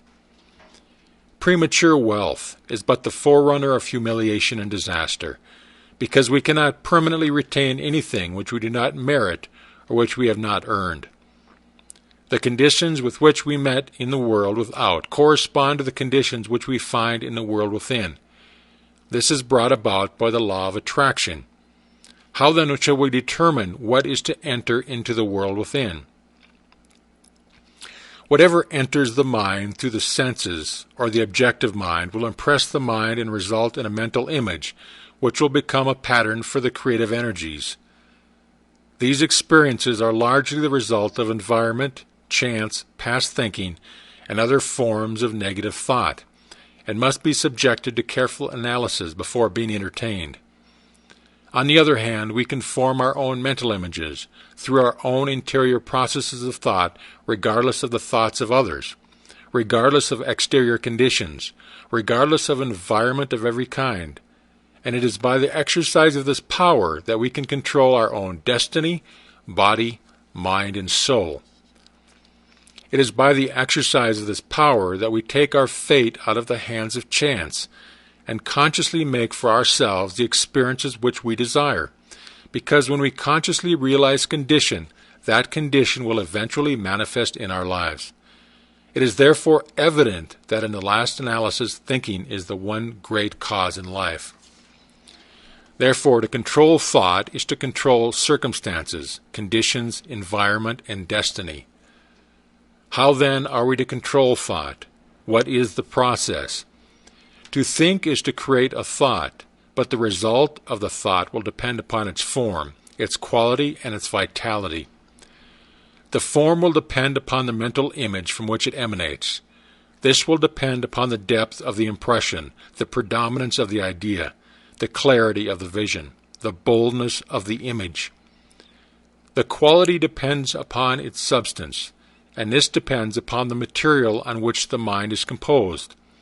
If this material has been woven from thoughts of vigor, strength, courage, and determination, the thought will possess these qualities. And finally, the vitality depends upon the feeling with which the thought is impregnated. If the thought is constructive, It will possess vitality. It will have life. It will grow, develop, expand. It will be creative. It will attract to itself everything necessary for its complete development. If the thought is destructive, it will have within itself the germ of its own dissolution. It will die. But in the process of dying, it will bring sickness, disease, and every other form of discord. This we call evil, and when we bring it upon ourselves, some of us are disposed to attribute our difficulties to a supreme being. But this supreme being is simply mind in equilibrium. It is neither good nor bad, but simply is. Our ability to differentiate it into form is our ability to manifest good or evil. Good and evil, therefore, are not entities. They are simply words which we use to indicate the results of our actions, and these actions are in turn predetermined by the character of our thought. If our thought is constructive and harmonious, we manifest good. If it is destructive and discordant, we manifest evil. If you desire to visualize a different environment, the process is simply to hold the ideal in mind until your vision has been made real. Give no thought to persons, places, or things. These have no place in the absolute. The environment you desire will contain everything necessary. The right persons and the right things will come at the right time and in the right place. It is sometime not plain how character, ability, attainment, achievement, environment, and destiny can be controlled through the power of visualization, but this is an exact scientific fact. You will readily see that what we think determines the quality of mind, and that the quality of mind in turn determines our ability and mental capacity, and you can readily understand the improvement in our ability will naturally be followed by an increase in attainment and a greater control of circumstances. It will thus be seen that natural laws work in a perfectly natural and harmonious manner. Everything seems to just happen. If you want any evidence of this fact, simply compare results of your efforts in your own life. When your actions were prompted by high ideals and when you had selfish or ulterior motives in mind, you will need no further evidence. If you wish to bring about the realization of any desire, form a mental picture of success in your mind. By consciously visualizing your desire, in this way you will be compelling success. You will be externalizing your life by a scientific method. We can only see what already exists in the objective world, but what we visualize already exists in the spiritual world. And this visualization is a substantial token of what will one day appear in the objective world if we are faithful to our ideal. The reason for this is not difficult. Visualization is a form of imagination. This process of thinking forms impressions on the mind, and these impressions in turn form concepts and ideals. And they in turn are the plans from which the master architect will weave the future. The psychologists have come to the conclusion that there is but one sense, the sense of feeling, and that all other senses are but modifications of this one sense. This being true, we know why feeling is the very fountainhead of power, why the emotions so easily overcome the intellect, and why we must put feeling into our thought if we wish results. Thought and feeling is the irresistible combination. Visualization must, of course, be directed by the will. We are not to visualize exactly what we want. We must be careful not to let the imagination run riot. Imagination is a good servant, but a poor master, and unless it is controlled, it may easily lead us into all kinds of speculations and conclusions which have no basis or foundation of fact whatsoever. Every kind of plausible opinion is liable to be accepted without any analytical examination, and the inevitable result is mental chaos. We must therefore construct only such mental images as are known to be scientifically true. Subject every idea to a searching analysis and accept nothing which is not scientifically exact. When you do this, you will attempt nothing but what you know you can carry out, and success will crown your efforts. This is what businessmen call far-sightedness. It is much the same as insight, and is one of the great secrets of success in an all-important undertaking. For your exercise this week, try to bring yourself to a realization of the important fact that harmony and happiness are states of consciousness and do not depend upon the possession of things. That things are effects and come as a consequence of correct mental states. So that if we desire material possessions of any kind, our chief concern should be to acquire the mental attitude which will bring about the result desired. This mental attitude is brought about by a realization of our spiritual nature and our unity with the universal mind, which is the substance of all things. This realization will bring about everything which is necessary for our complete enjoyment. This is a scientific or correct thinking. When we succeed in bringing about this mental attitude, it is comparatively easy to realize our desire as an already accomplished fact. When we can do this, we shall have found the truth which makes us free from every lack or limitation of any kind. Quote, "A man might frame and let loose a star to roll in its orbit, and yet not have done so memorable a thing before God as he who lets a golden-orbed thought to roll through the generations of time." Unquote. H. W. Beecher. End of Part 16. Introduction to Part 17. The kind of deity which a man consciously or unconsciously worships indicates the intellectual status of the worshipper. Ask the Indian of God, and he will describe to you a powerful chieftain of a glorious tribe. Ask the pagan of God, and he will tell you of a god of fire, a god of water, a god of this, that, and the other. Ask the Israelite of God, and he will tell you of the God of Moses, who conceived it expedient to rule by coercive measures, hence the 10 Commandments. Or of Joshua, who led the Israelites into battle, confiscated property, murdered the prisoners, and laid waste to cities.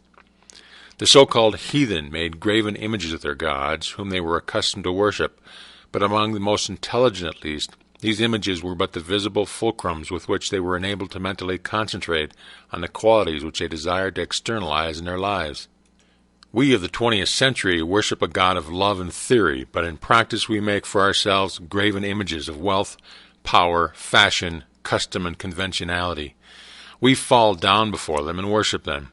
We concentrate on them, and they are thereby externalized in our lives. The student who masters the contents of Part 17 will not mistake the symbols for the reality.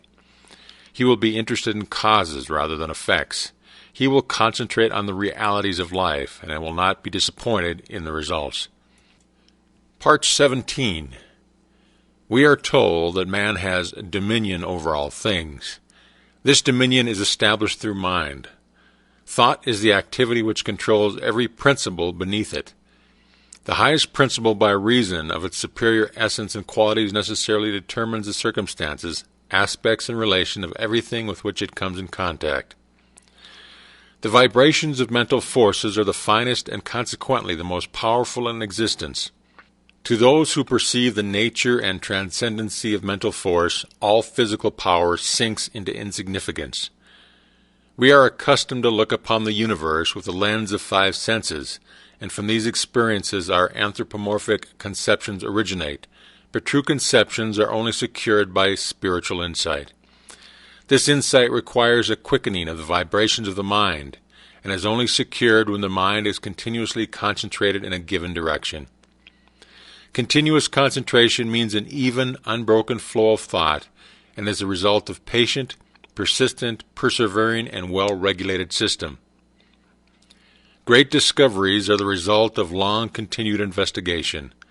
The science of mathematics requires years of concentrated effort to master it, and the greatest science, that of the mind, is revealed only through concentrated effort.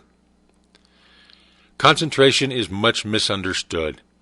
There seems to be an idea of effort or activity associated with it, when just the contrary is necessary. The greatness of an actor lies in the fact that he forgets himself in the portrayal of his character, becoming so identified with it that the audience is swayed by the realism of the performance. This will give you a good idea of true concentration. You should be so interested in your thought, so engrossed in your subject as to become conscious of nothing else. Such concentration leads to intuitive perception and immediate insight into the nature of the object concentrated upon. All knowledge is the result of concentration of this kind. It is thus that the secrets of heaven and earth have been wrested. It is thus that the mind becomes a magnet, and the desire to know draws the knowledge, irresistibly attracts it, makes it your own. Desire is largely subconscious. Conscious desire rarely realizes its object when the latter is out of immediate reach. Subconscious desire arouses the latent faculties of the mind, and difficult problems seem to solve themselves. The subconscious mind may be aroused and brought into action in any direction and made to serve us for any purpose by concentration. The practice of concentration requires the control of the physical, mental, and physical being. All modes of consciousness, whether physical, mental, or physical, must be under control. Spiritual truth is therefore the controlling factor. It is this which will enable you to grow out of limited attainment and reach a point where you will be able to translate modes of thought into character and consciousness.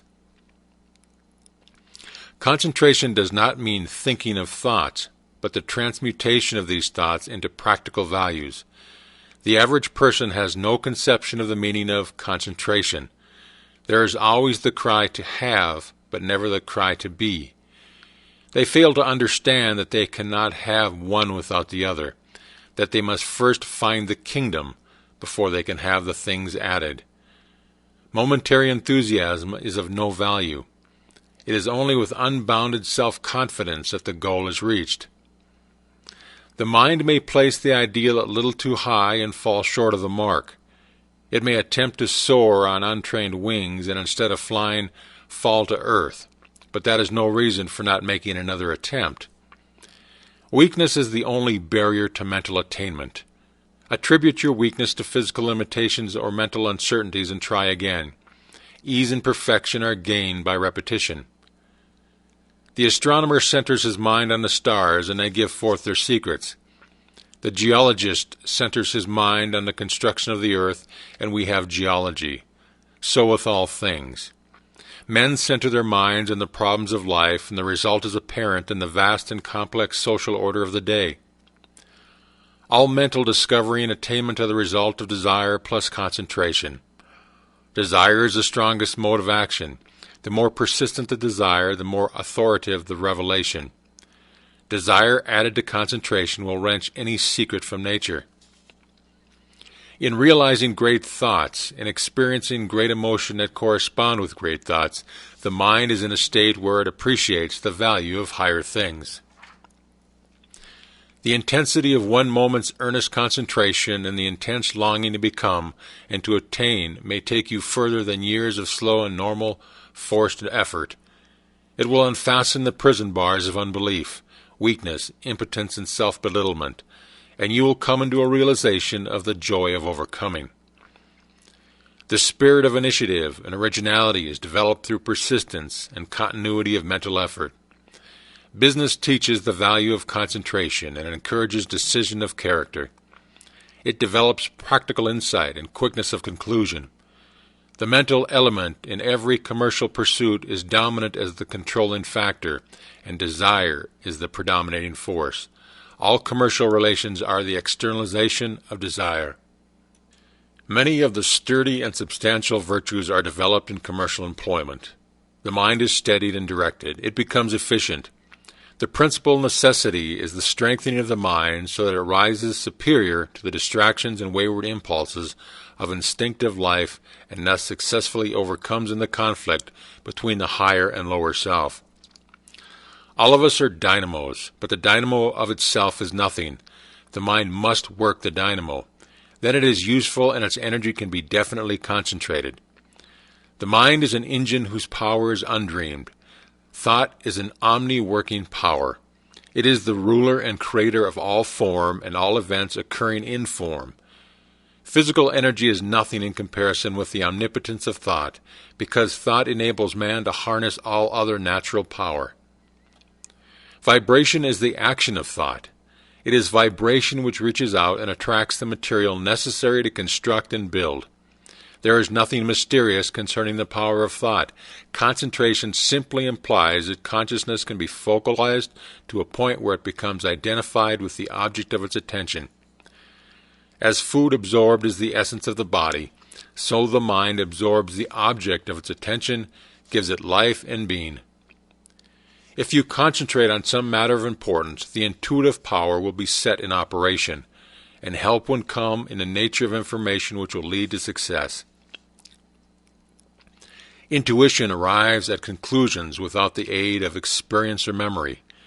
Intuition often solves problems that are beyond the grasp of the reasoning mind. Intuition often comes with a suddenness that is startling. It reveals the truth for which you are searching, so directly that it seems to come from a higher power. Intuition can be cultivated and developed. In order to do this, it must be recognized and appreciated. If the intuitive visitor is given a royal welcome when he comes, he will come again. The more cordial the welcome, the more frequent his visits will become. But if he is ignored or neglected, he will make his visits few and far apart. Intuition usually comes in the silence. Great minds seek solitude frequently. It is here that all the larger problems of life are worked out. For this reason, every businessman who can afford it has a private office, where he will not be disturbed. If you cannot afford a private office, you can at least find somewhere where you can be alone a few minutes each day, to train the thought along lines which will enable you to develop that invincible power which is necessary to achieve. Remember that fundamentally the subconscious is omnipotent. There is no limit to the things that can be done when it is given the power to act. Your degree of success is determined by the nature of your desire. If the nature of your desire is in harmony with natural law or the universal mind, it will gradually emancipate the mind and give you invincible courage. Every obstacle conquered, every victory gained will give you more faith in your power, and you will have greater ability to win. Your strength is determined by your mental attitude. If this attitude is one of success and is permanently held with an unswerving purpose, you will attract to you from the invisible domain the things you silently demand. By keeping the thought in mind, it will gradually take tangible form. A definite purpose sets causes in motion which go out in the invisible world and find the material necessary to serve your purpose. You may be pursuing the symbols of power instead of power itself. You may be pursuing fame instead of honor, riches instead of wealth, position instead of servitude. In either event, you will find that they turn into ashes just as you overtake them. Premature wealth or position cannot be retained because it has not been earned. We get only what we give, and those who try to get without giving always find that the law of compensation is relentlessly bringing them about an exact equilibrium. The race has usually been for money and other mere symbols of power, but with an understanding of the true source of power, we can afford to ignore the symbols. The man with a large bank account finds it unnecessary to load his pockets down with gold. So with the man who has found the true source of power, he is no longer interested in its shams or pretenses. Thought ordinarily leads outwardly in evolutionary directions, but it can be turned within, where it will take hold on the basic principles of things, the heart of things, the spirit of things. When you get to the heart of things, it is comparatively easy to understand and command them. This is because the spirit of a thing is the thing itself, the vital part of it, the real substance. The form is simply the outward manifestation of the spiritual activity within. For your exercise this week, concentrate as nearly as possible in accordance with the method outlined in this lesson. Let there be no conscious effort or activity associated with your purpose. Relax completely. Avoid any thought of anxiety as to results. Remember that power comes through repose. Let the thought dwell upon your object until it is completely identified with it, until you are conscious of nothing else. If you wish to eliminate fear, concentrate on courage. If you wish to eliminate lack, concentrate on abundance. If you wish to eliminate disease, concentrate on health. Always concentrate on the ideal as an already existing fact. This is the germ cell, the life principle which goes forth and sets in motion those causes which guide, direct, and bring about the necessary relation, which eventually manifest in form. Quote, Thought is the property of those who can only entertain it. Unquote. Emerson. End of Part 17. Introduction to Part 18. In order to grow, we must obtain what is necessary for our growth. This is brought about through the law of attraction.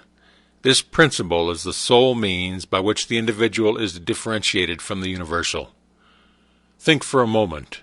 What would a man be if he were not a husband, father, or brother? If he were not interested in the social, economical, political, or religious world? He would be nothing but an abstract, theoretical ego. He exists, therefore, only in his relation to the whole, in his relation to other men, in his relation to society. This relation constitutes his environment, and in no other way. It is evident, therefore, that the individual is simply the differentiation of the one universal mind, which lighteth every man that cometh into the world, and his so-called individuality or personality consists of nothing but the manner in which he relates with the whole. This we call his environment, and is brought about by the law of attraction. Part 18, which follows, has something more to say concerning this important law. Part 18. There is a change in the thought of the world. This change is silently transpiring in our midst, and is more important than any which the world has undergone since the downfall of paganism. These present revolution in the opinions of all classes of men. The highest and most cultured of men, as well as those of the laboring classes, stands unparalleled in the history of the world. Science has of late made such vast discoveries, has revealed such an infinity of resources, has unveiled such enormous possibilities and such unsuspected forces, that scientific men more and more hesitate to affirm certain theories as established and beyond doubt, or to deny other theories as absurd or impossible.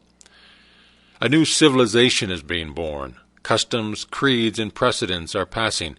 Vision, faith, and service are taking their place. The fetters of tradition are being melted off from humanity, and as the impurities of materialism are being consumed, thought is being liberated and truth is rising full-robed before an astonished multitude. The whole world is on the eve of a new consciousness, a new power, and a new realization within the self. Physical science has resolved matter into molecules, molecules into atoms, atoms into energy, and it has remained for Mr. J. A. Fleming in an address before the Royal Institution to resolve this energy into mind. He says, "In its ultimate essence, energy may be incomprehensible by us except as an exhibition of the direct operation of that which we will call mind or will. And this mind is the indwelling and ultimate. It is immanent in matter as in spirit. It is the sustaining, energizing, all-pervading spirit of the universe. Every living thing must be sustained by this omnipotent intelligence, and we find the difference in individual lives to be largely measured by the degree of this intelligence which they manifest. It is greater intelligence that places the animal in a higher scale of being than the plant, the man higher than the animal, and we find that this increased intelligence is again indicated by the power of the individual to control modes of action, and thus to consciously adjust himself to his environment. It is this adjustment that occupies the attention of the greatest minds, and this adjustment consists in nothing else than the recognition of an existing order in the universal mind. For it is well known that this mind will obey us precisely in proportion as we first obey it. It is the recognition of natural laws that has enabled us to annihilate time and space, to soar in the air and make iron float, and the greater the degree of intelligence, the greater will be our recognition of these natural laws, and the greater will be the power we can possess. It is the recognition of the self as an individualization of this universal intelligence that enables the individual to control these forms of intelligence which have not yet reached this level of self-recognition. They do not know that this universal intelligence permeates all things ready to be called upon into action. They do not know that it is responsive to every demand, and they are therefore in bondage to the law of their own being. Thought is creative, and the principle on which the law is based is sound and legitimate, and is inherent in the nature of things. But this creative power does not originate in the individual, but in the universal, which is the source and foundation of all energy and substance. The individual is simply the channel for the distribution of this energy. The individual is simply the means by which the universal produces the various combinations which result in the formation of phenomena, which depends upon the law of vibration, whereby various rates of rapidity of motion in the primary substance form new substances only in certain exact numerical ratios. Thought is the invisible link by which the individual comes into communication with the universal, the finite with the infinite, the seen with the unseen. Thought is the magic by which the human is transformed into a being who thinks and knows and feels and acts. As the proper apparatus has enabled the eye to discover worlds without number millions of miles away, so with the proper understanding, man has been enabled to communicate with the universal mind, the source of all power. The understanding which is usually developed is about as valuable as a VCR without a videotape. In fact, it is usually nothing more than a belief, which means nothing at all. The savages of the Cannibal Islands believe something, but that proves nothing. The only belief which is of any value to anyone is a belief that has been put to a test and demonstrated to be a fact. It is then no longer a belief, but has become a living faith or truth. And this truth has been put to the test by hundreds of thousands of people, and has been found to be the truth exactly in proportion to the usefulness of the apparatus which they used. A man would not expect to locate stars hundreds of millions of miles away without a sufficiently strong telescope, and for this reason science is continually engaged in building larger and more powerful telescopes, and is continually rewarded by additional knowledge of the heavenly bodies. So with understanding, men are continually making progress in the methods with which they use to come into communication with the universal mind and its infinite possibilities. The universal mind manifests itself in the objective, through the principle of attraction that each atom has for every other atom, in infinite degrees of intensity. It is by this principle of combining and attracting that things are brought together. This principle is of universal application, and is the sole means whereby the purpose of existence is carried into effect. The expression of growth is met in a most beautiful manner through the instrumentality of this universal principle. In order to grow, we must obtain what is essential for our growth. But as we are at all times a complete thought entity, this completeness makes it possible for us to receive only as we give. Growth is therefore conditioned on reciprocal action, and we find that on the mental plane like attracts like, that mental vibrations respond only to the extent of their vibratory harmony. It is clear, therefore, that thoughts of abundance will respond only to similar thoughts. The wealth of the individual is seen to be what he inherently is. Affluence within is found to be the secret of attraction for affluence without. The ability to produce is found to be the real source of wealth of the individual.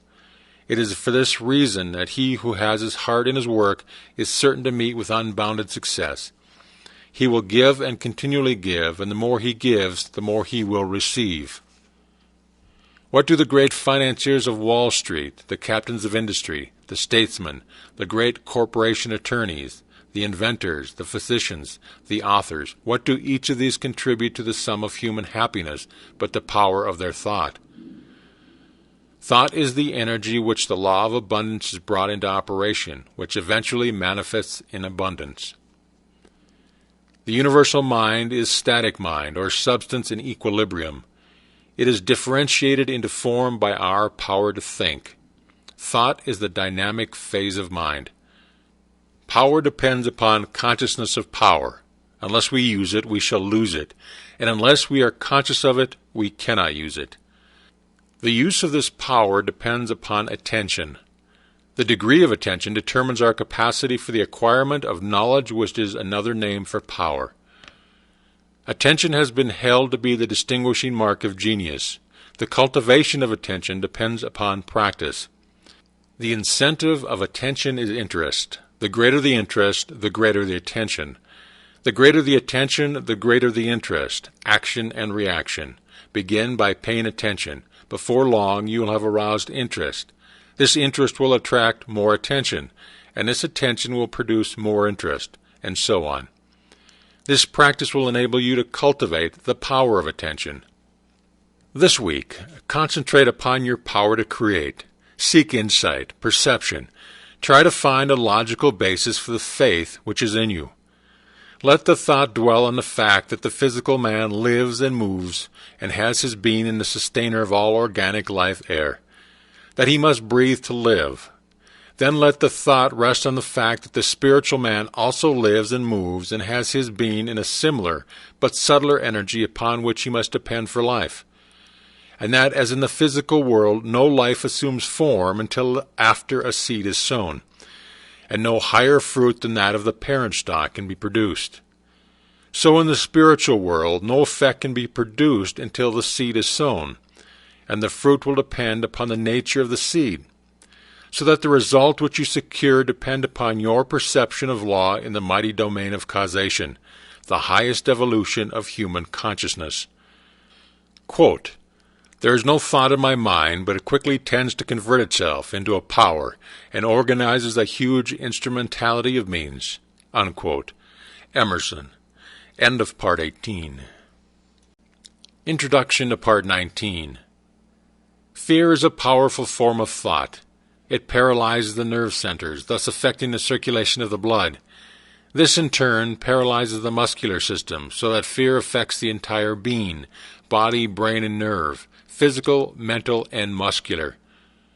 Of course, the way to overcome fear is to become conscious of power. What is this mysterious vital force which we call power? We do not know, but then neither do we know what electricity is. But we do know that by conforming to the requirements of the law by which electricity is governed, it will be our obedient servant, that it will light our homes, our cities, run our machinery, and serve us in many useful capacities. And so it is with vital force. Although we do not know what it is, and possibly may never know, we do know that it is a primary force which manifests through living bodies, and that by complying with the laws and principles by which it is governed, we can open ourselves to a more abundant inflow of this vital energy, and thus express the highest possible degree of mental, moral, and spiritual efficiency. This part tells of a very simple way of developing this spiritual force. If you put into practice the information outlined in this lesson, you will soon develop the sense of power which has ever been the distinguishing mark of genius. Part 19. The search for truth is no longer a haphazard adventure, but it is a systematic process and is logical in its operation. Every kind of experience is given a voice in shaping its decision.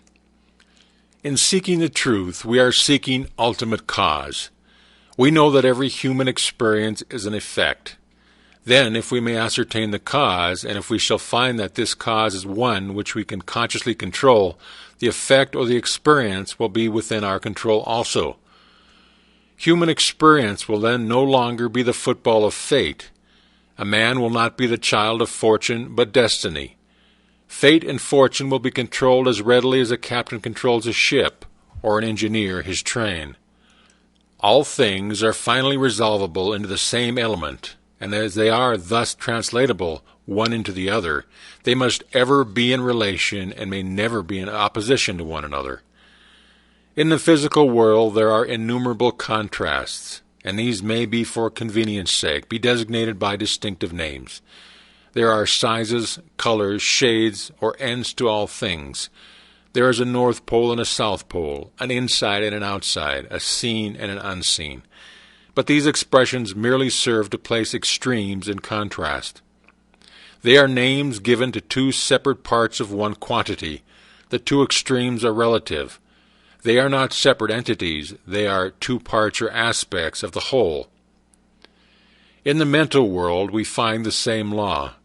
We speak of knowledge and ignorance, but ignorance is but a lack of knowledge, and is therefore found to be simply a word to express the absence of knowledge. It has no principle in itself. In the moral world we again find the same law. We speak of good and evil, but good is a reality, something tangible, while evil is found to be simply a negative condition, the absence of good.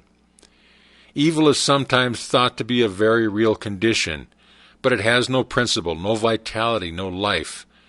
We know this because it can always be destroyed by good. Just as truth destroys error and light destroys darkness, so evil vanishes when good appears. There is therefore but one principle in the moral world. We find exactly the same law obtaining in the spiritual world. We speak of mind and matter as two separate entities, but clear insight makes it evident that there is but one operative principle, and that is mind. Mind is the real and the eternal. Matter is forever changing. We know that in the eons of time 100 years is but as a day. If we stand in any large city and let the eye rest on the innumerable large and magnificent buildings, the vast array of modern automobiles, cellular telephones, the electric lights, and all the other conveniences of modern civilization, we may remember that not one of them was there just over a century ago. And if we could stand on the same spot in 100 years from now, in all probability we should find that but a few of them remained. In the animal kingdom we find the same law of change. The millions and millions of animals come and go, a few years constituting their span of life. In the plant world the change is still more rapid. Many plants and nearly all grasses come and go in a single year. When we pass to the inorganic, we expect to find something more substantial. But as we gaze on the apparently solid continent, we are told that it arose from the ocean. We see the giant mountain, and we are told that the place where it now stands was once a lake. And as we stand in awe before the great cliffs in the Yosemite Valley, we can easily trace the path of the glaciers which carried all before them. We are in the presence of continual change, and we know that this change is but the evolution of the universal mind, the grand process whereby all things are continually being created anew.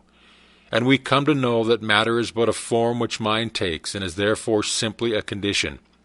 Matter has no principle. Mind is the only principle. We have then come to know that mind is the only principle which is operative in the physical, mental, moral, and spiritual world. We also know that this mind is static, mind at rest. We also know that the ability of the individual to think is his ability to act upon the universal mind and convert it into dynamic mind or mind in motion. In order to do this, fuel must be applied in the form of food, for man cannot think without eating. And so we find that even a spiritual activity such as thinking cannot be converted into sources of pleasure and profit except by making use of material means. It requires energy of some kind to collect electricity and convert it into dynamic power. It requires the rays of the sun to give the necessary energy to sustain plant life. So it also requires energy in the form of food to enable the individual to think and thereby act upon the universal mind. You may know that thought constantly, eternally is taking form, is forever seeking expression. Or you may not, but the fact remains that if your thought is powerful, constructive, and positive, this will be plainly evident in the state of your health, your business, and your environment. If your thought is weak, critical, destructive, and negative generally, it will manifest in your body as fear, worry, and nervousness, in your finances, lack and limitation, and in discordant conditions in your environment. All wealth is the offspring of power. Possessions are of value only as they confer power. Events are significant only as they affect power. All things represent certain forms and degrees of power. A knowledge of cause and effect is shown by the laws governing steam, electricity, chemical affinity, and gravitation enables men to plan courageously and to execute fearlessly. These laws are called natural laws because they govern the physical world. But all power is not physical power. There is also mental power, and there is moral and spiritual power. What are our schools, our universities, but mental powerhouses, places where mental power is being developed? As there are many mighty powerhouses for the application of power to ponderous machinery, whereby raw material is collected and converted into the necessities and comforts of life, So the mental powerhouses collect the raw material and cultivate and develop it into a power which is infinitely superior to all the forces of nature, marvelous though they may be. What is this raw material which is being collected into these thousands of mental powerhouses all over the world and developed into the power which is evidently controlling every other power? In its static form, it is mind. In its dynamic form, it is thought. This power is superior because it exists on a higher plane, because it has enabled man to discover the law by which these wonderful forces of nature could be harnessed and made to do work of hundreds and thousands of men. It has enabled man to discover laws whereby time and space have been annihilated, and the law of gravitation overcome. Thought is the vital force or energy which is being developed and which has produced such startling results in the last half-century as to bring about a world which would be absolutely inconceivable to a man existing only 50 or 25 years ago. If such results had been secured by organizing these mental powerhouses in 50 years, what may not be expected in another 50 years? The substance from which all things are created is infinite in quantity. We know that light travels at the rate of 186,000 miles per second. And we know that there are stars so remote that it takes light 2,000 years to reach us. And we know that such stars exist in all parts of the heaven. We know, too, that this light comes in waves, so that if the ether on which these waves travel was not continuous, the light would fail to reach us.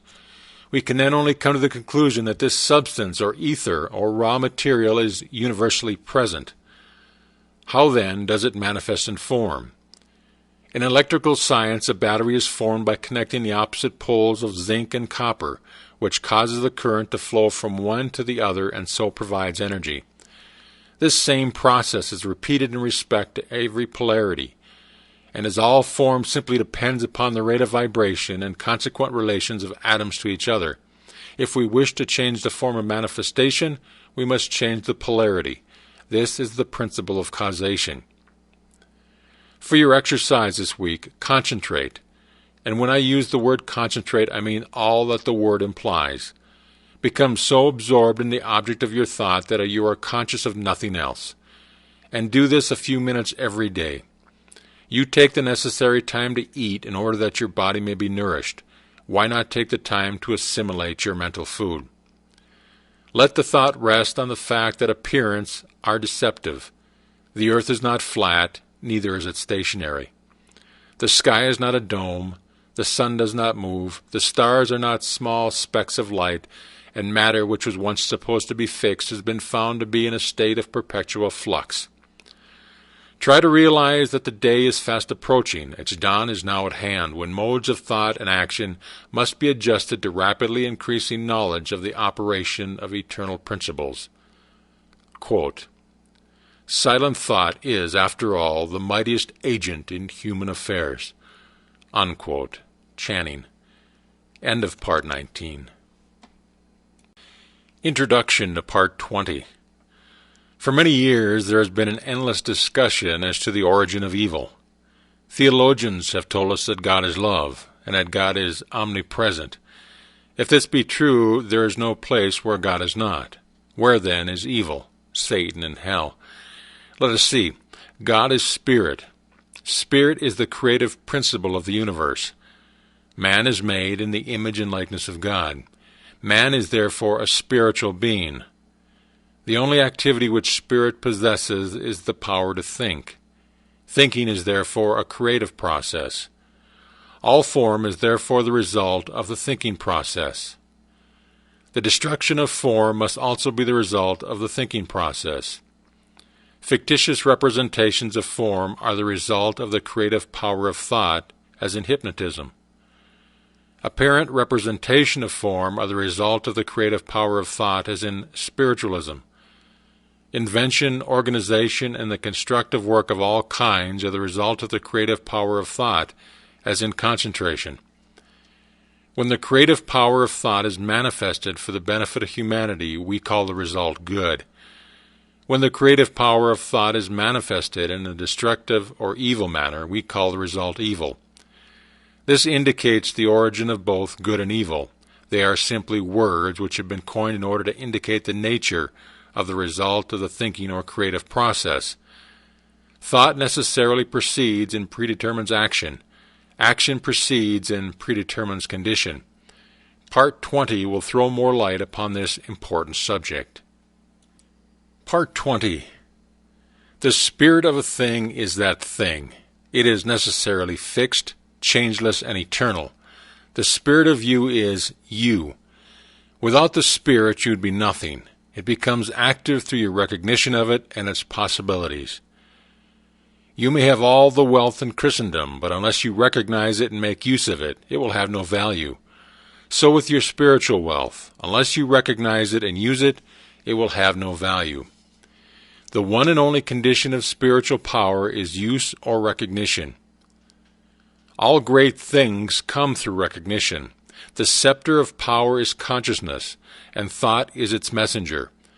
And this messenger is constantly molding the realities of the invisible world into the conditions and environments of your objective world. Thinking is the true business of life. Power is the result. You are at all times dealing with the magical power of thought and consciousness. What results can you expect so long as you remain oblivious to the power which has been placed within your control?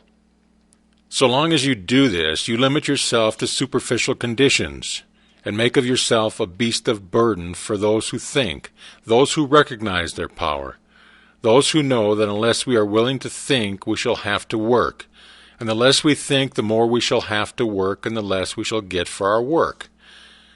The secret of power is a perfect understanding of the principles, forces, methods, and combinations of mind, and a perfect understanding of our relationship to the universal mind. It is well to remember that this principle is unchangeable. If this were not so, it would not be reliable. All principles are changeless. This stability is your opportunity. You are its active attribute, the channel for its activity. The universal can act only through the individual. When you begin to perceive that the essence of the universal is within yourself, is you, you begin to do things. You begin to feel your power. It is the fuel which fires the imagination, which lights the torch of inspiration, which gives vitality to thought, which enables you to connect with all the invisible forces of the universe. It is this power which will enable you to plan fearlessly, to execute masterfully. But perception will come only in the silence. This seems to be the condition required for all great purposes. You are a visualizing entity. Imagination is your workshop. It is here that your ideal is to be visualized.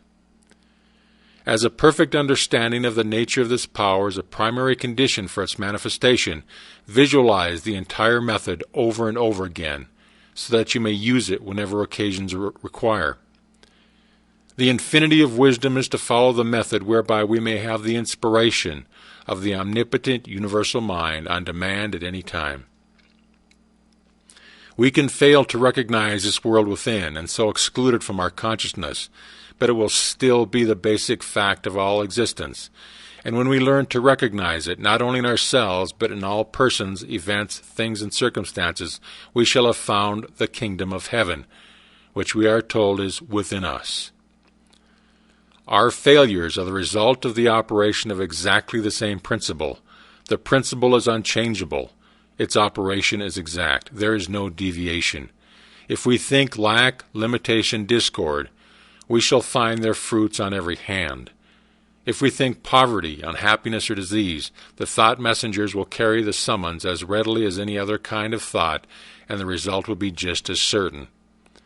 If we fear a coming calamity, we shall be able to say with Job, "The thing I feared has come upon me."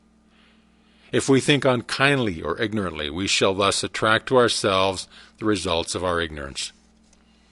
This power of thought, if understood and correctly used, is the greatest labor-saving device ever dreamed of. But if not understood or improperly used, the result will in all probability be disastrous. As we have already seen, by the help of this power you can confidently undertake things that are seemingly impossible, because this power is the secret of all inspiration, all genius. To become inspired means to get out of the beaten path, out of the rut, because extraordinary results require extraordinary means. When we come into a recognition of the unity of all things and at the source of all powers within, we tap the source of inspiration. Inspiration is the art of imbibing, the art of self-realization, the art of adjusting the individual mind to that of the universal mind, the art of attaching the proper mechanism to the source of all power, the art of differentiating the formless into the form, the art of becoming a channel for the flow of infinite wisdom, the art of visualizing perfection, the art of realizing the omnipresence of omnipotence. An understanding and appreciation of the fact that the infinite power is omnipresent and is therefore in the infinitely small as well as the infinitely large will enable us to absorb its essence. A further understanding of the fact that this power is spirit and therefore indivisible will enable us to appreciate its present at all points at the same time. An understanding of these facts, first intellectually and then emotionally, will enable us to drink deeply from this ocean of infinite power. An intellectual understanding will be of no assistance. The emotions must be brought into action. Thought without feeling is cold. The required combination is thought and feeling. Inspiration is from within. The silence is necessary. The senses must be stilled, the muscles relaxed, repose cultivated. When you have thus come into possession of a sense of poise and power, you will be ready to receive the information or inspiration of wisdom which may be necessary for the development of your purpose. Do not confuse these methods with those of the clairvoyant. They have nothing in common. Inspiration is the art of receiving and makes for all that is best in life. Your business in life is to understand and command these invisible forces instead of letting them command and rule you. Power implies service. Inspiration implies power. To understand and apply the method of inspiration is to become a Superman. We can live more abundantly every time we breathe if we consciously breathe with that intention. The if is a very important condition in this case, as the intention governs the attention. And without the attention you can secure only the results which everyone else secures, that is, a supply equal to the demand. In order to secure the larger supply, your demand must be increased. And as you consciously increase the demand, the supply will follow. You will find yourself coming into a larger and larger supply of life, energy, and vitality. The reason for this is not difficult to understand, but it is another of the vital mysteries of life which does not seem to be generally appreciated. If you make it your own, you will find it one of the great realities of life. We are told that in Him we live and move and have our being, and we are told that He is a spirit and again that He is love, so that every time we breathe His life, love, and spirit. This is pranic energy, or pranic ether. We could not exist a moment without it. It is the cosmic energy. It is the life of the solar plexus. Each time we breathe, we fill our lungs with air and at the same time vitalize our body with this pranic ether, which is life itself, so that we have the opportunity of making a conscious connection with all life, all intelligence, and all substance. A knowledge of your relation and oneness with this principle that governs the universe, and the simple method whereby you can consciously identify yourself with it, gives you a scientific understanding of a law whereby you may free yourself from disease, from lack of limitation of any kind. In fact, it enables you to breathe the breath of life into your own nostrils. This breath of life is a superconscious reality. It is the essence of the I Am. It is pure being, or universal substance, and our conscious unity with it enables us to localize it, and thus exercise the powers of this creative energy. Thought is a creative vibration, and the quality of the conditions created will depend upon the quality of our thought. Because we cannot express powers which we do not possess, we must be before we can do, and we can do only to the extent to which we are. And so what we do will necessarily coincide with what we are, and what we are depends upon what we think. Every time you think, you start a train of causation which will create a condition in strict accordance with the quality of the thought which originated it. Thought which is in harmony with the universal mind will result in corresponding conditions. Thought which is destructive or discordant will produce corresponding results. You may use thought constructively or destructively, but the immutable law will not allow you to plant a thought of one kind and reap the fruit of another. You are free to use this marvelous creative power as you will, but you must take the consequences. This is the danger from what is called willpower. There are those who seem to think that by force of will they can coerce this law, that they can sow seed of one kind and by willpower make it bear fruit of another. But the fundamental principle of creative power is in the universal, and therefore the idea of forcing a compliance with our wishes by the power of the individual will is an inverted conception which may appear to succeed for a while, but is eventually doomed to failure, because it antagonizes the very power which it is seeking to use. It is the individual attempting to coerce the universal, the finite in conflict with the infinite.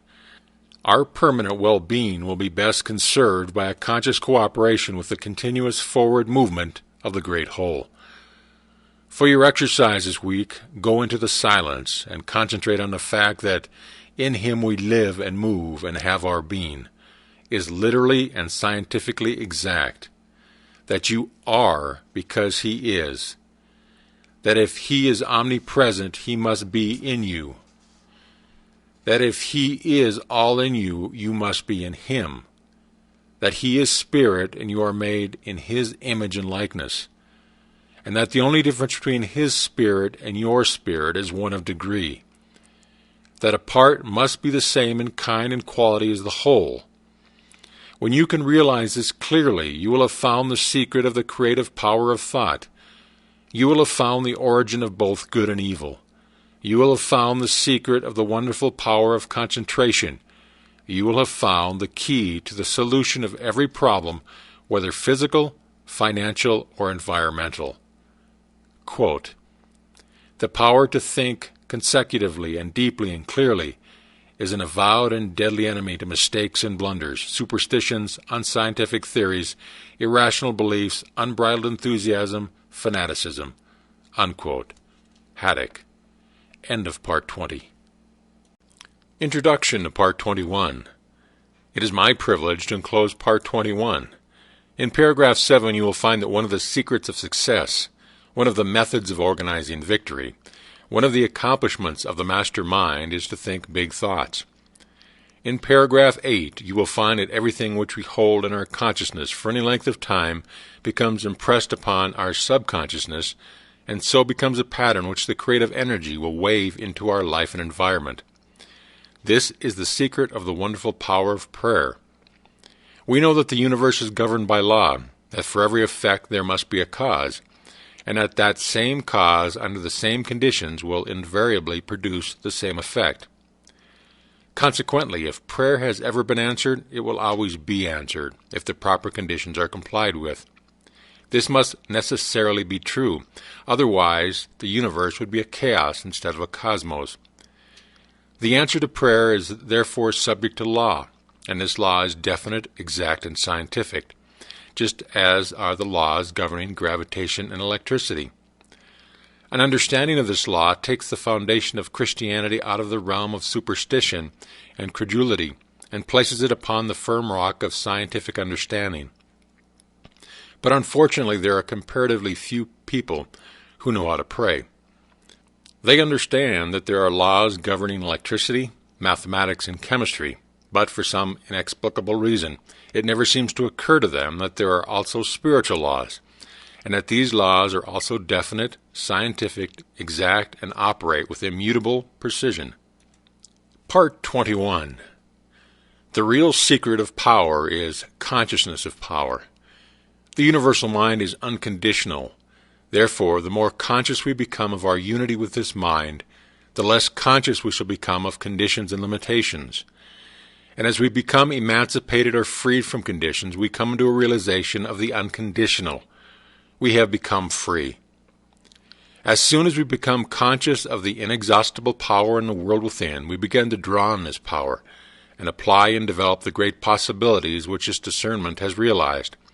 because whatever we become conscious of is invariably manifested in the objective world, is brought forth into tangible expression. This is because the infinite mind, which is the source from which all things proceed, is one and indivisible, and each individual is a channel whereby this eternal energy is being manifested. Our ability to think is our ability to act upon this universal substance, and what we think is what is created or produced in the objective world. The result of this discovery is nothing less than marvelous. It means that mind is extraordinary in quality, limitless in quantity, and contains possibilities without number. To become conscious of this power is to become a live wire. It has the same effect as placing an ordinary wire in contact with a wire that is charged. The universal is the live wire.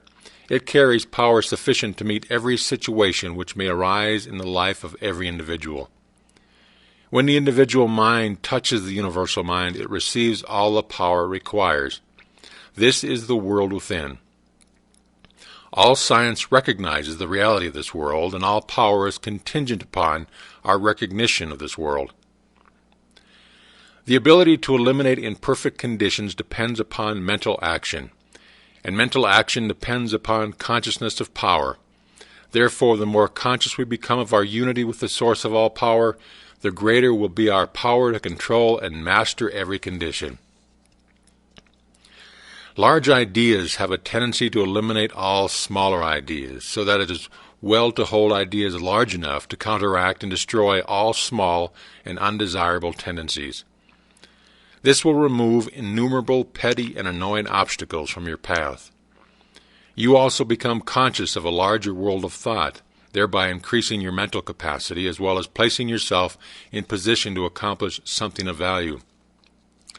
This is one of the secrets of success, one of the methods of organizing victory, one of the accomplishments of the master mind. He thinks big thoughts. The creative energies of mind find no more difficulty in handling large situations than small ones. Mind is just as much present in the infinitely large as it is in the infinitely small. When we realize these facts concerning mind, we understand how we may bring ourselves any condition by creating the corresponding conditions in our consciousness, because everything which is held for any length of time in the consciousness eventually becomes impressed upon the subconscious, and thus becomes a pattern which the creative energy will wave into the life and environment of the individual. In this way, conditions are produced, and we find that our lives are simply the reflection of our predominant thoughts, our mental attitudes. We see then that the science of correct thinking is the one science, that it includes all other sciences. From this science we learn that every thought creates an impression on the brain, that these impressions create mental tendencies, and these tendencies create character, ability, and purpose, and that the combined action of character, ability, and purpose determines the experiences with which we shall meet in life.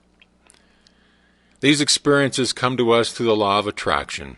Through the action of this law, we meet in the world without the experiences which correspond to our world within. The predominant thought or the mental attitude is the magnet, and the law is that like attracts like. Consequently, the mental attitude will invariably attract such conditions as corresponds to its nature. This mental attitude is our personality, and is composed of the thoughts which we have been creating in our own mind. Therefore, if we wish a change in conditions, all that is necessary is to change our thought. This will in turn change our mental attitude, which will in turn change our personality, which will in turn change the persons, things, and conditions, or the experiences with which we meet in life. It is, however, no easy matter to change the mental attitude, but by persistent effort it may be accomplished. The mental attitude is patterned after the mental pictures which have been photographed on the brain. If you do not like the pictures, destroy the negatives and create new pictures. This is the art of visualization. As soon as you have done this, you will begin to attract new things, and the new things will correspond to the new pictures. To do this, impress on the mind a perfect picture of the desire which you wish to have objectified, and continue to hold the picture in the mind until the results are obtained.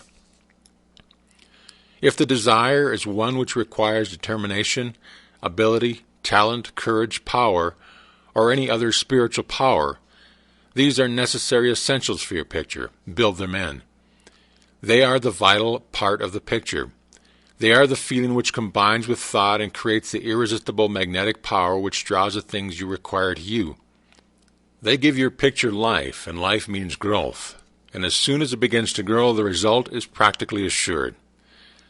Do not hesitate to aspire to the highest possible attainments in anything you may undertake, for the mind forces are ever ready to lend themselves to a purposeful will in the effort to crystallize its highest aspiration into acts, accomplishments, and events. An illustration of how these mind forces operate is suggested by the method in which all our habits are formed. We do a thing, then do it again and again and again until it becomes easy and perhaps almost automatic. And the same rule applies in breaking any and all bad habits. We stop doing a thing and then avoid it again and again until we are entirely free from it. And if we do fail now and then, we should by no means lose hope, for the law is absolute and invincible and gives us credit for every effort and every success, even though our efforts and successes are perhaps intermittent. There is no limit to what this law can do for you. Dare to believe in your own idea. Remember that nature is plastic to the ideal. Think of the ideal as an already accomplished fact. The real battle of life is one of ideas. It is being fought out by the few against the many. On the one side is the constructive and creative thought. On the other side, the destructive and negative thought. The creative thought is dominated by an ideal. The passive thought is dominated by appearances. On both sides are men of science, men of letters, and men of affairs. On the creative side are men who spend their time in laboratories or over microscopes and telescopes, side by side with the men who dominate the commercial, political, and scientific world. On the negative side are men who spend their time investigating law and precedent, men who mistake theology for religion, statesmen who mistake might for right, and all the millions who seem to prefer precedent to progress, who are eternally looking backward instead of forward, who see only the world without, but know nothing of the world within. In the last analysis, there are but these two classes, all men who have to take their place on one side or another. They will have to move forward or go back. There is no standing still in a world where all is motion. It is this attempt to stand still that gives sanction and force to arbitrary and unequal codes of law. That we are in a period of transition is evidenced by the unrest which is everywhere apparent.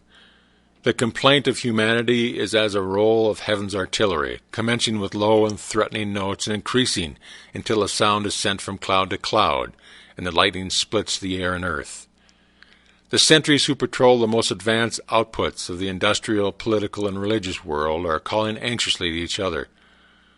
What of the night? The danger and insecurity of the position they occupy and attempt to hold is becoming more apparent every hour. The dawn of a new era necessarily declares that the existing order of things cannot much longer be. The issue between the old regime and the new, the crux of the social problem, is entirely a question of conviction in the minds of the people as to the nature of the universe. When they realize that the transcendent force of spirit or mind of the cosmos is within each individual, it will be possible to frame laws that shall consider the liberties and rights of the many instead of the privileges of the few. As long as the people regard the cosmic power as a power non-human and alien to humanity, so long will it be comparatively easy for a supposed privileged class to rule by divine right, in spite of every protest of social sentiment.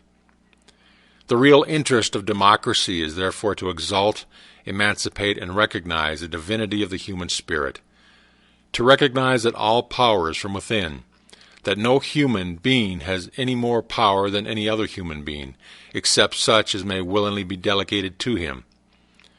The old regime would have us believe that the law was superior to lawmakers. Herein is the gist of the social crime of every form of privilege and personal inequality, the institutionalizing of the fatalistic doctrine of the divine election. The divine mind is the universal mind. It makes no exceptions. It plays no favorites. It does not act through sheer caprice or from anger, jealousy, or wrath.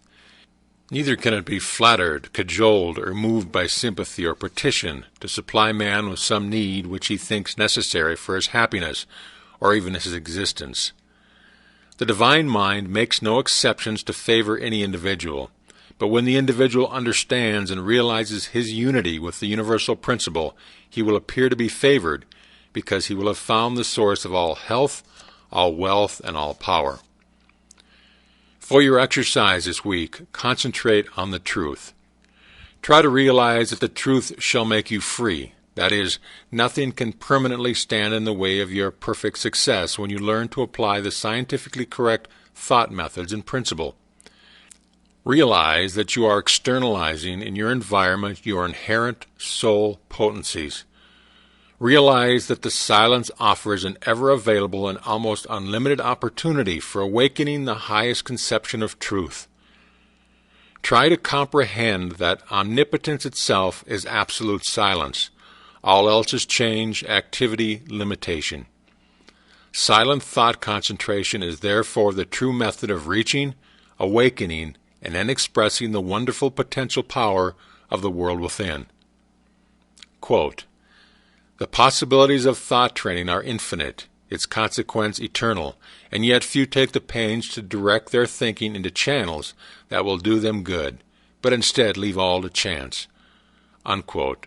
Marden. End of Part 21. Introduction to Part 22. In Part 22 you will find that thoughts are spiritual seeds, which when planted in the subconscious mind have a tendency to sprout and grow, but unfortunately the fruit is frequently not to our liking. The various forms of inflammation, paralysis, nervousness, and diseased conditions generally are the manifestations of fear, worry, care, anxiety, jealousy, hatred, and similar thought. The life processes are carried on by two distinct methods.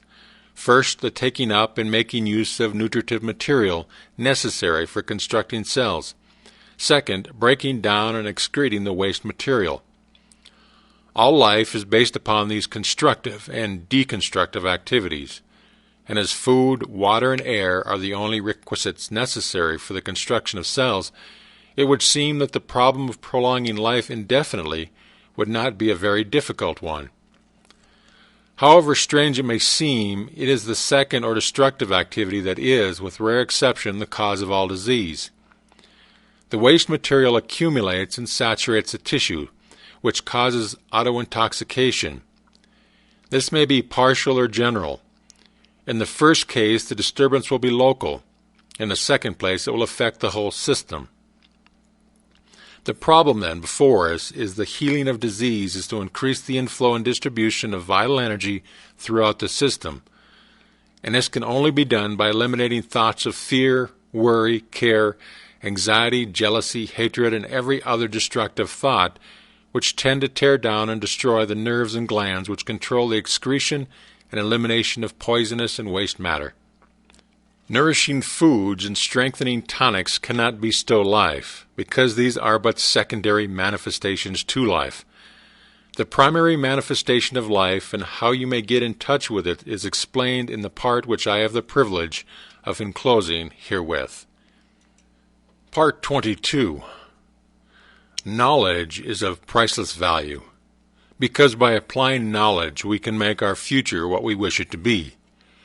When we realize that our present character, our present environment, our present ability, our present physical condition are all the result of past methods of thinking, we shall begin to have some conception of the value of knowledge. If the state of our health is not all that could be desired, let us examine our method of thinking. Let us remember that every thought produces an impression on mind. Every impression is a seed which will sink into the subconscious and form a tendency. The tendency will be to attract other similar thoughts, and before we know it, we shall have a crop which we must be harvested. If these thoughts contain disease germs, the harvest will be sickness, decay, weakness, and failure. The question is, what are we thinking? What are we creating? What is the harvest to be? If there is any physical condition which it is necessary to change, the law governing visualization will be found effective. Make a mental image of physical perfection. Hold it in the mind until it is absorbed by the consciousness. Many have eliminated chronic ailments in a few weeks by this method, and thousands have overcome and destroyed all manners of ordinary physical disturbances by this method in a few days, sometimes in a few minutes. It is through the law of vibration that the mind exercises this control over the body. We know that every mental action is a vibration, and we know that all form is simply a mode of motion, a rate of vibration. Therefore, any given vibration immediately modifies every atom in that body. Every life cell is affected, and an entire chemical change is made in every group of life cells. Everything in the universe is what it is by virtue of its rate of vibration. Change the rate of vibration, and you change the nature, quality, and form.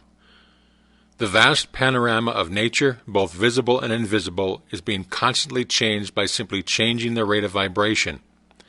And as thought is the vibration, we can also exercise its power. We can change the vibration and thus produce any condition which we desire to manifest in our bodies.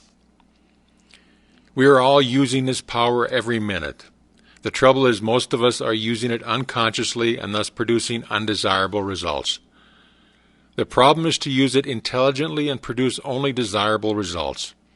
This should not be difficult because we have all had sufficient experience to know what produces pleasant vibration in the body, and we also know the causes which produce the unpleasant and disagreeable sensations. All that is necessary is to consult our own experience. When our thought has been uplifted, progressive, constructive, courageous, noble, kind, or in any other way desirable, we have set in motion vibrations which brought about certain results.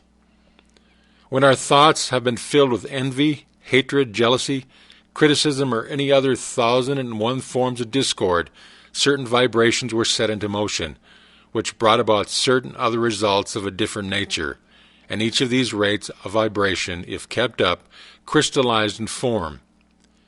In the first case, the result was mental, moral, and physical health, and in the second case, discord, inharmony, and disease. We can understand, then, something of the power which the mind possesses over the body. The objective mind has certain effects on the body which are readily recognized. Someone says something to you which strikes you as ludicrous, and you laugh, possibly until your whole body shakes, which shows that thought has control over the muscles of your body. Or someone says something which excites your sympathy and your eyes fill with tears, which shows that thought controls the glands of your body. Or someone says something which makes you angry and the blood mounts to your cheek, which shows that thought controls the circulation of your blood.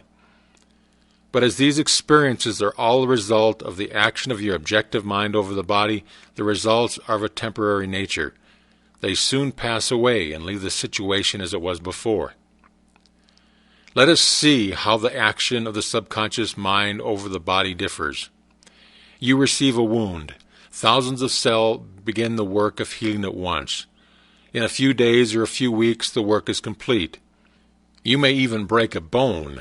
No surgeon on earth can weld the parts together. I am not referring to the insertion of rods or other devices to strengthen or replace bones. He may set the bone for you, and the subjective mind will immediately begin the process of welding the parts together. And in a short time, the bone is as solid as it ever was. You may swallow poison. The subjective mind will immediately discover the danger and make violent efforts to eliminate it. You may become infected with a dangerous germ. The subjective will at once commence to build a wall around the infected area and destroy the infection by absorbing it into the white blood corpuscles which it supplies for the purpose. These processes of the subconscious mind usually proceed without our personal knowledge or direction, and so long as we do not interfere, the result is perfect. But as these millions of repair cells are all intelligent and respond to our thought, they are often paralyzed and rendered impotent by our thoughts of fear, doubt, and anxiety. They are like an army of workmen ready to start an important piece of work, but every time they get started on the undertaking, a strike is called or plans changed until they finally get discouraged and give up. The way to health is founded on the law of vibration, which is the basis of all science. And this law is brought into operation by the mind, the world within. It is a matter of individual effort and practice. Our world of power is within. If we are wise, we shall not waste time and effort in trying to deal with effects as we find them in the world without, which is only an external, a reflection. We shall always find the cause in the world within. By changing the cause, we change the effect. Every cell in your body is intelligent and will respond to your direction. The cells are all creators and will create the exact pattern which you give them. Therefore, when perfect images are placed before the subjective, the creative energies will build a perfect body. Brain cells are constructed in the same way. The quality of the brain is governed by the state of mind, or mental attitude, so that if undesirable mental attitudes are conveyed to the subjective, they will in turn be transformed to the body. We can therefore readily see that if we wish the body to manifest health, strength, and vitality, this must be the predominant thought.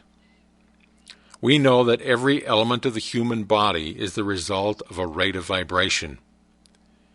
We know that mental action is a rate of vibration. We know that a higher rate of vibration governs, modifies, controls, changes, or destroys a lower rate of vibration. We know that the rate of vibration is governed by the character of brain cells, and finally, we know how to create these brain cells.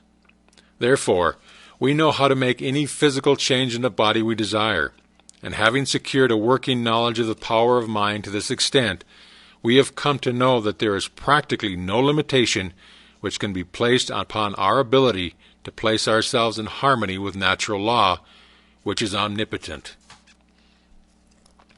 This influence or control over the body by mind is coming to be more and more generally understood, and many physicians are now giving the matter their earnest attention.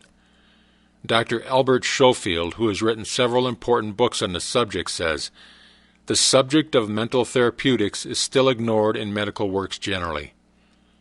In our physiologies, no reference is made to the central controlling power that rules the body for its good, and the power of the mind over the body is seldom spoken of." No doubt many physicians treat nervous diseases of functional origin wisely and well, but what we contend is that the knowledge they display was taught at no school, was learned from no book, but it is intuitive and empirical. This is not as it should be. The power of mental therapeutics should be the subject of careful, special, and scientific teaching in every medical school. We might pursue the subject of maltreatment or want of treatment further in detail and describe the disastrous results of neglected cases, but the task is an invidious one. There can be no doubt that few patients are aware how much they can do for themselves. What the patient can do for himself, the forces he can set in motion, are as yet unknown. We are inclined to believe that they are far greater than they can imagine, and will undoubtedly be used more and more. Mental therapeutics may be directed by the patient himself to calming the mind and excitement, by arousing feelings of joy, hope, faith, and love, by suggesting motives for exertion, by regular mental work, by diverting the thoughts from the malady. For your exercise this week, concentrate on Tennyson's beautiful lines, "Speak to him, thou, for he hears, and spirit with spirit can meet. Closer is he than breathing, and nearer than hands and feet." Then try to realize that when you do speak to him, you are in touch with omnipotence. This realization and recognition of his omnipresent power will quickly destroy any and every form of sickness or suffering and substitute harmony and perfection. Then remember, there are those who seem to think that sickness and suffering are sent by God. If so, every physician, every surgeon, and every Red Cross nurse is defying the will of God, and hospitals and sanitariums are places of rebellion instead of houses of mercy. Of course, this quickly reasons itself into an absurdity, but there are many who still cherish the idea. Then let the thought rest on the fact that until recently, theology has been trying to teach an impossible creator. one who created beings capable of sinning and then allowed them to be eternally punished for such sins. Of course, the necessary outcome of such extraordinary ignorance was to create fear instead of love. And so after 2,000 years of this kind of propaganda, theology is now busily engaged in apologizing for Christendom. You will then more readily appreciate the ideal man, the man made in the image and likeness of God. And you will more readily appreciate the all-originating mind that forms, upholds, sustains, originates, and creates all there is. Quote, "All are but parts of one stupendous whole, whose body nature is, and God the soul. Opportunity follows perception, action follows inspiration, growth follows knowledge, eminence flows progress. Always the spiritual first, then the transformation into the infinite and illimitable possibilities of achievement." End of Part 22. Introduction to Part 23. In the part which I have the honor to transmit herewith, you will find that money weaves itself into the entire fabric of our very existence, that the law of success is service, that we get what we give, and for this reason we should consider it a great privilege to be able to give. We have found that thought is the creative activity behind every constructive enterprise. We can therefore give nothing of more practical value than our thought.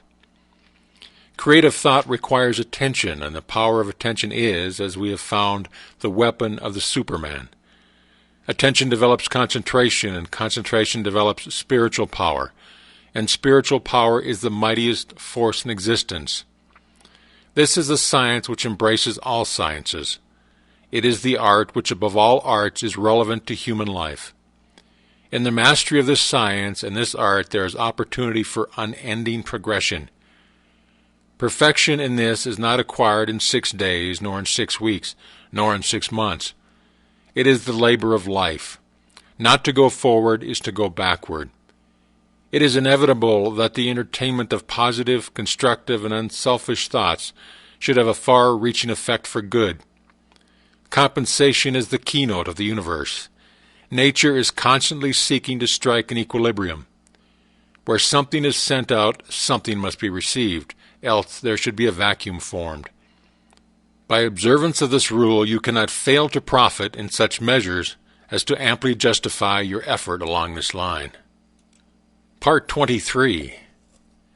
The money consciousness is an attitude of mind. It is the open door to the arteries of commerce. It is the receptive attitude. Desire is the attractive force which sets the current in motion, and fear is the great obstacle by which the current is stopped or completely reversed, turned away from us. Fear is just the opposite from money consciousness. It is poverty consciousness. And as the law is unchangeable, we get exactly what we give. If we fear, we get what we feared. Money weaves itself into the entire fabric of our very existence. It engages the best thought of the best minds. We make money by making friends, and we enlarge our circle of friends by making money for them, by helping them, by being of service to them. The first law of success, then, is service, and this in turn is built on integrity and justice. The man who at least is not fair in his intention is simply ignorant.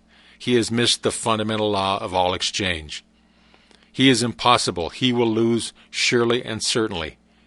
He may not know it. He may think he is winning, but he is doomed to certain defeat. He cannot cheat the infinite. The law of compensation will demand of him an eye for an eye and a tooth for a tooth. The forces of life are volatile. They are composed of our thoughts and ideals, and these in turn are molded into form. Our problem is to keep an open mind, to constantly reach out for the new, to recognize opportunity, to be interested in the race rather than the goal, for the pleasure is in the pursuit rather than the possession. You can make a money magnet of yourself, but to do so you must first consider how you will make money for other people. If you have the necessary insight to perceive and utilize opportunities and favorable conditions and recognize values, you can put yourself in a position to take advantage of them, but your greatest success will come as you are enabled to assist others. What benefits one must benefit all. A generous thought is filled with strength and vitality. A selfish thought contains the germs of disillusion. It will disintegrate and pass away. Great financiers are simply channels for the distribution of wealth. Enormous amounts come and go, but it would be as dangerous to stop the outgo as the income. Both ends must remain open, and so our greatest success will come as we recognize that it is just as essential to give as to get. If we recognize the omnipotent power that is the source of all supply, we will adjust our consciousness to this supply in such a way that will be constantly attract all that is necessary to itself, and we shall find that the more we give, the more we get. Giving in this sense implies service. The banker gives his money, the merchant gives his good. The author gives his thought, the workman gives his skill. All have something to give, but the more they can give, the more they get, and the more they get, the more money they are enabled to give. The financier gets much because he gives much. He thinks. He is seldom a man that lets anyone else do his thinking for him. He wants to know how results are to be secured. You must show him. When you can do this, he will furnish the means by which hundreds of thousands may profit, and in proportion as they are successful will he be successful. Morgan, Rockefeller, Carnegie, and others did not get rich because they lost money for other people. On the contrary, it is because they made money for other people that they became the wealthiest men in the wealthiest country on the globe. The average person is entirely innocent of any deep thinking. He accepts the ideas of others and repeats them, in very much the same way as a parrot. This is readily seen when we understand the method which is used to form public opinion, and this docile attitude on the part of a large majority who seem perfectly willing to let a few persons do all their thinking for them is what enables a few men in many countries to usurp all the avenues of power and hold the millions in subjugation. Creative thinking requires attention. The power of attention is called concentration. This power is directed by the will. For this reason, we must refuse to concentrate or think of anything except the things we desire. Many are constantly concentrated upon sorrow, loss, and discord of every kind. As thought is creative, it necessarily follows that this concentration inevitably leads to more loss, more sorrow, and more discord. How could it be otherwise? On the other hand, when we meet with success, gain, or any other desirable condition, we naturally concentrate upon the effects of these things, and thereby create more. And so it follows that much leads to more. How an understanding of this principle can be utilized in the business world is well told by an associate of mine.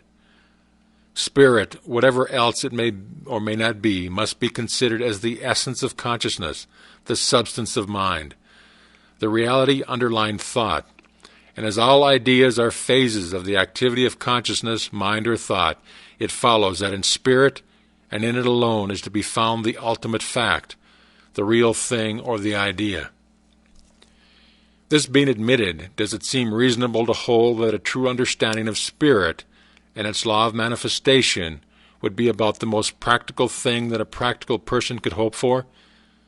Does it seem certain that if the practical men of the world could but realize this fact, they would fall all over themselves and get into the place in which they might obtain such knowledge of spiritual things and laws? These men are not fools. They need only to grasp this fundamental fact in order to move in the direction of that which is the essence of all achievement. Let me give you a concrete example. I know a man in Chicago whom I've always considered to be quite materialistic. He had made several successes in life and also several failures. The last time I had a talk with him, he was practically down and out, as compared with his former business condition. It looked as if he had indeed reached the end of his rope, for he was well advanced into the stage of middle life, and new ideas came more slowly and less frequently to him than in former years. He said to me in substance, "I know that all things that work out in business are the result of thought. Any fool knows that. Just now I seem to be short of thoughts and good ideas. But if this all-mind teaching is correct, it should be possible for the individual to attain a direct connection with infinite mind. In an infinite mind there must be the possibility of all kinds of good ideas which a man of my courage and experience could put to practical use in the business world and make a big success thereof. It looks good to me, and I'm going to look into it. This was several years ago. The other day I heard of this man again, talking to a friend. I said, "What has come out of our old friend X? Has he ever gotten on his feet again?" The friend looked at me in amazement. "Why," he said to me, "don't you know about X great success?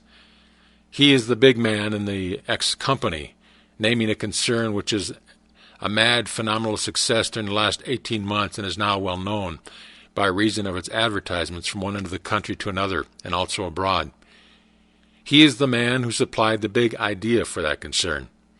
Why, he is about $500,000 to the good and is moving rapidly toward the million mark, all in the space of 18 months. I had not connected with this man with the enterprise mentioned, although I knew of the wonderful success of the company in question. Investigation has shown that the story is true and that the above stated facts are not exaggerated in the slightest. Now, what do you think of that? To me, it seems that this man actually made the direct connection with infinite mind, spirit, and having found it, he set it to work with him. He used it in his business. Does this sound sacrilegious or blasphemous? I hope not.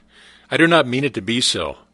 Take away the implication of personality or magnified human nature from the conception of the infinite, and you have left the conception of an infinite presence power, the quintessence of which is consciousness, in fact, and at last spirit.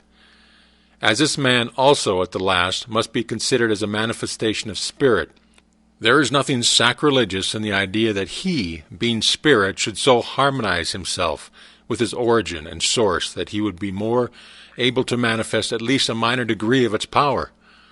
All of us do this, more or less, when we use our minds in the direction of creative thought. This man did more. He went about it in an intensely practical manner. I have not consulted him about his method of procedure, though I intend doing so at the first opportunity. But he not only drew upon the infinite supply for the ideas which he needed and which formed the seed of his success, but that he also used the creative power of thought in building up for himself an idealistic pattern of that which he hoped to manifest in material form, adding hereto changing, improving its detail from time to time, proceeding from the general outline to the finished detail.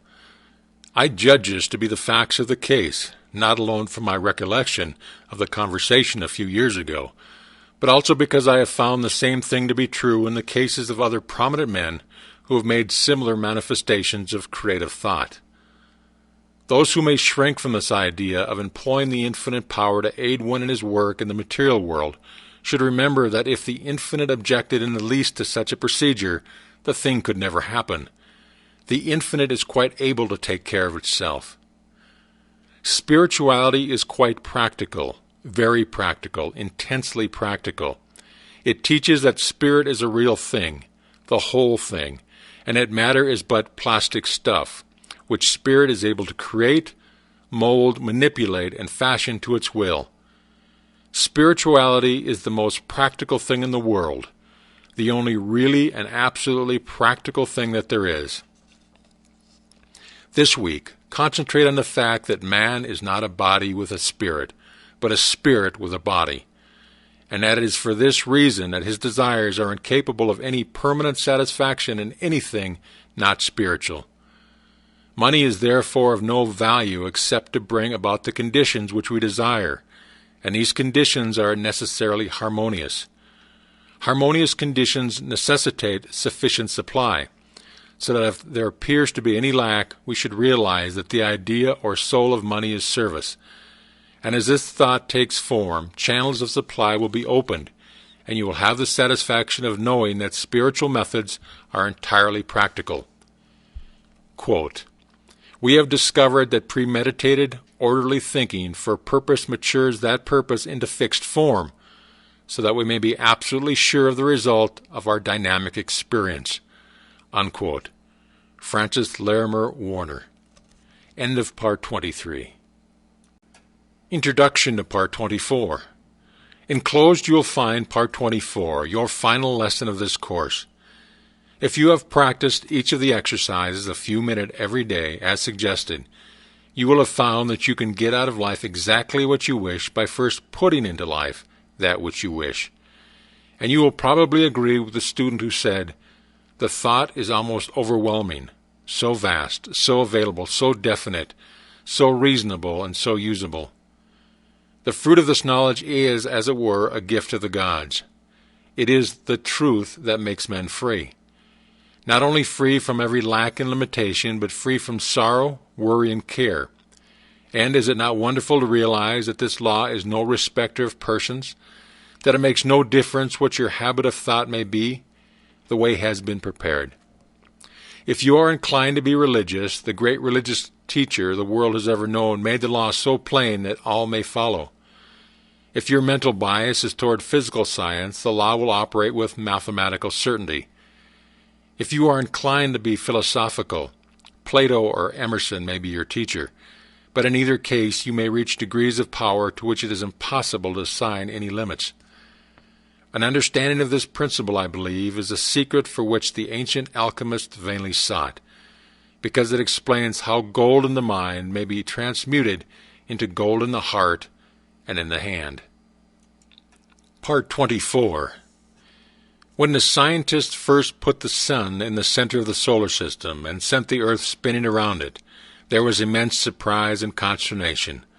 The whole idea was self-evidently false.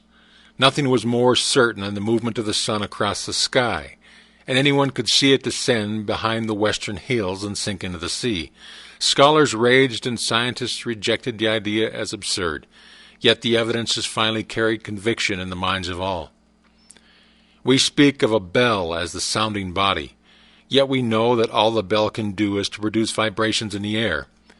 When these vibrations come at the rate of 16 per second, they cause a sound to be heard in the mind. It is also possible for the mind to hear vibrations up to the rate of 38,000 vibrations per second. When the number increases beyond this, all is silence again, so that we know the sound is not in the bell, it is in our mind. We speak and even think of the sun as giving light, yet we know it is simply giving forth energy which produces vibrations in the ether at the rate of 400 trillion a second, causing what are termed light waves, so that we know that we call light is simply a form of energy, and that the only light there is a sensation caused in the mind by the motion of the waves. When the number increases, the light changes in color, each change in color being caused by shorter and more rapid vibrations, so that although we speak of the rose as being red, the grass as being green, or the sky as being blue, we know that the colors exist only in our minds, and are the sensations experienced by us as the result of the vibrations of light waves. When the vibrations are reduced below 400 trillion a second, they no longer affect us as light, but we experience the sensations of heat. It is evident, therefore, that we cannot depend upon the evidence of the senses for our information concerning the reality of things. If we did, we should believe that the sun moved, that the world was indeed flat instead of round, and that the stars were bits of light instead of vast suns. The whole range, then, of the theory and practice of any system of metaphysics consists in knowing the truth concerning yourself and the world in which you live. In knowing that in order to express harmony, you must think harmony. In order to express health, you must think health. And in order to express abundance, you must think abundance. To do this, you must reverse the evidence of the senses.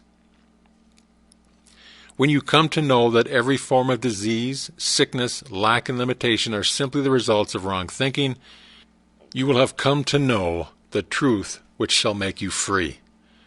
You will see how mountains may be removed, if these mountains consist only of doubt, fear, distrust, or any form of discouragement. They are none the less real, and they need not only to be removed, but to be cast into the sea. Your real work consists in convincing yourself of the truth of these statements. When you have succeeded in doing this, you will have no difficulty in thinking the truth, and has been shown the truth contains a vital principle and will manifest itself. Those who heal disease by mental methods have come to know this truth. They demonstrate it in their lives and the lives of others daily. They know that life, health, and abundance are omnipresent, filling all space, and they know that those who allow disease or lack of any kind to manifest have as yet not come into an understanding of this great law. As all conditions are thought creations and therefore entirely mental, disease and lack are simply mental conditions in which the person fails to perceive the truth. As soon as the error is removed, the condition is removed. The method for removing this error is to go into the silence and know the truth. As all mind is one mind, you can do this for yourself or anyone else. If you have learned to form mental images of the conditions desired, this will be the easiest and quickest way to secure results. If not, results can be accomplished by argument, by the process of convincing yourself absolutely of the truth of your statement. Remember, and this is one of the most difficult as well as most wonderful statements to grasp, remember that no matter what the difficulty is, no matter where it is, no matter who is affected, you have no patient but yourself. You have nothing to do but to convince yourself of the truth which you desire to be manifested. This is an exact scientific statement in accordance with every system of metaphysics in existence, and no permanent results are ever secured in any other way. Every form of concentration, forming mental images, argument, and autosuggestion are all simply methods by which you are enabled to realize the truth. If you desire to help someone, to destroy some form of lack, limitation, or error, the correct method is not to think of the person whom you wish to help. The intention to help them is entirely sufficient, as this puts you in mental touch with the person. Then drive out of your own mind any belief of lack, limitation, disease, danger, difficulty, or whatever the trouble might be. As soon as you have succeeded in doing this, the result will have been accomplished and the person will be free.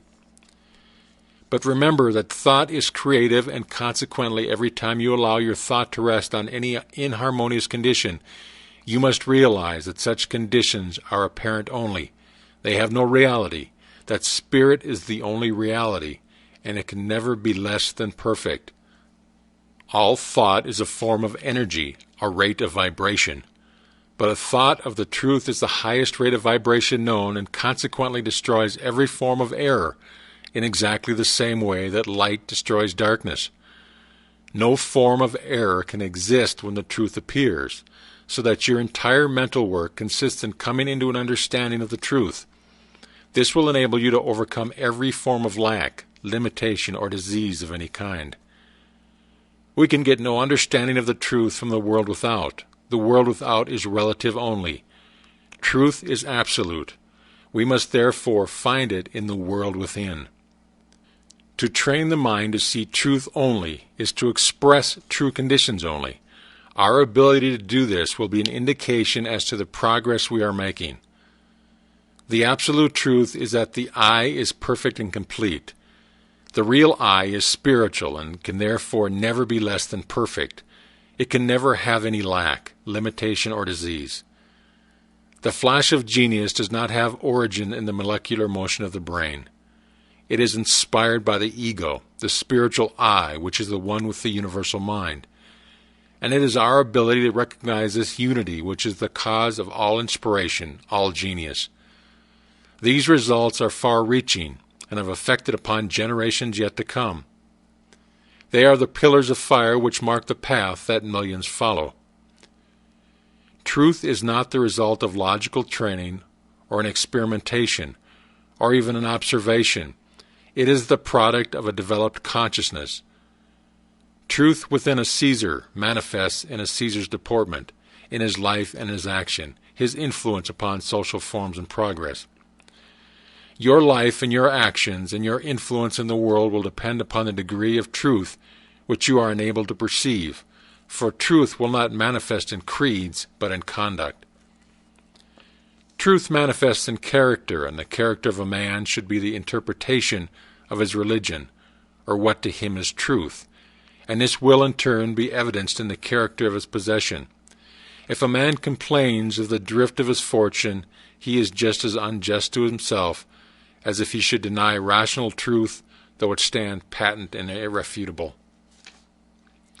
Our environment and the innumerable circumstances and accidents of our lives already exist in the subconscious personality, which attracts to itself the mental and physical material which is congenial to its nature.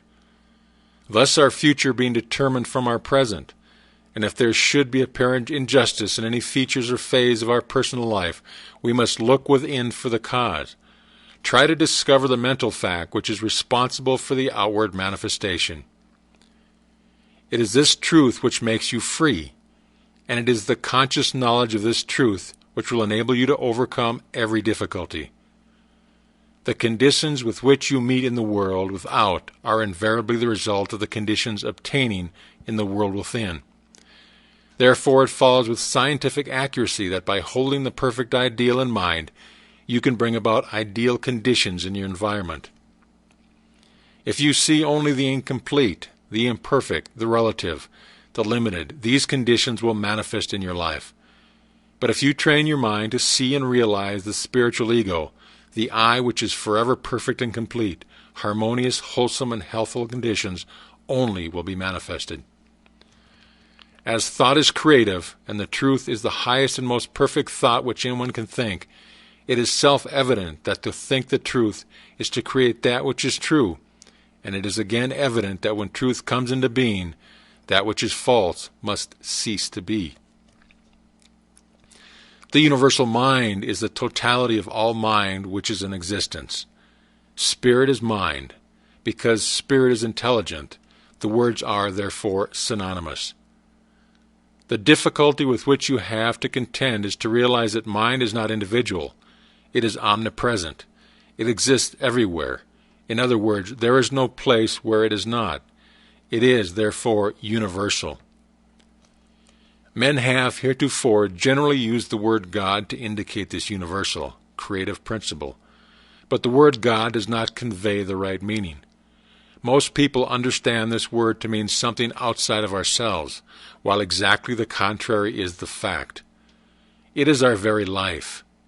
Without it we would be dead. We would cease to exist. The minute the spirit leaves the body, we are as nothing. Therefore, spirit is really all there is of us. Now the only activity which the spirit possesses is the power to think. Therefore, thought must be creative, because spirit is creative. This creative power is impersonal, and your ability to think is your ability to control it and make use of it for the benefit of yourself and others. When the truth of this statement is realized, understood, and appreciated, you will have come into the possession of the master key. But remember that only those who are wise enough to understand, broad enough to weigh the evidence, firm enough to follow their own judgment, and strong enough to make the sacrifice exacted may enter and partake. This week, try to realize that this is truly a wonderful world in which we live, that you are a wonderful being, that many are awakening to a knowledge of the truth, and as fast as they awake and come into the knowledge of the things which have been prepared for them, they too realize that eye hath not seen, nor ear heard, neither hath it entered into the heart of man, the splendors which exist for those who find themselves in the promised land. They have crossed the river of judgment and have arrived at the point of discrimination between the true and the false, and have found that all they ever willed or dreamed was but a faint concept of the dazzling reality. Quote, though an inheritance of acres may be bequeathed, an inheritance of knowledge and wisdom cannot. The wealthy man may pay others for doing his work for him, but it is impossible to get his thinking done for him by another, or to purchase any kind of self-culture. End of quote. S. Smiles. End of Part 24. The following 4 chapters, 25, 26, 27, and 28, are the lost 4 lessons that had been added to the Master Key system after the original series was published. They were very difficult to locate, and we sincerely hope you enjoy the additional resources that these lessons provide. Now on to Part 25. 25.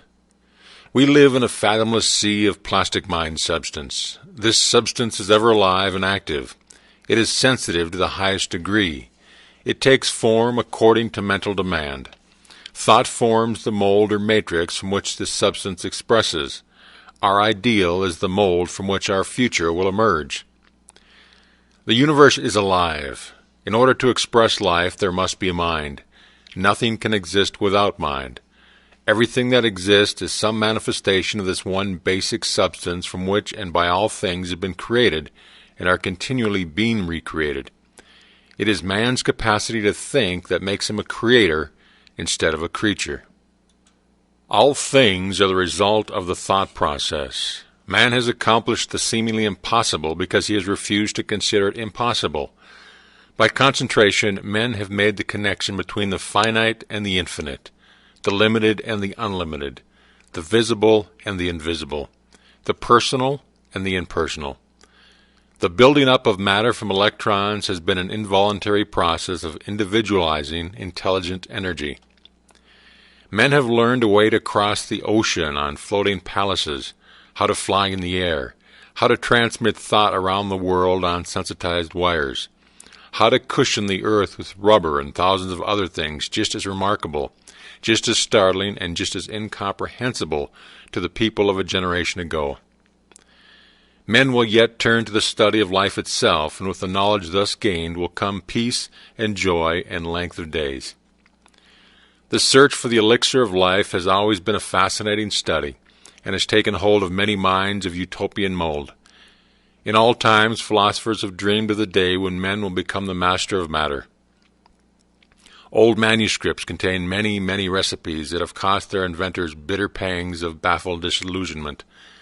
Thousands of investigators have laid their contributions upon the sacrificial altar for the benefit of mankind.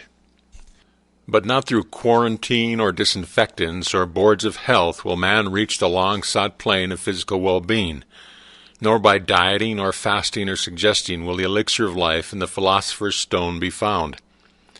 The mercury of the sages and the hidden manna are not constituents of health foods.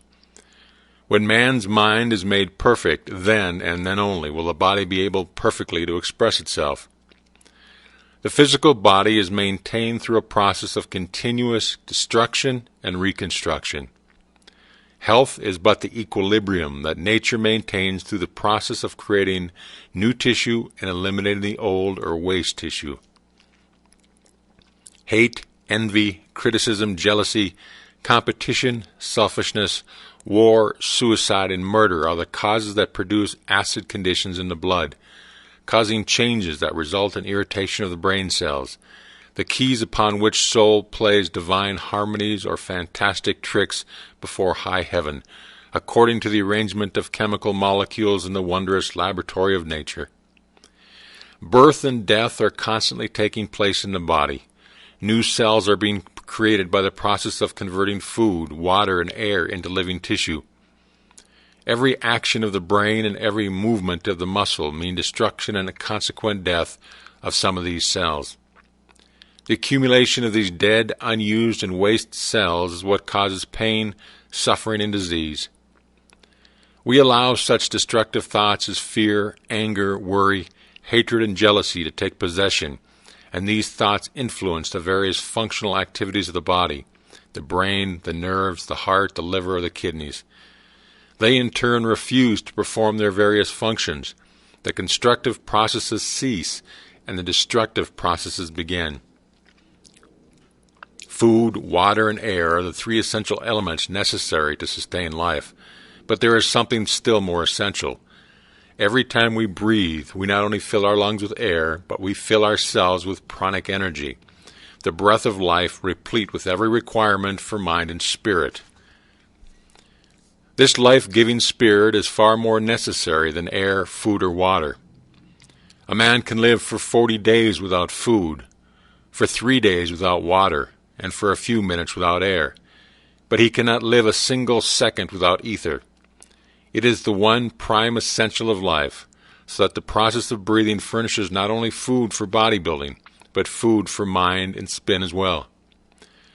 It is a well-known fact in India, but not so well known in this country, that in normal rhythmic breathing, exhalation and inhalation take place through one nostril at a time, for about 1 hour through the right nostril, and then for a like period through the left nostril. The breath entering through the right nostril creates positive electromagnetic currents which pass down the right side of the spine, while the breath entering through the left nostril sends electromagnetic currents down the left side of the spine. These currents are transmitted by way of the nerve centers, or ganglia, of the sympathetic nervous system to all parts of the body. In the normal rhythmic breath, exhalation takes about twice the time of inhalation. For instance, if inhalation requires 4 seconds, exhalation, including a slight natural pause before the new inhalation, requires 8 seconds. The balancing of the electromagnetic energies in the system depends to a large extent upon this rhythmic breathing, hence the importance of deep, unobstructed, and rhythmic exhalation and inhalation. The wise men of India knew that with the breath they absorbed not only the physical elements of the air, but life itself. They taught that this primary force of all forces, from which all energy is derived, ebbs and flows in rhythmic vibration through the created universe. Every living thing is alive by the virtue of partaking of this cosmic breath. The more positive the demand, the greater the supply. Therefore, while breathing deeply and rhythmically in harmony with the universal breath, we contact the life force from the source of all life in the innermost parts of our being. Without this intimate connection of the individual soul with the great reservoir of life, existence as we know it would be an impossibility. Freedom does not consist of the disregard of a governing principle, but of conformity to it. The laws of nature are infinitely just. A violation of just law is not an act of freedom. The laws of nature are infinitely beneficent. Exception from the operation of a beneficent law is not freedom. Freedom consists in conscious harmonious relation with the laws of being. Thus only may desire be satisfied, harmony attained, and happiness secured. The mighty river is free only while it is confined within its banks. The banks enable it to perform its appointed function, and to answer its beneficent purpose to the best advantage. While it is under the restraint of freedom, it gives out its message of harmony and prosperity. If its bed is raised, or its volume greatly increased, it leaves its channel and spreads over the country, carrying a message of ruin and desolation. It is no longer free, it has ceased to be a river. Necessities are demands, and demands create action, which result in growth. This process makes for each decade a larger growth. So it is truly said that the last 25 years have advanced the world more than any previous century, and the last century has advanced the world more than all ages of the past. Notwithstanding all the different characters, disposition, and idiosyncrasies of different people, there is a certain definite law which dominates and governs all existence. Thought is mind in motion, and psychic gravity is the law of the mind what atomic attraction is to physical science. Mind has its chemistry and constituent powers, and these powers are as definite as those of any physical potency. Creation is the power of mind by which the thought is turned inward and made to impregnate and conceive new thought. It is for this reason that only the enlightened mind can think for itself. The mind must acquire a certain character of thought, which will enable it to reproduce them itself without any seed from without to impregnate it. When the mind has acquired this nature, it is able to spontaneously generate thoughts without outside stimulation. This is done by conceiving thought in the mind as a result of being impregnated and fertilized by the universal. They must not be permitted to go out into space, but on the contrary, must remain within, where they will create psychic states corresponding to their natures. It is this absorption of self-generated thoughts and their conception of corresponding psychic states that is the principle of causation.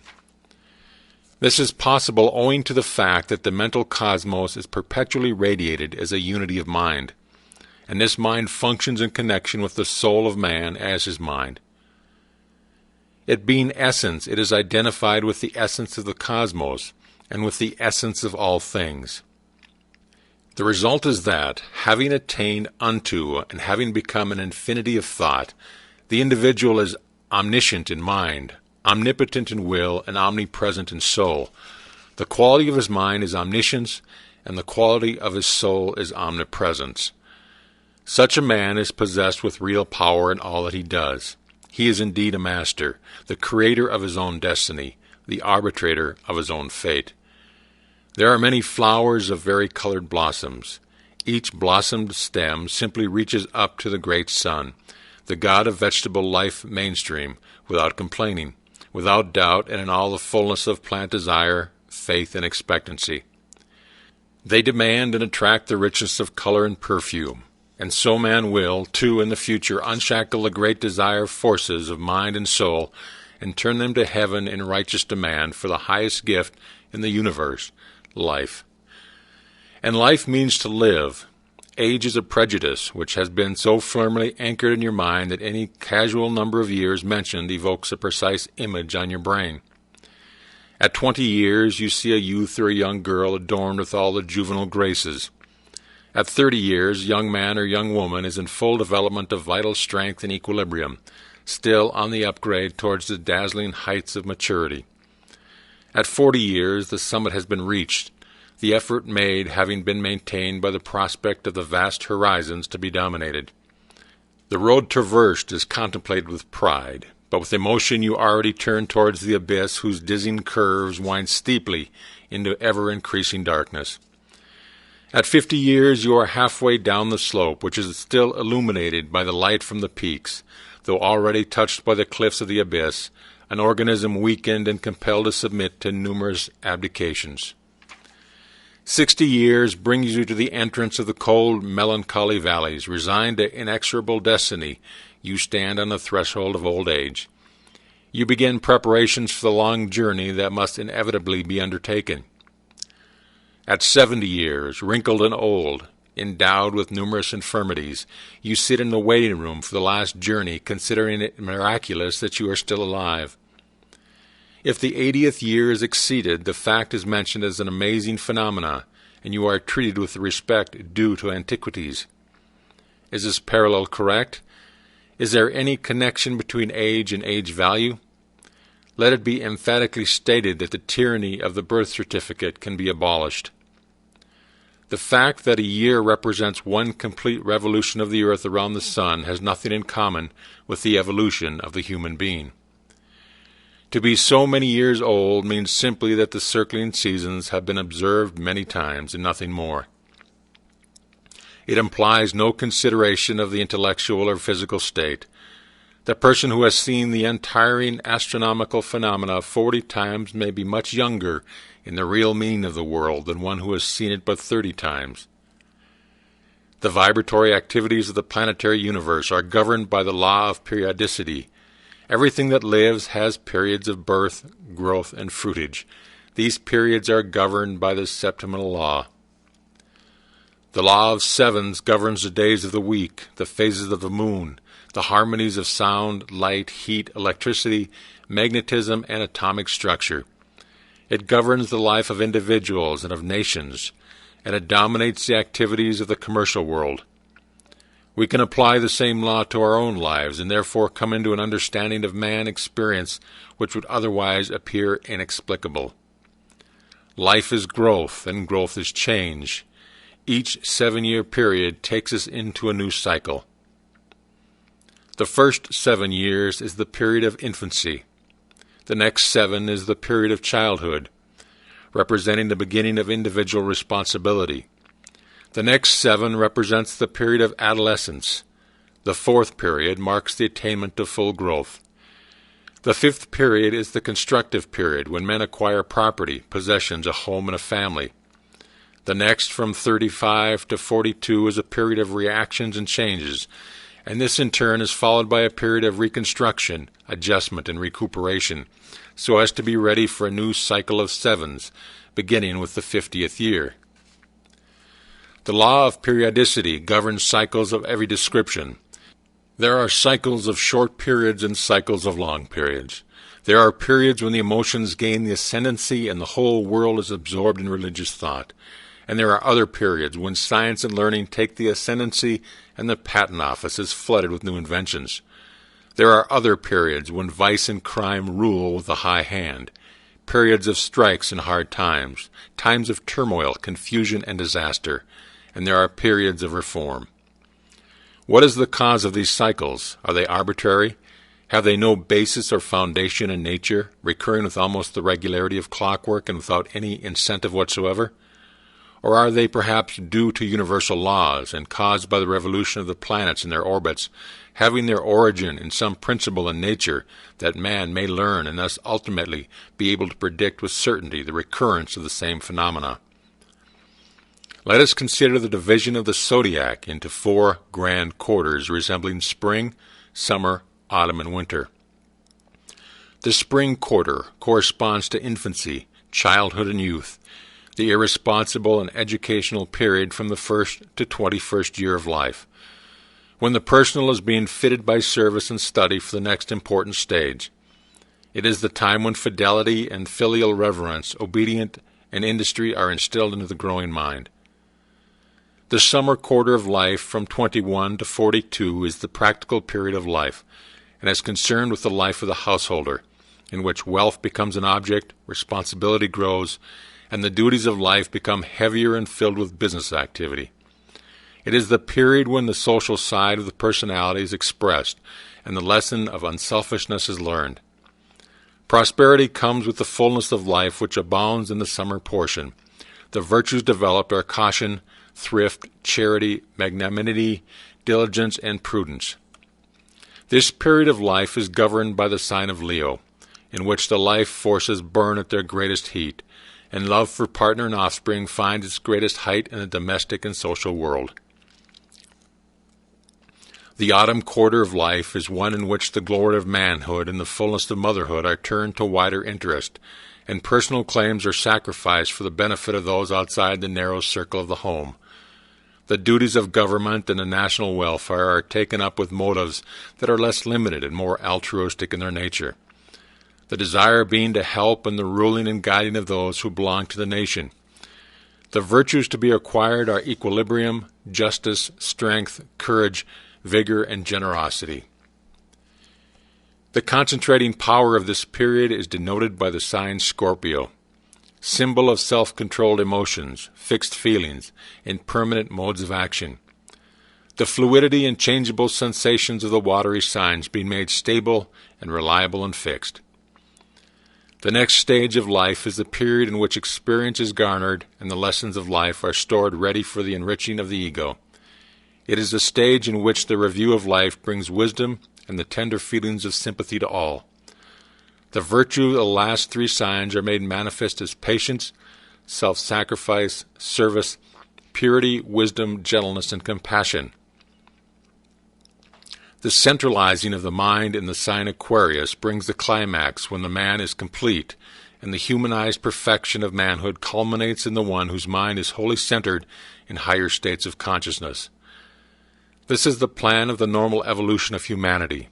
When the civilized nations have worked through the infantile, spring-like stage, for nations like individuals are also evolving, and it is the national good and the national perfection that is to be the outcome of this wisely ordained plan, in accordance with the will of the supreme ruler of the universe. Perhaps it was this national good and national perfection which one of the great men saw when he had the wonderful vision which he so beautifully described below. A vision of the future arises. I see a world where thrones have crumbled and where kings are dust. The aristocracy of idleness has perished from the earth. I see a world without a slave. Man at last is free. Nature's forces have by science been enslaved. Lightning and light, wind and waves, frost and flames, and all the subtle powers of the earth and air are the tireless toilers for the human race. I see a world at peace, adorned with every form of art, with music's myriad voices thrilled while lips are rich with words of love and truth. A world in which no exile sighs, no prisoner mourns. A world on which the gibbet's shadows does not fall. A world where labor reaps its full reward, where work and worth go hand in hand. I see a world without the beggar's outstretched palm, the miser's heartless stony stare. the piteous wail of the want, the livid lips of lies, the cruel eyes of scorn.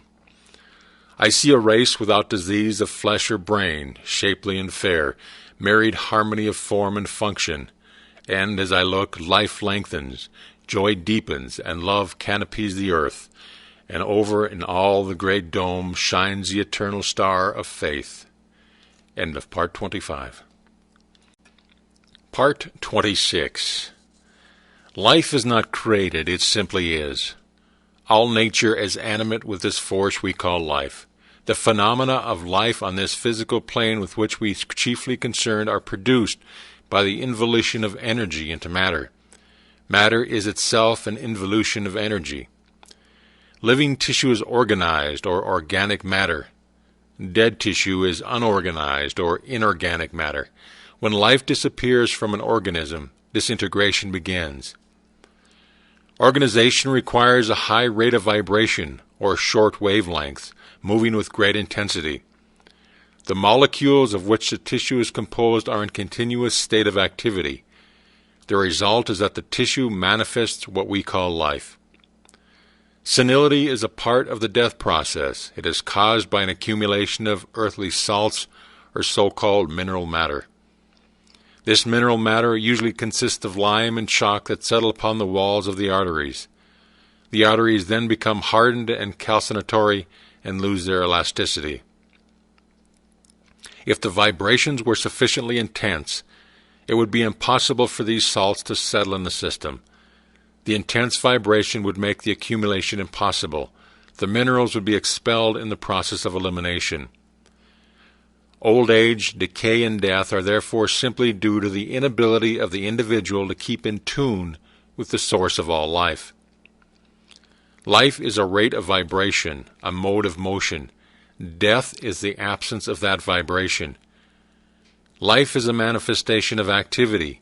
Death is the process of disintegration, the absence of activity. The earth is ever seeking to embrace in its bosom all things.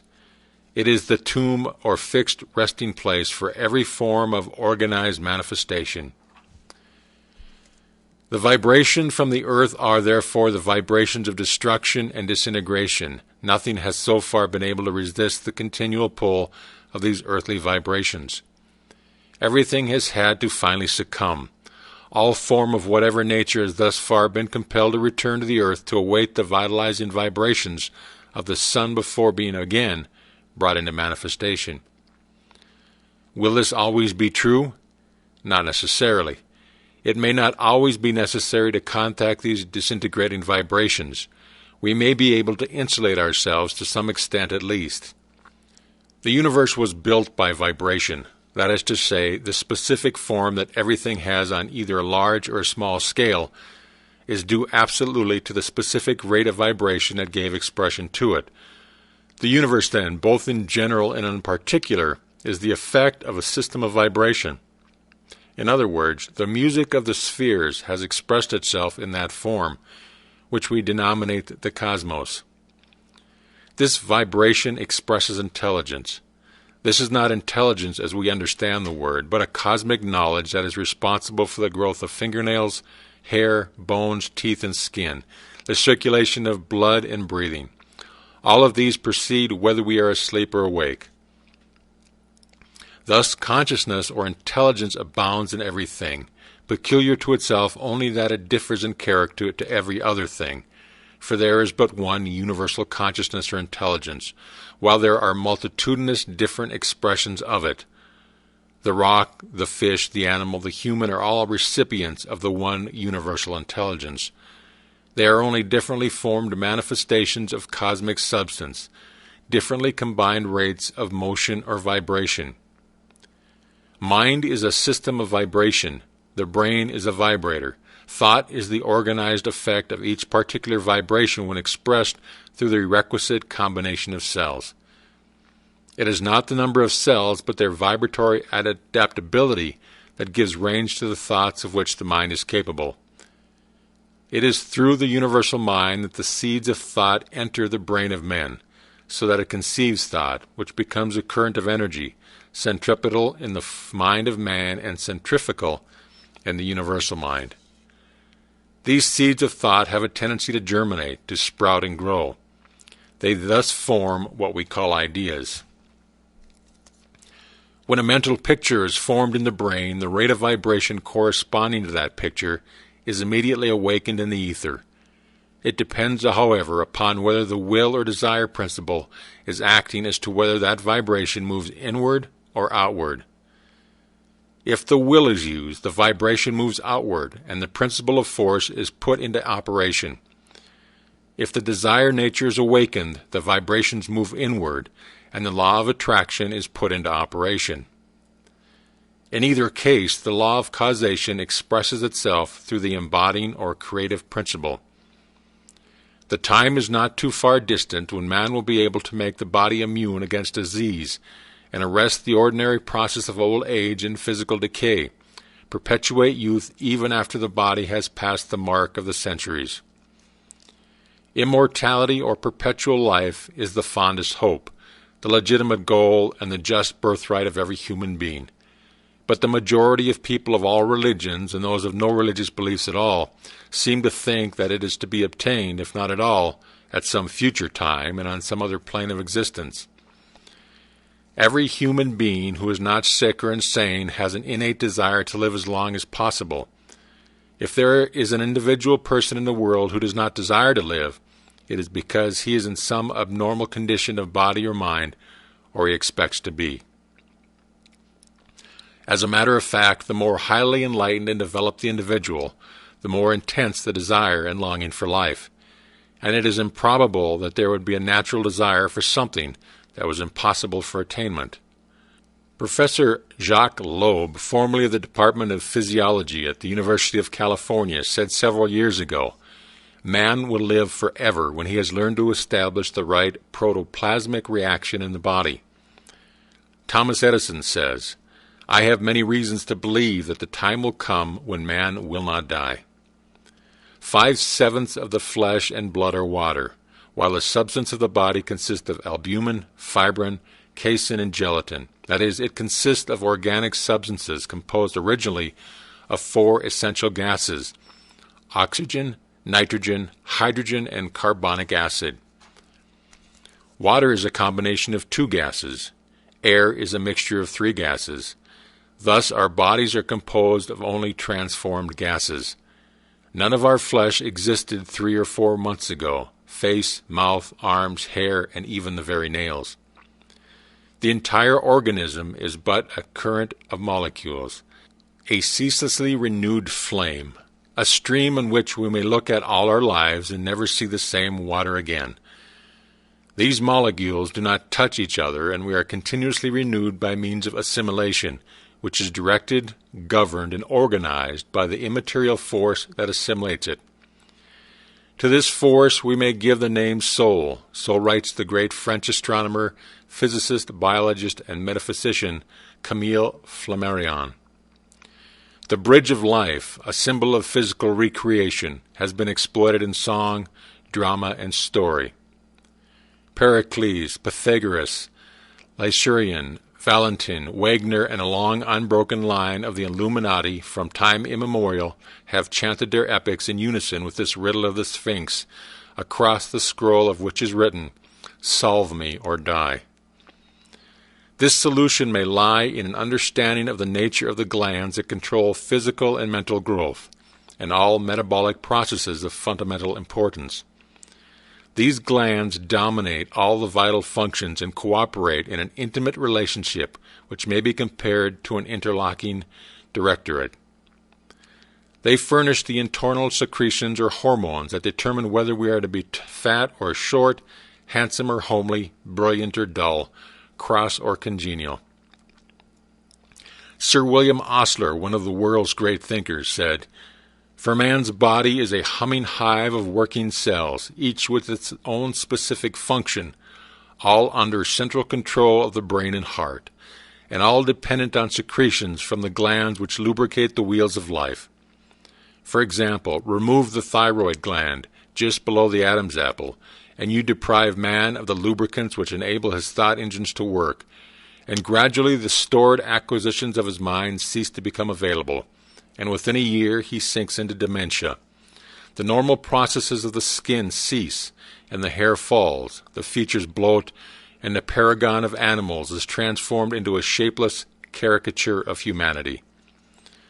There are 7 major glands: the pituitary, the thyroid, the pancreas, the adrenal, the pineal, the thymus, and the sex glands, all of which control the metabolism of the body and dominate all vital functions. The pituitary is a small gland located near the center of the head, directly under the third ventricle of the brain, where it rests in a depression in the front plate of the skull. Its secretions have an important part in the mobilizing of carbohydrates, maintaining blood pressure, stimulating other glands, and maintaining the tonicity of the sympathetic nervous system. The thyroid gland is located at the frontal base of the neck, extending upward in a sort of semicircle on both sides. The thyroid secretion is important in mobilizing both proteins and carbohydrates. It stimulates other glands, helps resist infections, affects the hair growth, and influences the organs of the digestion and elimination. It is a strongly determining factor in the all-around physical development and also in the mental functioning. A well-balanced thyroid will ensure an active, efficient, and smoothly coordinated mind and body. The adrenal glands are located just above the small of the back. These organs have sometimes been called the beauty glands, since one of their functions is to keep the pigments of the body in proper solution and distribution. But of greater importance is the agency of the adrenal secretion in other directions. The secretions contain a most valuable blood pressure agent and are a tonic to the sympathetic nerve system, hence to the involuntary muscles, heart, arteries, and intestines. These glands respond to certain emotional excitements by the immediate increase in the volume of secretion, thus increasing the energy of the whole system and preparing it for an effective response. The pineal gland is a small conical structure located behind the third ventricle of the brain. The ancients realized that this gland was of vast importance and was spoken of as a spiritual center, the seat of the soul, and possibly of eternal youth or life everlasting. It is near the top and at the back of the head. The thymus gland is located at or near the bottom of the throat, just below the thyroid gland. It is considered essential for children only, but it is not possible for the degeneration of this gland as one of the causes of premature senility. The pancreas is located just behind the peritoneum, near the stomach. This gland aids digestion, and when not properly functioning, an excess of sugar may be produced, which causes diabetes and other serious troubles. The sex glands are located at the lower part of the abdomen. It is through the functioning of these glands that life is created and the process of reproduction is carried on. When the secretions from these glands are not called upon for procreative purposes, they are poured into the cell life, renewing the energy, strength, and vitality. If they fail to function, there is depression and general debility. It is clear, then, that if we find some way to make these glands continue to function, we can renew our health, strength, and youth indefinitely. This is so because the thyroid develops vital energy. The pituitary controls blood pressure and develops mental energy. The pancreas controls digestion and bodily vigor. The adrenals furnish pep and ambition, and the sex glands control the secretions that manifest as youth, strength, and power. We can better understand the mechanism of glands when we remember that the rays from the sun are differentiated into 7 different tones or colors, or qualities by the 7 different planets, and that they enter the human system by the 7 plexuses located along the spinal column. We now find that this light is carried to the 7 major glands in the body, where it controls and dominates every function of life. Unfortunately, however, ordinary window glass excludes practically all the ultraviolet rays, which are the most essential in the maintenance of health and vitality. A few sanitariums and hospitals have had special windows or fused quartz constructed which admit these ultraviolet rays. When the glands are supplied with the ultraviolet rays of which we have heretofore been deprived, the result will be a remarkable degree of vitality, mental and physical vigor. In fact, it is already known that cholesterol can be converted into a vitamin by action of the ultraviolet rays. and it is possible that other inert substances may be activated in a like manner. The infrared rays have also been found to be exceedingly valuable therapeutic agent. Fabrics of certain weaves are used to filter these rays. Deductions from the experiments made by several of the world's leading scientists more than 15 years ago are to the effect that it will be possible for the physical body of man to become so purified and responsive that it may continue living from age to age without death. The income and outgo of the body can be so perfectly adjusted that the organism will not become old, but will be rebuilt from day to day. The vibratory force of life can be inspired to such a degree and radiated through the tissues to such an extent that this man of clay will really become a temple of the living God, not merely a reservoir of unconscious and unregulated intelligence. By very simple hygienic care, we can greatly prolong each life manifestation. Hence we have reason to believe that a complete knowledge of vibratory force and its effect upon the structure of the body will aid the organism in making the life manifestations permanent. Death is not a necessary, inevitable consequence or attribute of life. Death is biologically a relatively new thing, which made its appearance only after living things had advanced a long way on the path of evolution. Single-cell organisms have proved, under critical experimental observation, to be immortal. They reproduce by simple fission of the body, one individual becoming two. This process may go on indefinitely without any permanent slacking of the rate of cell division and without the intervention of a rejuvenating process, provided the environment of the cells is kept favorable. The germ cells of all sexually differentiated organisms are, in a similar sense, immortal. Reduced to a formula, we may say that the fertilized ovum produces a soma and more germ cells. The soma eventually dies. Some of the germ cells prior to that event produced somata and germ cells, and so on in a continuous cycle that has never yet ended since the appearance of multicellular organisms on the earth. So long as reproduction goes on in this way in these multicellular forms, there is no place for death. The successful cultivation of the tissues of higher vertebrates over an indefinitely long period of time demonstrates that death is in no sense a necessary concomitant of cellular life.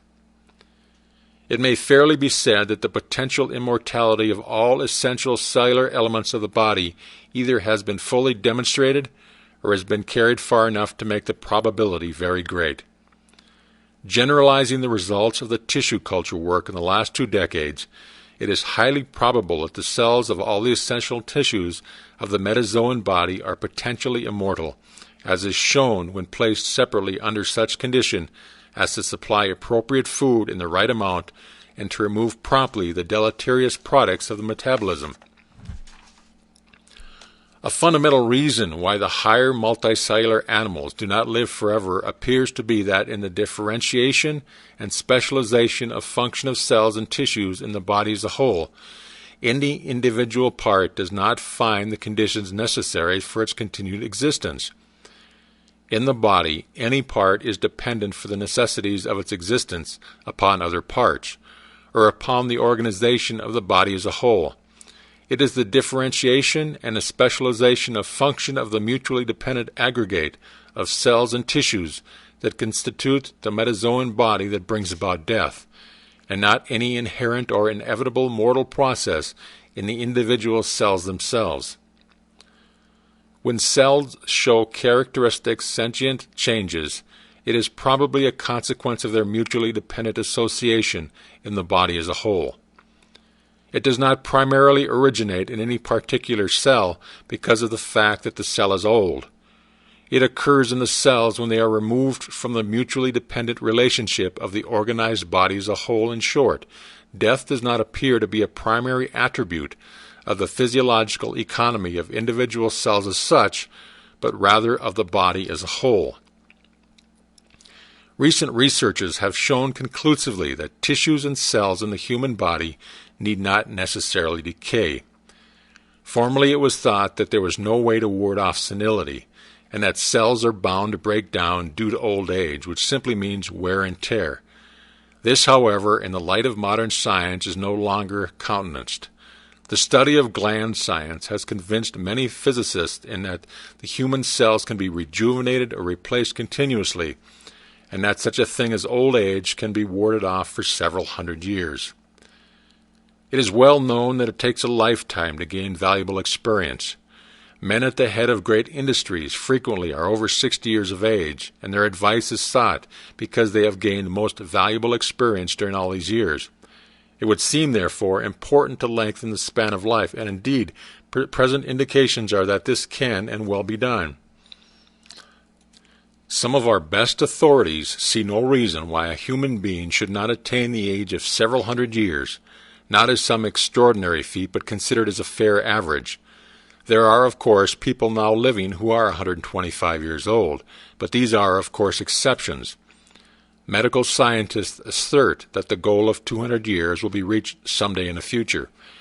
When we stop to think that the average lifespan used to be 40 years, and that now we consider the man of 50 years to be in the prime of his life, who knows but that in 50 years hence a man in his prime will be 100 or 150 years of age. Dr. Monroe, an eminent physician and scientist of Great Britain, says, "The human frame as a machine contains within itself no marks by which we can possibly predict its decay. It is apparently intended to go on forever." The imagination might also conceive that these delicate infinitesimal fibers are strings of the human harp, and that the molecular minerals are the fingers of infinite energy striking the notes of some divine anthem. But of all the multiple adepts or masters that have kept the light burning above the three piers of the magical bridge, none has more clearly and beautifully written thereof than did the great poet Isaiah. "Then the eyes of the blind shall be opened, and the ears of the deaf shall be unstopped. Then shall the lame man leap as a hart, and the tongue of the dumb shall sing. For in the wilderness shall waters break out, and streams in the desert. And the glowing sand shall become a pool, and the thirsty ground springs of water. In the habitation of jackals, where they lay, shall be grass of reeds and bushes. And a highway shall be there, and a way, and it shall be called the way of holiness. The unclean shall not pass over it, but it shall be used for the redeemed. The wayfaring man, yea, fools shall not err therein. The nerves are fine threads of different colors, each one having a special chemical affinity for certain organic substances, such as oil or albumin, through and by which the organism is material and the process of life carries on." End of Part 26. Part 27. Your emotions will invariably seek to express themselves in action. The emotion of love will therefore seek expression in demonstrations of loving service. Emotions of hate will seek expression in vindictive or hostile actions. Emotions of shame will seek expressions in actions corresponding to the nature of the cause that brought the emotion into being. Emotions of sorrow will bring the tear ducts into violent action. From this you will see that emotions always focalize the energies upon the idea or desire that is seeking an outlet. When the emotions find an outlet through the proper channel, then all is well. But if they are forbidden or repressed, then the desire or wish will continue to gather energy, and if for any reason it is finally suppressed, it will pass into the subconscious, where it will remain. Such a suppressed emotion becomes a complex. Such a complex is a living thing. It has a vital power and force, and the vital force retains its intensity undiminished throughout the entire lifetime unless it is released. In fact, it gains in violence with every similar thought, desire, wish, or memory. The emotion of love causes the solar plexus to become active, which in turn influences the action of glands, which produce a vibratory effect on certain organs of the body, which creates passion. The emotion of hate causes an acceleration of certain bodily activities, which change the chemical organization of the blood, and eventuates in semi-paralysis, or, if long continued, in complete paralysis. Emotions may be expressed through mental, verbal, or physical action, and they usually find expression in one of these three ways, and are therefore released, and this energy is dissipated in a few hours. But when reason of honor, pride, anger, hatred, or bitterness, these emotions are buried from consciousness, They become mental abscesses in the subconscious realm and cause bitter suffering. Such a complex may find reverse expression. For instance, a man who has been forbidden to express his love for a woman may develop into a woman-hater. He may be irritated and annoyed by the sight of feminine things. He may appear to be bold, independent, and dominant, but this will be but the camouflage by which he is attempting to cover up the craving for love and sympathy that has been denied him. Should this man eventually select a mate, he will unconsciously select one of an opposite type to the one who caused him sorrow. The attachment has been reversed. He wants no reminders. Suffering is an emotion, and it opens the doors of the subconscious mind. The thought, "this is what I get for wrongdoing," produces a conclusion, "well, I'll never do it again." This is the reformation suggestion that goes down into the subconscious mind by autosuggestion of the individual suffering penance. Thus, reformation takes place because it changes the soul's desire and also produces a new desire to avoid the consequence of suffering indicated by the penance. Desire originates in the subconscious mind. It is plainly an emotion. Emotion originates in the soul or subconscious mind. Pleasure emotions are the diversions and rewards for service that the subconscious mind renders the body. You have seen that when any thought, idea, or purpose find its way into the subconscious through the emotions, the sympathetic nervous system takes up the thought, idea, or purpose and carries it to every part of the body, thus converting the idea, thought, or purpose into an actual experience in your life. The necessary interaction of the conscious and subconscious mind requires a similar interaction between the corresponding system of nerves. The cerebrospinal system is the channel through which we receive conscious perception from the physical senses and exercise control over the movements of the body. This system of nerves has its center in the brain. Any explanation of the phenomena of life must be based upon the theory of oneness. The psychic element being found within all living substances, this cosmic intelligence must have existed before living substance could have come into existence, and therefore it exists today all around us, flowing in and through us. This cosmic consciousness projects itself in the form of living substance, and it acts with a conscious intelligence in manufacturing its food supply and evolving organizations onto a higher and higher plane of life. This cosmic mind is the creative principle of the universe, the divine essence of all things. It is therefore a subconscious activity, and all subconscious activities are governed by the sympathetic nervous system, which is the organ of the subconscious mind. No human intelligence has ever accomplished the results that the cosmic intelligence produced in developing a chemical laboratory right within the foundation of plant life, and the production of elaborate mechanical devices and harmonious social organization right within our own bodies. In the mineral world, everything is solid and fixed. In the animal and vegetable kingdom, it is in a state of flux, forever changing and always being created and recreated. In the atmosphere, we find heat, light, and energy.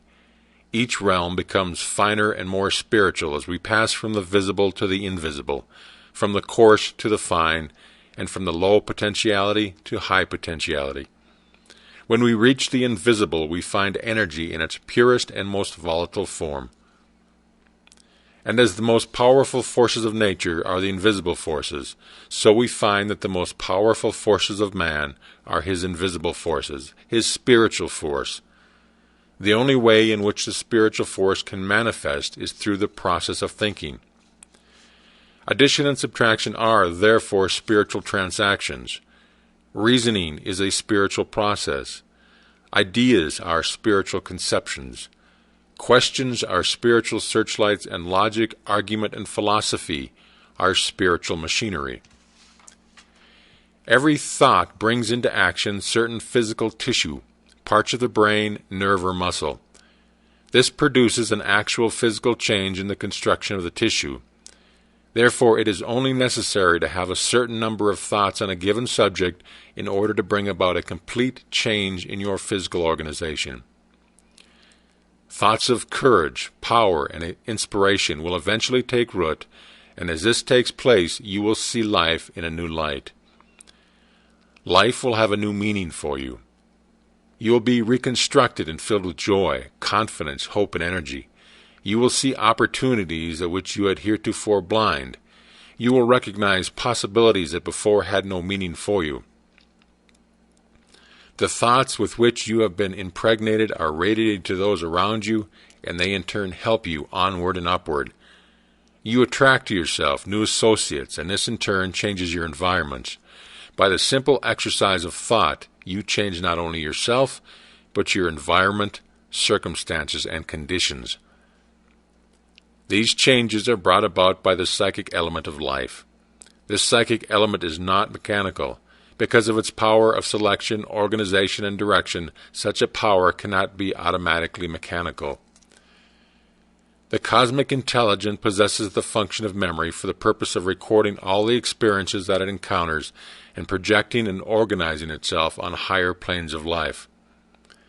It is this function of memory that is the hereditary directing force found within living organisms. This hereditary directing force frequently manifests as fear. Fear is an emotion. It is consequently not amenable to reason. You may therefore fear your friends as well as your enemies, or fear the present and past as well as the future. If fear attacks you, it must be destroyed. You will be interested in knowing how to accomplish this. Reason will not help you at all, because fear is a subconscious thought, a product of the emotion. There must then be some other way. The way is to awaken the solar plexus. Get it into action. If you have practiced deep breathing, then you can expand the abdomen to the limit. That is the first thing to do. Hold this breath for a second or two. Then, still holding it, draw in more air and carry it to the upper chest and draw in the abdomen. This effort flushes the face red. Hold this breath also for a second or two, and then, still holding your breath, deflate the chest and expand the abdomen again. Do not exhale this breath at all, but still holding it, alternately expand the abdomen and chest rapidly, some 4 or 5 times. Then exhale. The fear is gone. If the fear does not leave you at once, repeat the process until it does. It will not be long before you are feeling entirely normal. Why? Because in the first place, this breathing effort, concentrated at the pit of the stomach, affects the great ganglion of the sympathetic nervous system lying exactly opposite. This is the solar plexus, which largely governs circulation. The stimulation of the solar plexus releases the nerve currents, and the renewed circulation reestablishes the muscular control. The breath entering through the right nostril creates positive electromagnetic currents, which passes down the right side of the spine, while the breathing entering the left nostril sends negative electromagnetic currents down the left side of the spine. These currents are transmitted by way of the nerve centers, or ganglion, of the sympathetic nervous system. We may be said to literally live, move, and have our being, in the physical sense, in the sun. This force or energy enters the etheric spleen with every inhalation of the breath. As it enters the spleen, the solar plexus draws it to itself with every exhalation, and from the solar plexus it travels along the nerves to the sacral plexus, situated at the extreme end of the spine, and to the cardiac plexus, the core of the heart. These are the 3 main centers of the body. From the cardiac plexus, this life energy traverses the nerves to the head. Again on a downward path, it passes through to the psychic center. Then it traverses the nerves of the face, then the bronchial center, the throat front, the pulmonary center, the upper chest, and the lungs. The lower lung center, which is seated above the heart, and the vital and generative center seated at the base of the stomach. So this life energy makes this circuit of nerves until it gradually works its way out through the pores of the skin. You will therefore readily see why this exercise can and does completely eliminate the archenemy, fear. If you are tired, if you wish to conquer fatigue, Then stand still wherever you may be with your feet holding all your weight. Inhale deeply and raise the body to the tiptoes with your hands stretched above the head and the fingers pointed upward. Bring your hands together above the head, inhaling slowly and exhaling violently. Repeat this exercise 3 times. It will only take a minute or 2, and you will feel more refreshed than you would if you took a nap. In time, you will be able to overcome the tendency to fatigue. The virtue of this exercise is in the intention. The intention governs the attention. This in turn acts upon the imagination. The imagination is a form of thought, which in turn is mind in motion. All thought formations interact upon one another until they come to a state of maturity, where they reproduce their kind. This is the law of creation. These are indicated in the characteristics of the individual. If the body is large, the bones heavy, the fingernails thick and the hair coarse, then we know that the physical predominates.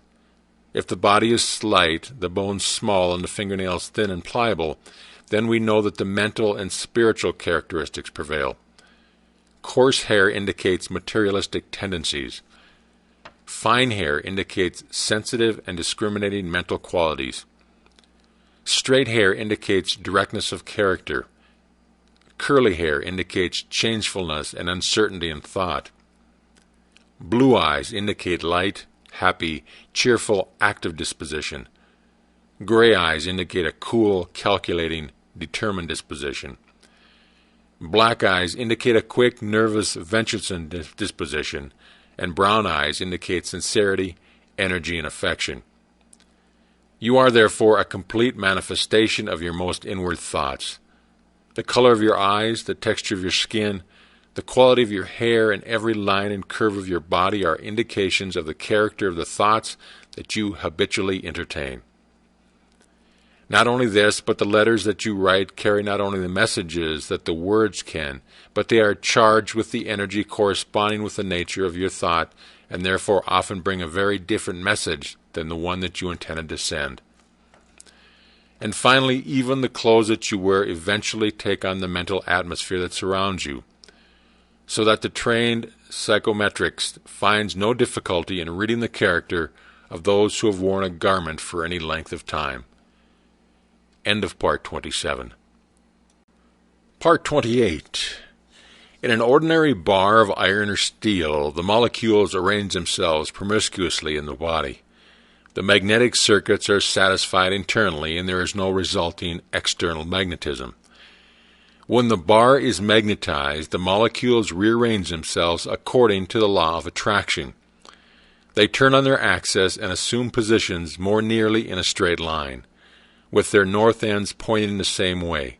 The closed magnetic circuits are thus broken up, and external magnetism is made evident.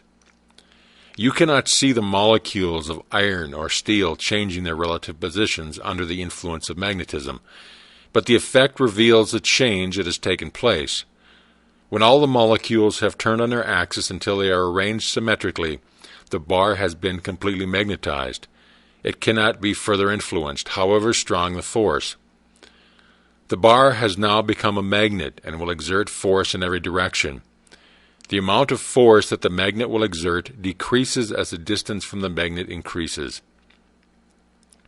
The magnetic lines complete their circuits independently and never cut, cross, or merge into each other. Another bar of iron or steel placed in the magnetic field of a magnet assumes the properties of that magnet. This phenomena is known as magnetic induction. This is the action and reaction that always precedes the attraction of a magnet for a magnetic body. Electricity is the invisible agent known to us only by its various manifestations. You are a perfect electrical plant. Food, water, and air furnish the fuel, the solar plexus is the storage battery, and the sympathetic nervous system is the medium by which the body is charged with magnetism. Sleep is the process by which the battery is recharged and the vital processes replenished and renewed. The male is the positive or electrical charge, and the female is the negative or magnetic charge. The male represents current, force, and energy. The female represents capacity, resistance, and power. What happens when one of the opposite sex comes into your magnetic field? First, the law of attraction is brought into operation. Then, by the process of induction, you are magnetized and assume the properties of the person whom you are contacting. When another person enters your magnetic field, what is it that passes from one to another? What causes the thrill and tingle over the entire sympathetic nervous system? It is the cells rearranging themselves so as to carry the charge of energy, life, and vitality that is passing from one to the other, which you are receiving by the process of induction. You are being magnetized, and in this process you are assuming the qualities and characteristics of the person whom you are contacting. In the magnetism that is passing from person to person is all the joy, all the sorrow, all the love, hatred, music, art, fear, suffering, success, defeat, ambition, triumph, reverence, courage, wisdom, the virtue and the beauty that hereditary and environment have stored in the life of your love. For it is nothing less than love. The law of attraction is the law of love, and love is life, and this is the experience by which life is being quickened into action and by which character, hereditary, and destiny are being determined. When you become impregnated with these thoughts of love, success, ambition, triumph, defeat, sorrow, hatred, fear, or suffering, are you immediately conscious of them? By no means. Why not? The reply is very simple and easily understood. The brain is the organ of the conscious mind, and it has 5 methods only by which it can contact the conscious world. These methods are the 5 senses: seeing, hearing, smelling, tasting, and feeling. But love is something that we cannot see, we cannot hear.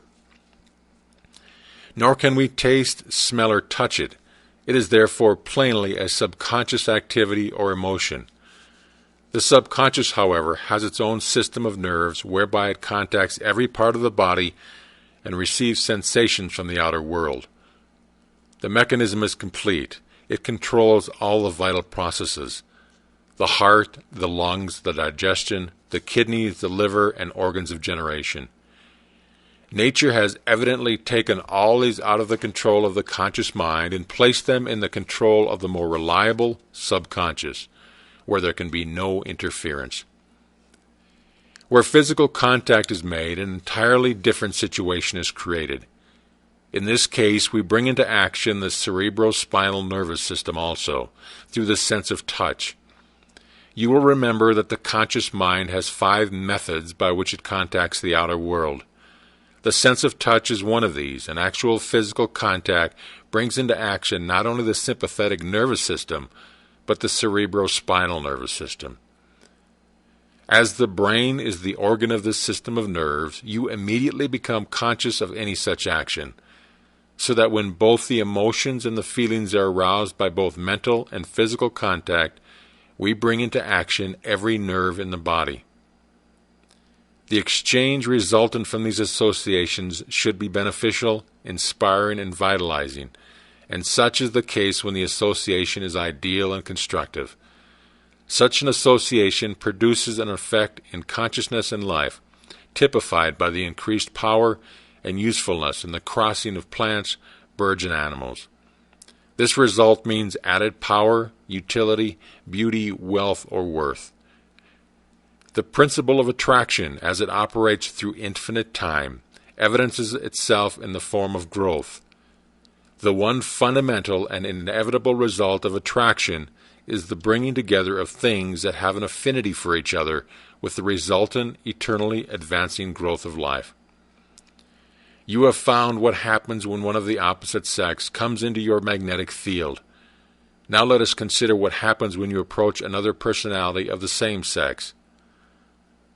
All human intercourse is a matter of accommodation, and you will be a factor in determining what the relationship shall be, and it rests with you to determine whether you shall be the predominant factor in the new relationship. If you give, then you are the positive or predominant factor. If you receive, then you are the negative or receptive factor. Each person is a magnet having both positive and negative poles, and with tendencies that impel an automatic sympathy with or antipathy toward whatever approaches or is approached. Normally, the positive pole leads the way, and the approach of two positives from opposite directions foreshadows a collision. The fundamental aim of life is harmony. Discords are obstructions that lie in your path. They obscure the reality of peace that lies at the heart of every experience. But as you increase in experience, you are enabled to discern the good in apparent evil, and your power of attraction increases proportionately. To the extent that you are magnetized towards saturation point, you may determine your relations to others and their relations to you. Any magnet has the power to induce harmonious conjunction with one that is less powerful. This is accomplished by causing a reversal of polarity of one of the magnets. Then dissimilar poles come together in peace and harmony. The more positive magnet will compel the less positive magnet to become receptive to the greater power that dominates it. The lesser magnet may be obliged to be receptive to the overpowering influence. It acknowledges the impelling power that requires it to reverse its polarity. It turns its positive pole away and its negative pole toward the positive pole of the greater magnet, and the two meet in harmonious relation. The negative magnet may, however, have the higher knowledge and may not desire to dominate. Possessing greater wisdom, it may disdain the use of force. Perhaps it prefers to conciliate or wishes to receive rather than give, instead of forcibly obliging the lesser magnet to accommodate itself to imposed conditions. The greater magnet may voluntarily reverse its own polarity. If you are a great soul, you will know intuitively whether to exercise coercion or non-resistance. Where coercion is used, the resultant harmony is an involuntary and temporary submission. The non-resistant method binds because of the sense of freedom that it confers. The coercive method is distinctly intellectual, while that of non-resistance is essentially spiritual. If you are highly developed spiritually and similarly endowed with intellectual power, you can use the latter to the greatest advantage. In this case, you will neither discard reason nor logic, because in your understanding of life's mathematics, you will make application of spiritual geometry, mental algebra, and physical arithmetic according to the requirements of your problem. You will find that existence involves every recurrent occasion for accommodation, compromise, and reversal of polarities. You may escape compulsion through acquiescent submission and avoid the use of force by inviting pleasurable acquiescence.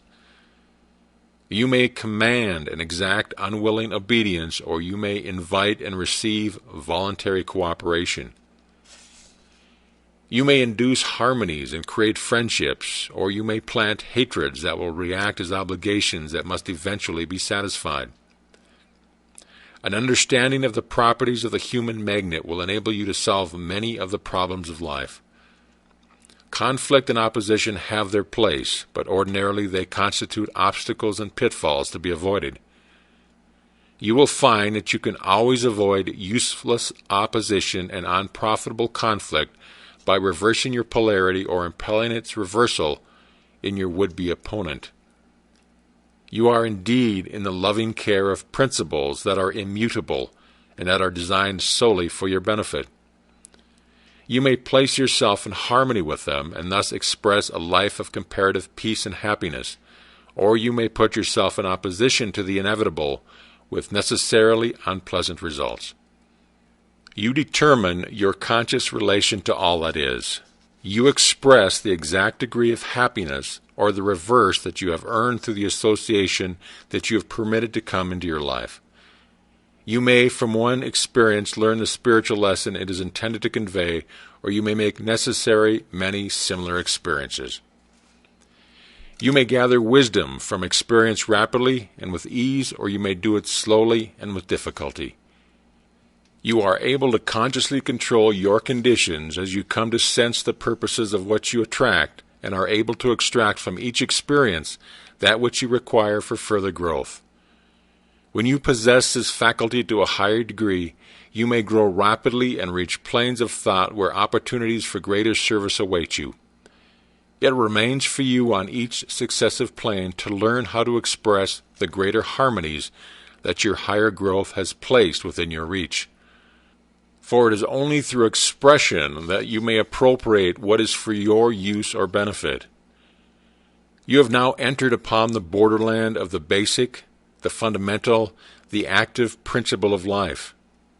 Little did you realize a few years ago the innumerable vibrations that surround you, such as electric, magnetic, heat, actinic, the control and the use of which are now keeping you busy. Suppose that what you term electrons should be active centers of intelligence connected with the infinite mind, which is all-wise and all-knowing, that marvelous mind that thinks with design and sees ends from beginning.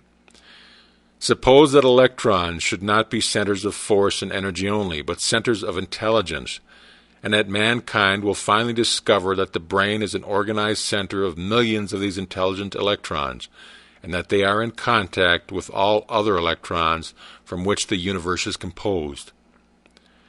The universe is in effect a system of vibration. The cosmos is organized by the action of energy vibrating in accordance with certain rates that express themselves in form. The universe could, therefore, in no case be anywise different than it is, unless the vibratory influence that organized it had been different, the universe being the expression and form of those vibratory influences that have organized it out of the cosmic energy or ether. Sir William Crookes took some very fine sand and scattered it over the head of a drum. Then, by taking a tuning fork and sounding different notes just above the drumhead, so that the vibration set in motion by this particular key would vibrate upon the drumhead, the sand was seen to shift and assume a definite geometrical figure corresponding to the particular note that was sounded. When another note was sounded, the sand shifted and assumed another figure, demonstrating that the notes of a musical scale will produce a corresponding form in any substance sufficiently plastic to assume form under their direction. This proves that vibration is the origin of form with which each particular vibration giving rise to a corresponding form. Vibration, then, is at the foundation of physics. Form as well as heat, light, color, and sound are inseparably connected with vibratory activities. Each vibration expresses itself in the form corresponding to that particular rate of vibration. Form, then, is the organized result of energy at certain rates of vibration. Vibrations express themselves in corresponding geometrical figures, and in this way build up crystals that are the expression of vibration, with a number of these crystals collectively forming a body of the particular elements that is the outgrowth of that particular vibration. Study the beautiful forms of snowflakes falling on cold winter days. You will find that one day the forms are quite different from those of the day before or the day after, although the conditions may differ but in the very slightest degree. Nevertheless, this minute difference has sufficed to evolve these very different forms, each which is the exact expression of a special, complex relation between moisture, motion, pressure, temperature, rarity, electrical tension, and chemical composition of the air that prevailed during their formation. When a thread is introduced into a bowl of saline solution and then lifted out of it, there will gather over the entire length of the submerged string a mass of mathematically perfect crystals of salt. It has been observed by the students of nature that the crystals were never exactly alike. Not only is this true of the different chemical elements, but we know that each individual crystal is a little different. Now, knowing that this crystallization is due to vibration and all differences in the form of the crystals are, therefore, due to differences in the rate of vibration, we can recognize the fact that the individuality of any object is due to the corresponding individuality in the vibration that gave expression to it. It is the law of vibration that brings to maturity the fruit of every thought, whether wholesome or unwholesome, desirable or undesirable. It is this law that causes the things that we see to take form. It is this law that gives sparkles to the diamond, luster to the amethyst, color to the grape, fragrance to the rose, and beauty to the lily. And it is through the operation of this law that each of us is attracting to ourselves the associates, experiences, circumstances, conditions, and environment by which we are related to the objects and purposes that we seek. Existence is like the output of a loom. The pattern and the design are there, but whereas our looms are merely machines, once the guiding cords have been fed into them, the loom of time is complicated by a multitude of free agents who can modify the web, making the product more beautiful or more ugly according as they are in the harmony or disharmony with the general scheme. With the Arabic numerals 1, 2, 3, 4, 5, 6, 7, 8, 9, and 0, any conceivable number may be expressed.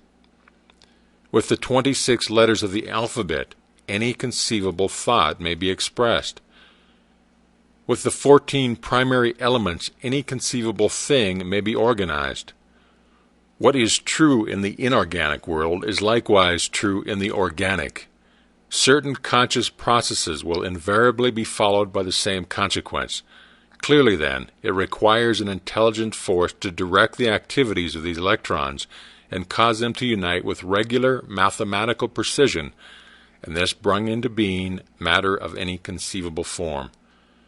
Mind is then the source of all things, in the sense that the activity of mind is the initial cause of all things coming into being. This is because the primal source of all things is a corresponding thought in the universal mind.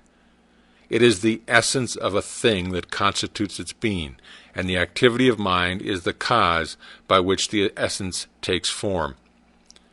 An idea is a thought conceived in the mind, and this rational form of the thought is the root of form, in the sense that this form of thought is the initial formal expression that acting upon substance, causing it to form. There can be nothing except as there is an idea, or ideal form, engendered in the mind. Such ideas, acting upon the universal, engender corresponding forms. Matter being cosmic mind and physical manifestation, we perceive that everything is possessed of intelligence, directing its development and manifestation. This is the intelligence that causes rocks to cohere and crystallize, while plants manifest life in an entirely different manner. Plant life divides its cells rapidly and absorbs moisture, air, and light readily, while the rock expels them. But they both combine and transform elements in just the right proportion to reproduce, perpetuate, and color their species. The one purpose in life for centuries was as simple as that of the lower animals and plants, the simple aim of self-preservation and of the production of descendants.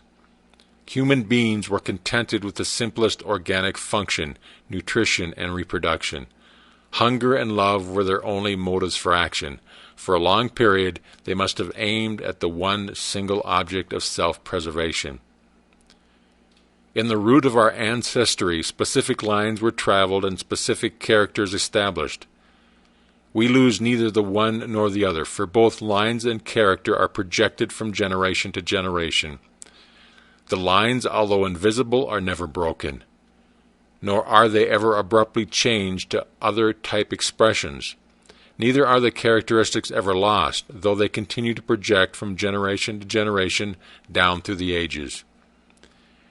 We may distill, analyze, and compound all the elements that are used as conveyors or vehicles in the process of constructive energy, and we will not find the element that will produce a nut, a plum, or even as much as a mustard seed, unless we send the energy into condensation over character lines as constructive molds that must first be established. Character lines are invisible tracks over which and through which nature is ever pressing into constructiveness every element and thing of creation from the plane of the fungi to that of the intellectual and spiritual man. In the highest form of expression, the principle of attraction is expressed in love. It is the one universal principle that equally governs the seemingly involuntary affinities of minerals and vegetable substances, the passions of animals, and the loves of men. The law of love is a piece of pure science, and the oldest and simplest form of love is the elective affinity of two differing cells. Above all laws is the law of love, for love is life. Progress being the object of nature, and altruism the object of process, the book of life is found to be a love story. End of Part 28.